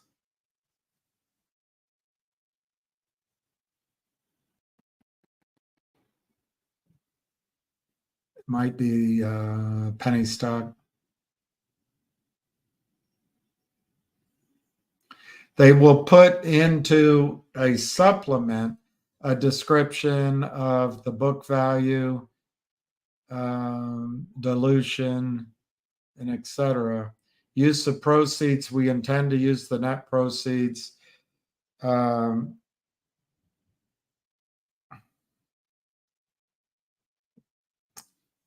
put that in the supplement, Caroline. It's not here.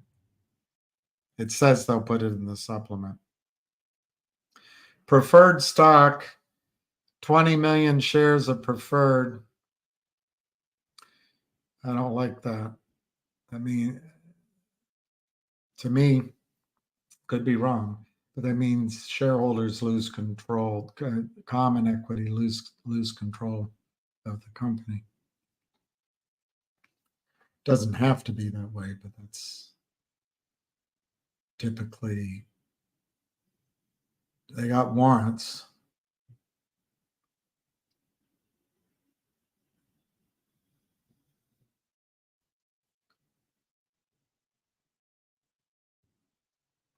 Exercise of the warrants.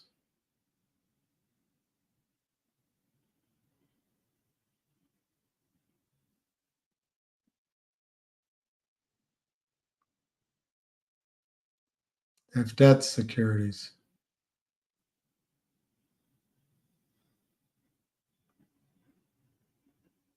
They have a lot of entry, conversion.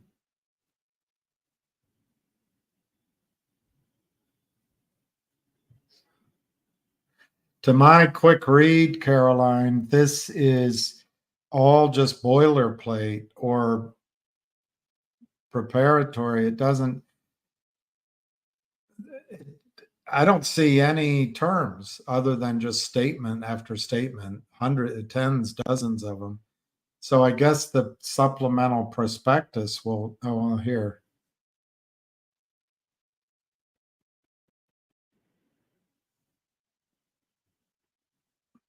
Well, that's in case of indebted of default. 90 days to cure, it looks like. It's such a small print. I'm having a hard time reading too. Payment and paying agents. This side works, but this one doesn't. Delivering to the DTC.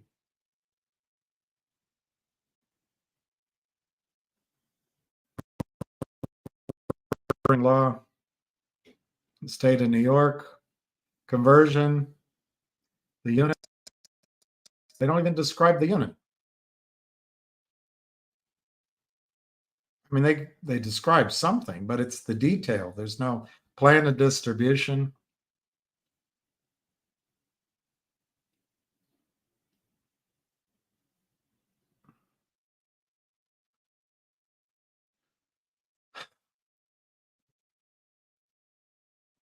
I don't know what to tell you. Caroline, for me, with my quick scan, I need to see the supplemental prospectus. They have a lot of detail here, but there's no specifics that I need to see to tell you whether or not this is toxic. 100 million sounds good, though.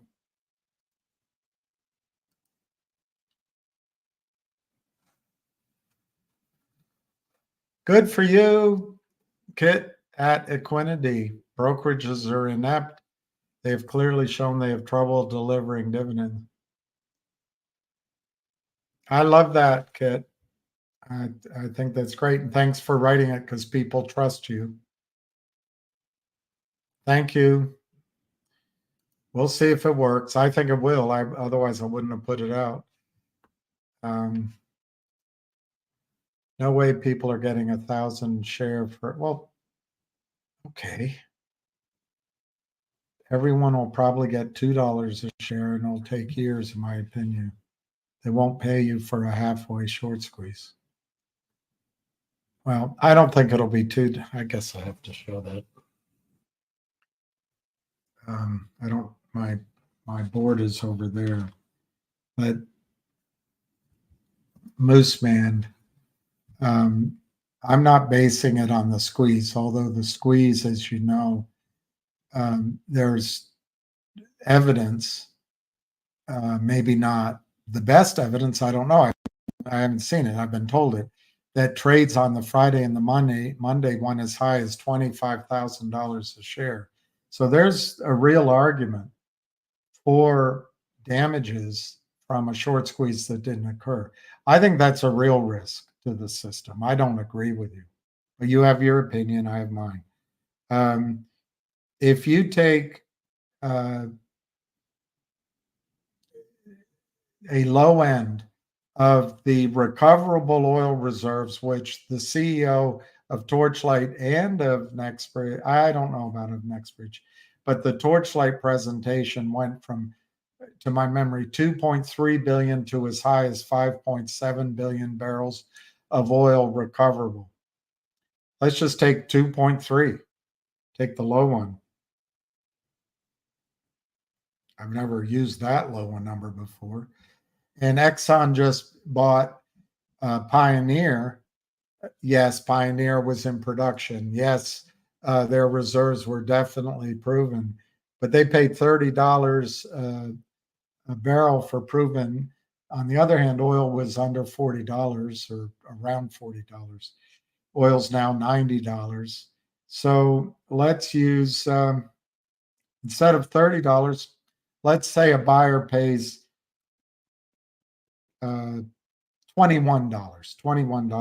a barrel. That gives 48 billion. And instead of dividing by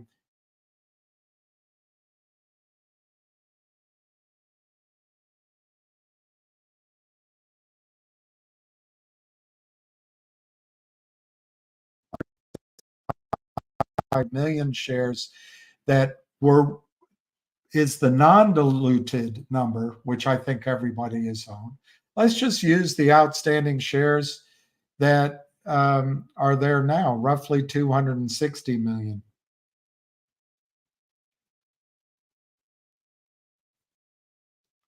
It's $185 a share. $185 a share. $185 a share, most man. That's what next big bridge could be worth. Now, I haven't seen a reserve report. You know, there's earthquakes in Texas. Maybe the government says you can't drill anymore. I mean, there's stuff to be done. But, Moose Man, before you get all negative, they've drilled 15 wells. They're going to drill 5 more. They discovered another bench, and it's a huge resource. They're using the same geologists that apparently worked in the Delaware Basin successfully. And they increased their ownership from 75% when the Torchlight thing was written to 100%. Oil prices are up. They have natural gas, which is selling for nothing right now. We gave it 0. They have water disposal and water. We've given that 0.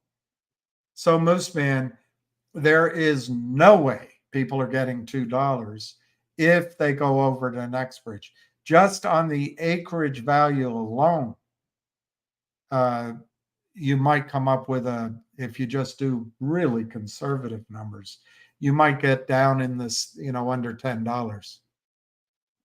Maybe. But that's if it's only selling for the value of the acreage, then they haven't drilled these wells. They haven't developed their science and their seismic. Oil prices haven't gone up. So I don't agree with you, Moose Man.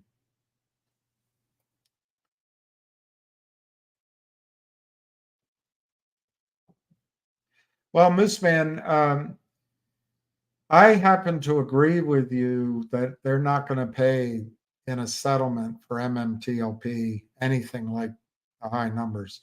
They might have a year ago, but they're stalling.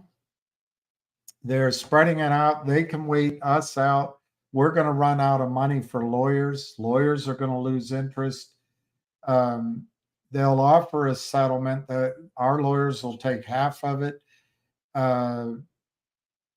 If the Nextbridge news gets good, I think the financial system will come to us with offers that start, Moose, as low as 0 in the situation I just explained to the Martin, where they'll argue, hey, you lost your right.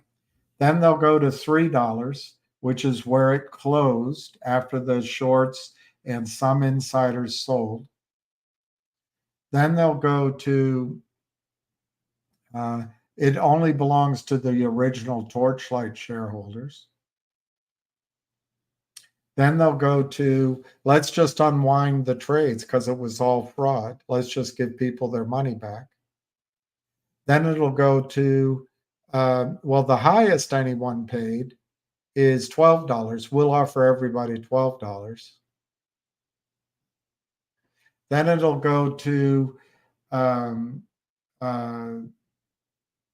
this is assuming if the court finds the financial system fully liable for everything, it might go to a gray market where they start calling, and Moose Man, you're 100% right. They'll start at $2. I've got a buyer for your $2. Will you take it? A lot of people will take it. It'll be like an upside down auction. And then once they go through that list, they'll raise it to 3, 5, 8, 10. So you're absolutely right. The only thing that will change that, obviously, if Congress gets involved, I don't expect them to. Regulators, I don't expect them to. A judge ruled after years that people were harmed, but it'd be a long time. Be a long time from now. The only thing that's going to really do it, Moose Man, is if Greg McCabe has all of the shares of Nextbridge spoken for. He can go to Wall Street and say, hey, whatever's in your accounts is fake because there are no more shares available of Nextbridge. And by the way, here's the reserve report. And according to Netherland and Sewell, our proved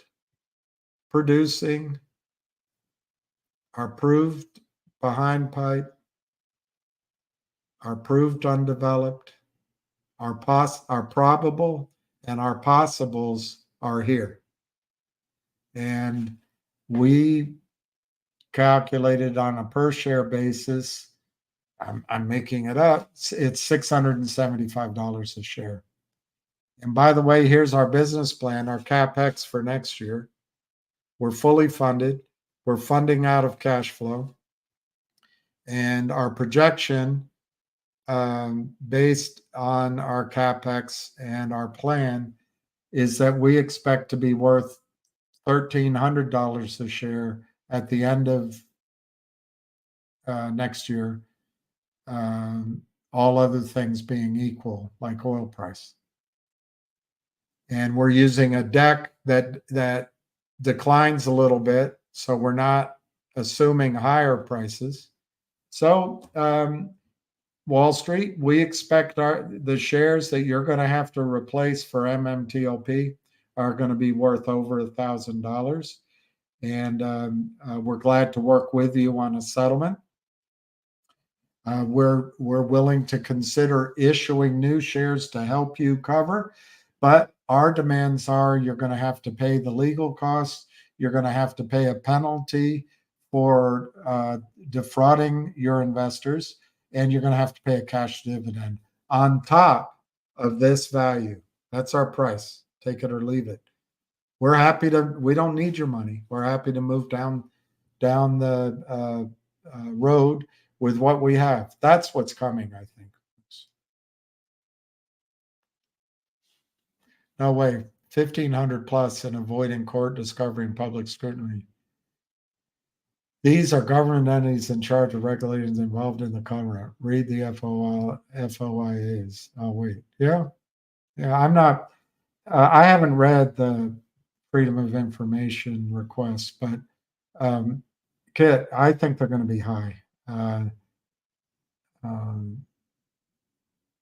I strongly believe, though, that you have to own NextBridge, or at least you need to at least had made the inquiry to get your shares moved over to protect your interests. That's my opinion. Do you think GTII could do some type of split and mess up the squeeze? Yes, I think the squeeze is messed up in GTII.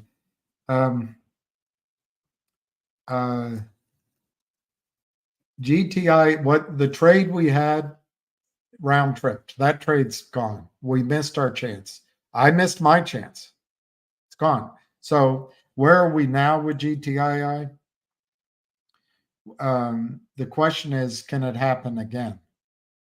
Can a squeeze from 14 cents to $14, 100x happen again?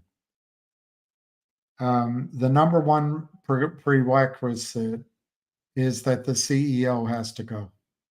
Number one. I think probably the whole kit caboodle, but I'm open. If I'm involved, I'm open to, you got to meet with everybody and see what, you don't know. Secondly, I would have to be convinced if I'm involved that the derivatives guy came over in the best interest of shareholders and not in the best interests of the shorts. Just like with CAUD, they have 2 members of Aubrey Advisors on their board. I wouldn't trust that. But that's not, I haven't met them in that case, so it's not up to me. But in the case of GTI, I haven't met this guy, but I wouldn't trust it because it just on face of it, it makes no sense. It makes no sense that he's there. If he's a deal maker, we don't need a deal maker. We're capable of it. We don't need a deal maker. And thirdly, there's a lot of deals out there to be made, and we would bring those in quietly without letting the other side know. That's why that guy would have to go, and probably, it's got to be a group that can keep their mouth shut. I think it'll be slowly at first, and then can be very aggressive. But I really don't want to disclose how I would do it so the shorts can get ready for it, because it's common sense, but not every CEO does it.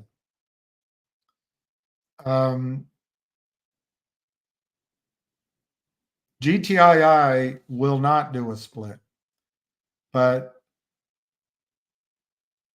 there's a lot of stock out there. I think as a requirement, the team that's awarded themselves so much stock, they have to go and they have to give back that stock, because we had a group of investors that drove the stock initially. Then we had another group of whales come in, and you could argue we had yet a third group come largely from Lou. I don't know if that's true, but those seem to be the three sources of buying, and then we had other buyers come in along the way. I think the stock was in a squeeze, but I don't want to repeat that. So I think there was some buying that came in from the system too. But we're not at that place right now. GTI is flat on the ground. It has, if I haven't seen the Novo list, but I don't personally believe the Novo list contains the counterfeit shares in their totality. But if I have something to do with it, we'll find out how many shares. We will find that out. It won't be a matter of guessing. And if lawyers advise it, that's the only caveat. I would make that transparent, particularly if it's a big number. And I would bludgeon the shorts with that number every day. But nobody's going to come. There's not going to be a fifth source of money if there's so much stock out there as an albatross.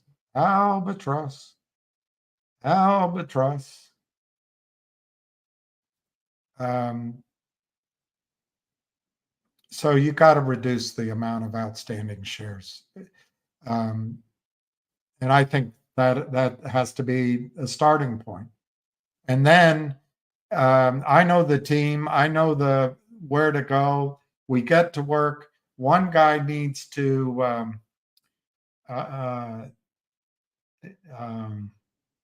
use his energies and his skills, which are quite strong. But then we all as a group have to keep everything under wraps and do what we say we're going to do. Stay in touch with shareholders, and we have to trap the shorts again. And I think it'll be deliberate at first. It could happen quickly, but I think it'll be deliberate at first because we can't make any mistakes. And there's negotiations that have to be made. What could come with GTII at any time is that Alpine is expelled, and whoever is managing Alpine buys in what has been reported at the NSCC as a large or bigger naked. I don't think they use the word naked, but a short position in GTII. That could cause it to go up. That could. But as I've been saying, I think since August, I said it quietly at first. Recently, I don't think I could have been any clearer over the last sort of 6 weeks, and because people are hammering and I hammered back. Reichman has to go. And then we have to, as a team, the advantage of the group that I know of is nobody's going to come in and try to screw the shareholders. If GTII is sold as a shell, as is, well, there's probably quite a bit of cram down going on. But that's not what we would all do. And so I think there's hope, but I don't want to give you false hope. This round was won by the Kramers and the Hurries and the regulators and the prime brokers and the lawyers. It was won. It's not over. But I would draw a line in the sand, round one or how many ever, quarter one, half one, went to the criminals. But I'm not quitting, and there's quite a few people that aren't.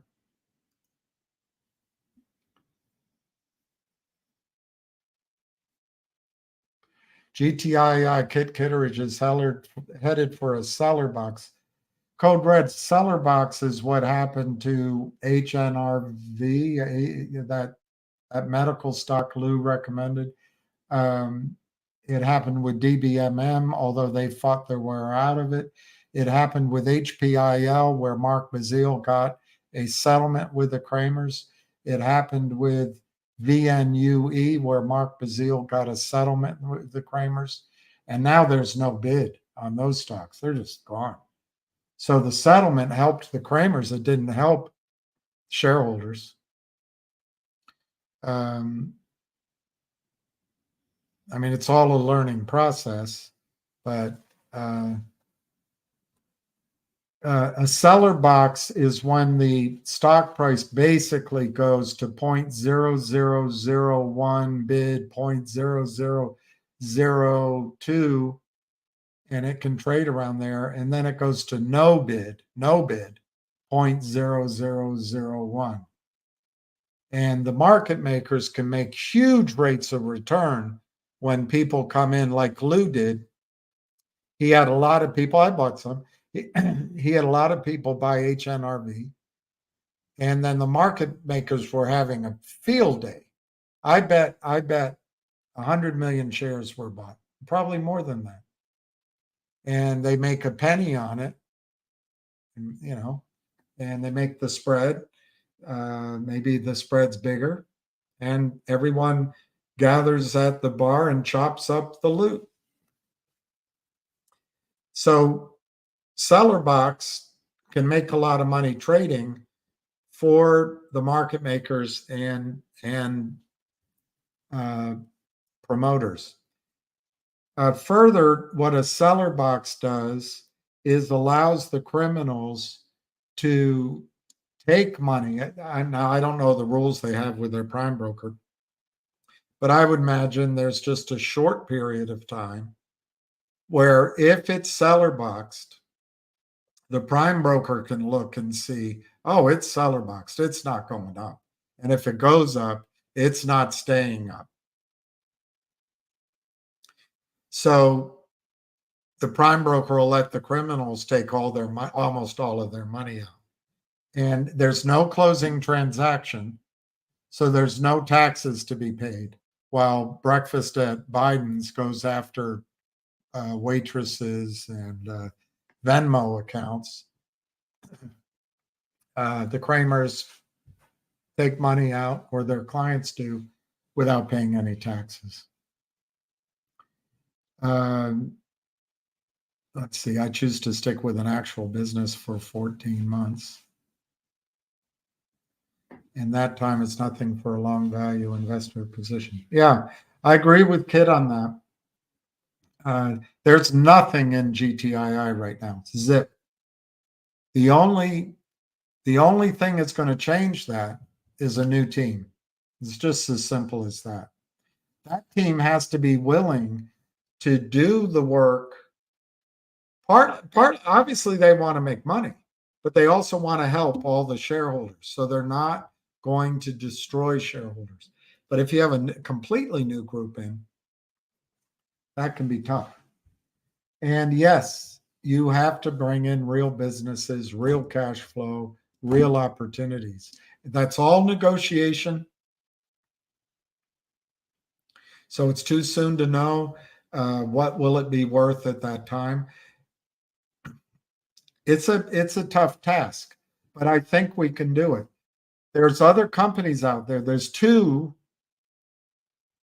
that I know of right now closely who are on the verge of bringing in a lot of assets. And once that momentum starts, it can be very quick. It doesn't even have to be 14 months before you start seeing revenue and projections. But Kit is correct.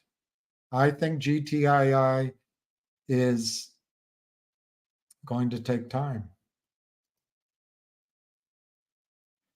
I refuse to invest in a Reichman piggy bank or people with a resume and private.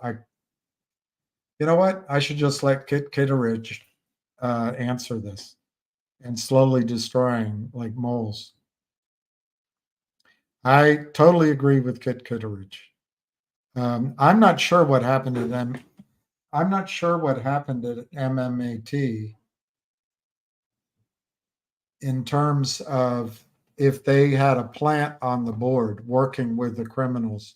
But this is what happens. The boards work with the lawyers who work with the criminals, buddies with them. There's a plant on the board, and the CEO, who's gotten straight A's all her life, goes along with it. I couldn't agree with Kit Kitteridge more. I don't know about the time frame. It'll depend on what's actually done. Aaron Foxhunter, it looks like there's no more messages, so I'm probably been talking to myself all this time. I transferred my shares this way too. I've said it out loud. I had somewhat over 3,000 shares in my regular account. I transferred it last year. This year, I started in January. I had, I can't remember. It's like 1,300 shares or something in my IRA. And I had to transfer that out. If that was pretty quick, once I told them I was okay, I had to listen to the risks. And the risk is there could be a taxable distribution. And I said, okay. But the taxable part for me is I paid more. The most recent transaction that was done for those Louisiana properties, roughly $1 a share, maybe $2 a share. That's a tax loss for me.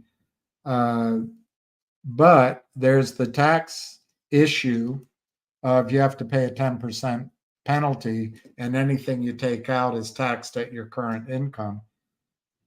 My view, very strong view, is that the value is zero if you take that transfer from your IRA out. But I'm going to seek advice from a CPA on that. You have to. But by moving your shares out, you can then have them transferred to the transfer agent. In my case, it took about 7 weeks, I think, from the time they finally. It actually took about 5 weeks from the time they put a timestamp on the request. So then you have your shares in NextBridge. You're not paying taxes until you sell. That's like being an IRA.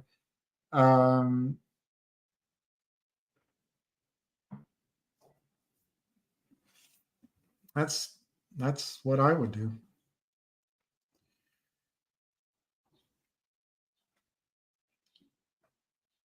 Finger to me, Kit, if anyone's still listening, is I agree with that.